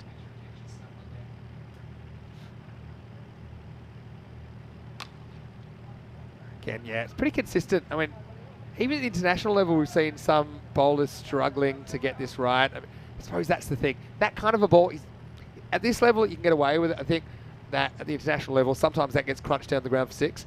But still, you'd rather be too full than too short, I think. No, absolutely, and it's tough to get under it. So no, I think Azam's doing a fantastic job. And again, consistency there. Again, that's 3 balls on the bounce there. It's not easy to do at any level. If I'd say to the other teams, I suppose to Malaga here, but though they bowled pretty well in the final, but yeah, especially to Granada, just stop bowling half trackers if you can. And that's where a lot of the runs came from, especially in that monster 219 we saw last night from Catalonia CC. A lot of balls bounced short, just asked to be hit. Yeah, it's gimmies, isn't it? If you can eradicate the gimmies out of the bowling display, it makes such a massive difference to the overall total. And you know, as a batsman as well, if you know that you can afford to wait for a half tracker or wait for a 6 ball, then it just takes so much pressure off. But if you know that you're going to be getting block hole bowled and you've got consistent bowls ahead of you, it's tough to get away. So true. So it's 27 for 1 after 5 overs as Malaga look to be drifting away. Let's turn our attention to tomorrow. And we have 5 new teams in ECC 22. Scotland 11, they're making their debut. In fact, 3 of these 5 teams, Lee, are making their first appearance in T10 international cricket. Scotland, as well as France and Malta. France, we've only really seen them in the ECL, the Champion Club Drua, who are crazy. They are crazy the way they bat. They beat England in 13 balls earlier this year. So 13 minutes, it was 19 balls. Apart from that, Belgium are going to play that Belgian ball kind of brand of cricket. Malta have had a lot of experience domestically, but haven't played an international T10. First ball drifts away, not quite a wide. This is Amir Khan bowling over number 6. Yeah, Group C should be an interesting week of cricket, Vin. Exciting to see that. Hopefully everyone at home gets an opportunity to tune in this week. Big swing and a miss. Well, Dave's got an interesting one. If this Catalonia CC team were to play in the Netherlands 11, who do we think would win?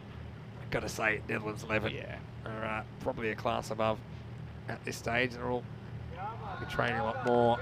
And they've got a few guys there that have performed well against the likes of Pakistan, England, New Zealand. It's been a great summer for Dutch cricket to get those big nations there. There's been a lot of excitement surrounding it. I know that when Pakistan played in Netherlands, I think it was mostly Pakistan supporters. They had about 9 out of 10. But yeah, big crowds. And they actually able to play at a few little grounds around the Netherlands. So yeah, I haven't been there a few times myself. I thought it was a really good thing. And there's quite a few players. I was being captained by Scotty Edwards at the moment, Netherlands. And he'll go to the T20 World Cup next month. Famous He's got the second highest score on ECN. Scott Edwards scored 137 not out in the ECL final in 2019. Yeah, he's that slog sweep of his wrists is something Yeah, different. he's something different. He's got an addiction to sweeping. Yeah, he can get away with it. But he sweeps. Well, this might have hit the stumps, you know. I'll probably have a look at this, but I think that Ralph Zaman drops this onto the stumps. So, bit of a human backboard situation, and we'll see it on the replay. And it is. It's just straight off the body. Or it's probably off the gloves and just clangs it into the stumps. That's a sign that things aren't working for Malaga. And Afzal Shah, who's done a bit of keeping this weekend, gets stumped accidentally by Zaman, but it will count. And so Malaga lose a second wicket now, 27 for 2. Yeah, well, when things are going your way, Vinny, things definitely go your way when you look in, and it just showed with that piece of cricket there. I mean, the keeper goes to celebrate, and then I think he just keeps it a little bit cool because he knows that he probably should have been a bit tardier there, but all's well ends well. It's a stumping. Those of you that he'll following, take. yeah, I know Rico probably mentioned earlier, I'm on 99 stumpings. I'm still on 99, didn't get one today. Yeah, So wasn't just any to get opportunities really there. any opportunities. No, It's a that's bit it. of a half one I had to flick because it was so wide at the stumps. Yeah, would have been giving it one of those ones, I think, I think Vin. there's a few. I mean, if we had the TV, I'd probably be on a few more. But anyway, that's all right. Here's the captain, Mohamed Asif, coming in at number 4. Just over 4 overs to go in this one. Let's just hit him in front, and he's gone first ball. And so, well, suddenly, just remember this, because we've got Amir Khan, he's just delivered a double wicket maiden. He's on a hat-trick as well. Check this one out. Hit all across it. Yeah, I think that's gone. Hit him in line. I don't see why that's missing. Yeah, it's stone dead, that, I think, Vin. It's umpire didn't have too much thinking to do there. I can see what the captain's trying to do. Go big over the leg side and play the slog sweep to the off spinner.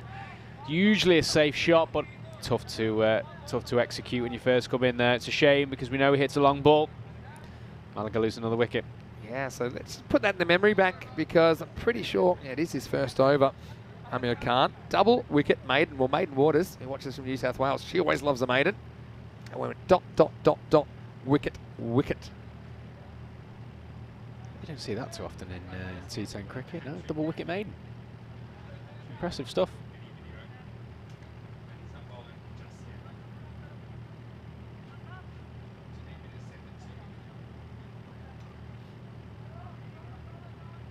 So now we're going to see Ghulam Sawar, some of his little spinners in over number 7. A little bit short. This is hit, but it's hit straight down to the fielder. Always who's down there. Having a rest from the gloves. Ralph Saman is getting an opportunity there. These are the hat tricks. And we have 30 of them. We're looking for hat trick number 31, but we'll have to wait because Amir Khan is on a hat trick, but he's not bowling at the moment. Great to see the Costello Sol representative there, Chrissy Batten. Yeah, you're exactly CDS right. Express. CDS Express. And that was a fantastic hat trick. Included Viv Kingma of the Netherlands. Not many people can say that they've... Yeah, and a ball that Viv did well to reach from that way. It's pretty well bowled, but also pretty well played by Dar. He gets off the mark with a little sweep. Yeah, it took a while for the Catalonian side to introduce the slow bowlers into this innings here, but as soon as they've come in, they've done a fantastic job and supported the seamers who did a great job first up. So, no, very impressive all-round performance this so far, Vin. Oh, this is a little bit short. You can see he really takes the pace off the ball, forces the batter to make all the running. I think this is one there. This is the difference as well. Yeah. That we've had 2 short balls this over, and Catalonia were really punishing those balls last game, and it's that's been the difference, I think. Pitches up, goes for it, and the fielder can't do anything about it. Maximo! We finally have one in this reply.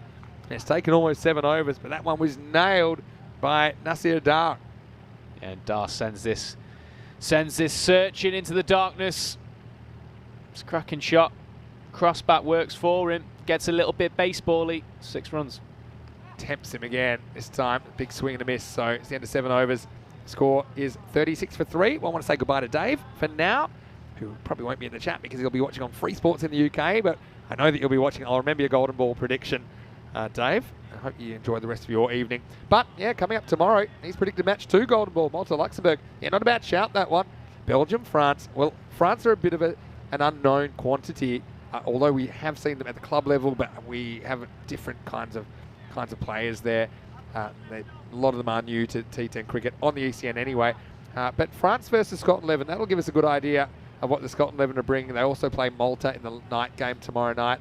So join us from 9:30 a.m. GMT. It's 11:30 in Central Europe, 3 p.m. in India. I know you'll be watching, Lee. I know I'll be watching because I'm here. Anyway, time for the 8th over. And we'll start with a single. So 3 overs away from just confirming that Catalonia CC will be the Group B qualifiers.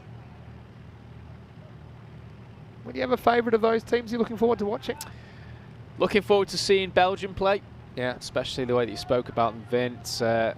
Sounds like they play my brand of cricket, I think. But excited to see who plays for Scotland as well and what sort of side that they bring. It's a great opportunity for some of the younger lads to... what a good catch this is, and it will be taken by Mohamed Mughal. And Amir, we just missed his hat-trick, didn't he? But he gets 3 and 4. So it was a hat-trick ball first up. But, man, what's the next best thing? Probably 3 and 4. He's gone for a run now as well. But, yeah, you can see it's not so much the wickets they've lost in this chase. It's not where it's gone wrong, but they just haven't been able to score at the rate required. They've tried their wild swing. But pretty nice catch over the shoulder from Mughal. Yeah, not easy ones, those. And makes it look a little bit... Makes it look easier than what it actually is. It's a tough one when you're moving and the ball comes over your shoulder. Plenty of revs on the ball as well when it takes the edge that way, but no, cool, comfortable catch there. Batsman just stepped away from the ball rather than stepping into it. I think that was his downfall there. He ends up swinging a little bit wildly and he's off balance, but no, it's a well-deserved wicket, and 3 wickets and 4 balls is impressive. Impressive ball. Well, you know what? Haven't had a 5 for in a while. Maybe we'll see a 5 before you know it as well. Could be the night for it, Vin. No, you don't see too many of them in this form of the game. He's got 4 balls to make a little bit of magic happen. He's going to toss it up here. Just hit across the line. The fielder's going to have that one covered. We've seen 11 5-fers this year. The last one we saw was Mikey O'Reilly for the Ireland 11 versus Spain in match 11 of the ECC Group A. Best bowling figures this year, 6 for 5 by Gunasekharan in the Czech Republic. That included a hat-trick. Now this is in the air, hanging. Oh, won't carry down to Iqbal. Well, he almost pulled another run out of his hat, didn't he? Well, if I'm the batting side and I see the ball go out to him, they've either got short memories or they don't know who's out there, because he has got an absolute exocet for an arm. He does. He fires rockets in. I wouldn't Funny be thing is, he could hit labouring one for a single. He couldn't hit 3. Now we'll be in the game again. He's hunting this to his right, and he won't get there. It'll just pull up, and I think it'll just be a long single to Abid.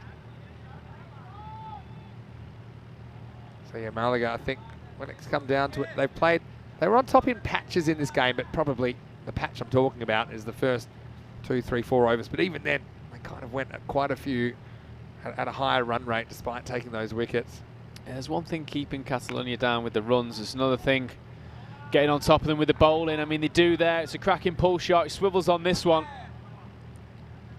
But sadly, we've just not seen enough of it in this innings. A little swapping of bats going on here, I think, now. Oh, there you go. That's a good one. That's Testing the one with it the middle. out. Just warming it up for you.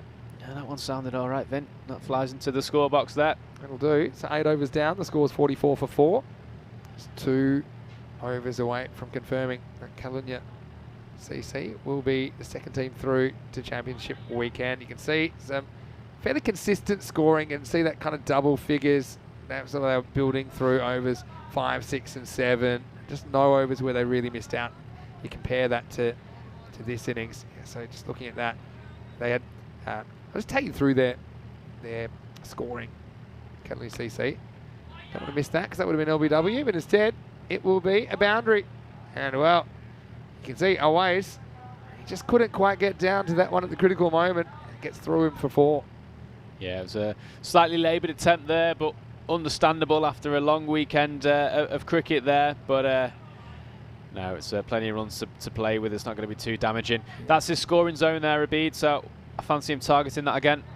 Swing and miss this time. Yeah, so that first innings went 10, 15, 22, 16, 10, 10, 10, 13, 7, 18. So you can see that they were never really slowed down despite losing wickets fairly regularly through the innings. Yeah, it's impressive, and we'd say that they had a quieter batting innings as well. But that is the key, and that's what for me T20 middle order versus T10 middle order. I think T20 you have 3 to 5 balls to get in, or even longer sometimes, and it's a lot more running hard, a slightly different skill set. I think this is what you need to be doing in T10, and that's exactly what Wakasama does here. Maximo slams that one over long on for 6. It brings up the 50 as well for Malaga. Yeah, Fielder needs a glow sticks for that one there, Vin. He's gone searching out into the dark. That's a cracking shot. He gets down on one knee, lifts this over long off, and now long on. It's a cracking shot, and it's well-deserved 6 for the Malaganian batsman. Yeah, and here's the thing. You'll see this kind of approach from Belgium this week. They'll have guys that will come in, and they don't care if it's the first ball. They will go for it. If it's in their zone, they will go for it. And that's the approach required. It's kind of quite a selfless approach, really. It's a better length there. It's a Swings better under it. length Good from bounce Ahmed. there from Nisa Ahmed.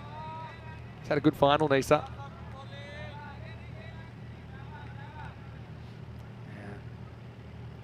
So really just outclassed when it comes down to it. Malaga. He likes this one. Ooh, was that a little foot lift there, Vin? Was that a little I think foot he's lift probably okay. I'm just going on the body language of Ralph. He was quick to get the bails off. Not sure if the foot ever moves. I think we'll get to the end of the over here. 55 for 4. I thought that was in the slot there. It just sort of hung up there. It was a similar sort of delivery to what he planted over long on. A couple of balls prior. Check this one out, shall we? Just while we have the change of over that foot. Goes out. Does it get back in? Oh, I mean, it's hard to tell from that. I don't know if he's safe there. Umpire says no, and he's got a better look, and it's not like the foot really moves a lot.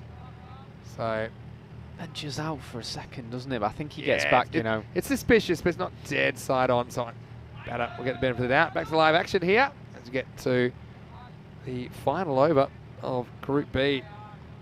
So I suppose Catalunya have come a long way to be here. I mean, a lot of these guys are quite sleep deprived, actually, when you consider they're also juggling some of the night shifts and a lot of work as well to free themselves up for this. But they have put together a magnificent 7.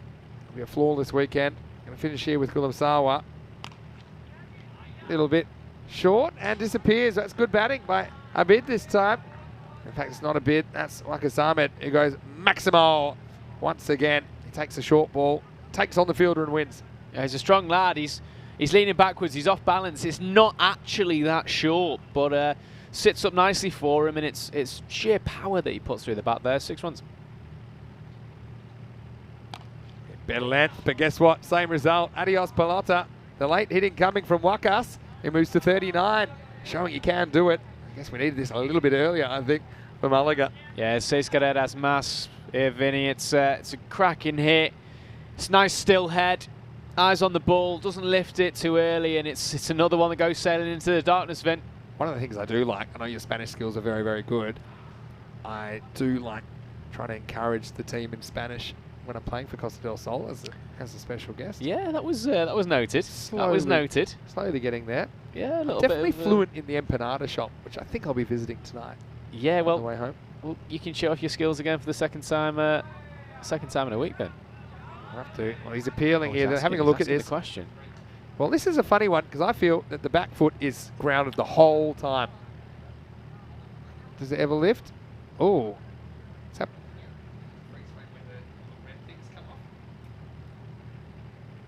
This one could be out, you know. Just looking at this. I think this is gone. For me, that's gone because there's nothing behind the line. I think there's a cheeky stumping here. And you can see swings all around it. And, yep, that's the money shot for me. It's good enough. And, oh, is there a decision? The decision is that he is not out. So, well, that saves us a bit of time. 2 to come. And, third umpire. It's being kind, I suppose, to Wakas, but he'll survive. Yeah, I'll be too happy if I was the bowler there, Vin. Yeah, Sawa should have had a wicket in the final. Anyway, here's the last ball of Group B.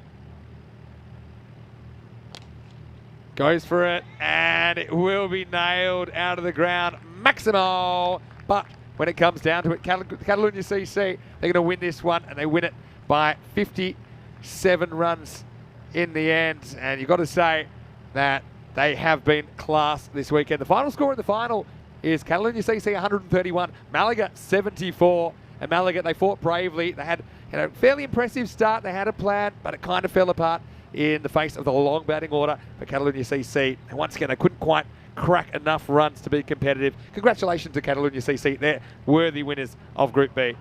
Yeah, very impressive, very professional, very, very disciplined performance by Catalonia all around there, in the field, with the bat and with the ball, and deserved winners this week, really. So they'll be joining. Actually, it's Madrid United, I should say. That should be in there. We'll have to fix that one up. It's Madrid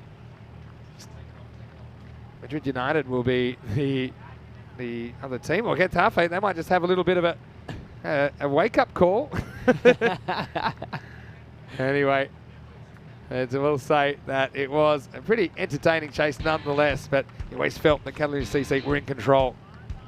Yeah, brilliant piece of fielding. We saw that in the highlights there. Standout moment from that display. Some brilliant swing bowling, some brilliant spin bowling as well.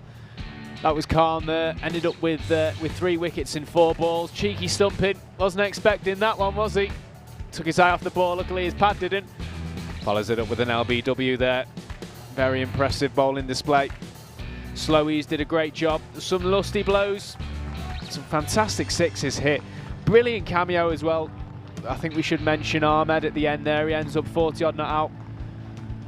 Some excellent hitting towards the end, putting those floodlights into danger. Yeah, I mean, this is the thing. They just didn't get enough bad balls, I think. And we saw towards the end a couple of them kind of half trackers. And I think it shows that they have that ability. But I think that the bowling and the consistency of Catalonia CC just a little bit too good. I think they are worthy winners, no doubt. And there we go. Well, Getafe, bad news. It's, they didn't quite make it into the final after all. But I can tell you that Madrid United, Catalonia CC will be joined by the Group C winner, which will be either your guys, Costa del Sol or Gracia, or Madrid CC next week. And I'm sure that will be a really exciting weekend as well, Lee. Yeah, I'll tell you what, Vin, we've got Madrid in there, we've got Catalonia in there. It would be nice to have an Andalusian team in there to join them, and we'll be doing our best to make sure that Costa del Sol CC get over the line. It's looking like an exciting weekend of cricket to come. Yeah, it certainly will be. I mean, 7 days a week, wall-to-wall cricket. We wouldn't want it any other way here on the European Cricket Network. Just looking at this scorecard, chasing 132 for victory. It's always going to be tough, wasn't it? Waqar Samad batted through the innings. I think he batted pretty well. Came home with a wet sail, ended up with 45 not out of 25 balls. Apart from that, it was just Nadeem Hussain who made 10. But even he was a little bit sluggish, I think. Couldn't deal with some of the bowling that cramped him for room. Everyone else, single figures. As far as the bowling went, a lot of good performance to choose from. But I think Amir Khan, 3 for 8, including a double wicket maiden. Took 3 wickets in 4 balls. He steals the figures. But you also look at Shiraz Iqbal, who only conceded 3 off his over. And look, Catalonia CC, they will be back in 2 weeks, and they will be tuning up, I'm sure, and watching pretty closely at the competition, including you, Lee, next week. Yeah, it's there'll be a tough team in that championship weekend, I think. But no, congratulations to Catalonia for a fantastic weekend of cricket. As we can see there, worthy winners. Ends up being a convincing victory for the Catalonia side, and commiserations to Malaga. But we've seen progress for them over the course of this weekend. Also, shout out to Granada as well. I know they didn't get a win, but they got valuable experience. I know there's good things happening. They're trying to build a turf wicket there, Granada. To all of their guys, I want to say a big thank you, including Hashim, I know, who's been in the chat, playing on ECN for the first time. But, Brett Ross captaining them yesterday. Richard Abbott was captaining them today. And some of those guys, like Paul Cone, I think he was a real cult figure as well. So, look, thanks to all the players. I think it's great. It develops cricket. It brings teams together to play that wouldn't normally play. Okay, we have seen Catalonia CC kind of steamroll the opposition, but I think you could already see that the other teams had picked up on some of the tactics and some of the little skills that Catalonia CC were exhibiting. So we saw some improvement across the board. In the end, though, it is Catalonia CC who go through to Championship weekend. Well, Lee, I want to say a big thank you to you. Good luck next week, because I know you'll be playing for Costa del Sol. If you can get a game, because I know it's a big squad. I think you're in my 11, though, and I bet you guys are really looking forward to getting out there. Yeah, absolutely, Vin. No, just a big thank you to all the viewers. Thank you to everyone in the chat. Thank you to Costa del Sol. Thanks to ECN for hosting a fantastic tournament. But no, it's been an absolute pleasure, Vin. Thank you to you for being as effervescent as always and making this fantastic viewing. Yeah, well, I do want to say a big thank you to you and everyone at the Costello Soul Cricket Club, all of Spring Productions as well, for their expertise in bringing us the action today, including Ivars. Great first day, Ivars. And he's learning cricket, doing cricket, I suppose, for the first time. And he is a real professional, as are all the guys from Spring. I want to say well done to all the Blue crew as well, including Maxi and all of the guys behind the scenes that make this happen. Thanks to Rico as well for doing the early shift. And of course, Corey, who helped us out yesterday as well. You can go to our website, europeancricket.com, check out the fixtures, stats and standings for Group C, as well as the state of play here in this FanCode European Cricket T10. You can also check us out on social media at European Cricket. And there are some highlights from this weekend that have gone a little bit viral already. But for now, this is Vinny Sandu here, Mr. Maximo, along with Lee Rimmer. Hope you have a happy and a safe evening. And we'll see you tomorrow morning on various channels all around the world, because it will be international action that is back. We'll see you tomorrow and see you next week for more ECT10. But tomorrow we'll be back for more Dream 11 European Cricket Championship. We'll see you now. Good night and hasta mañana from Vinny and Lee here for the European Cricket Network. And we'll see you tomorrow.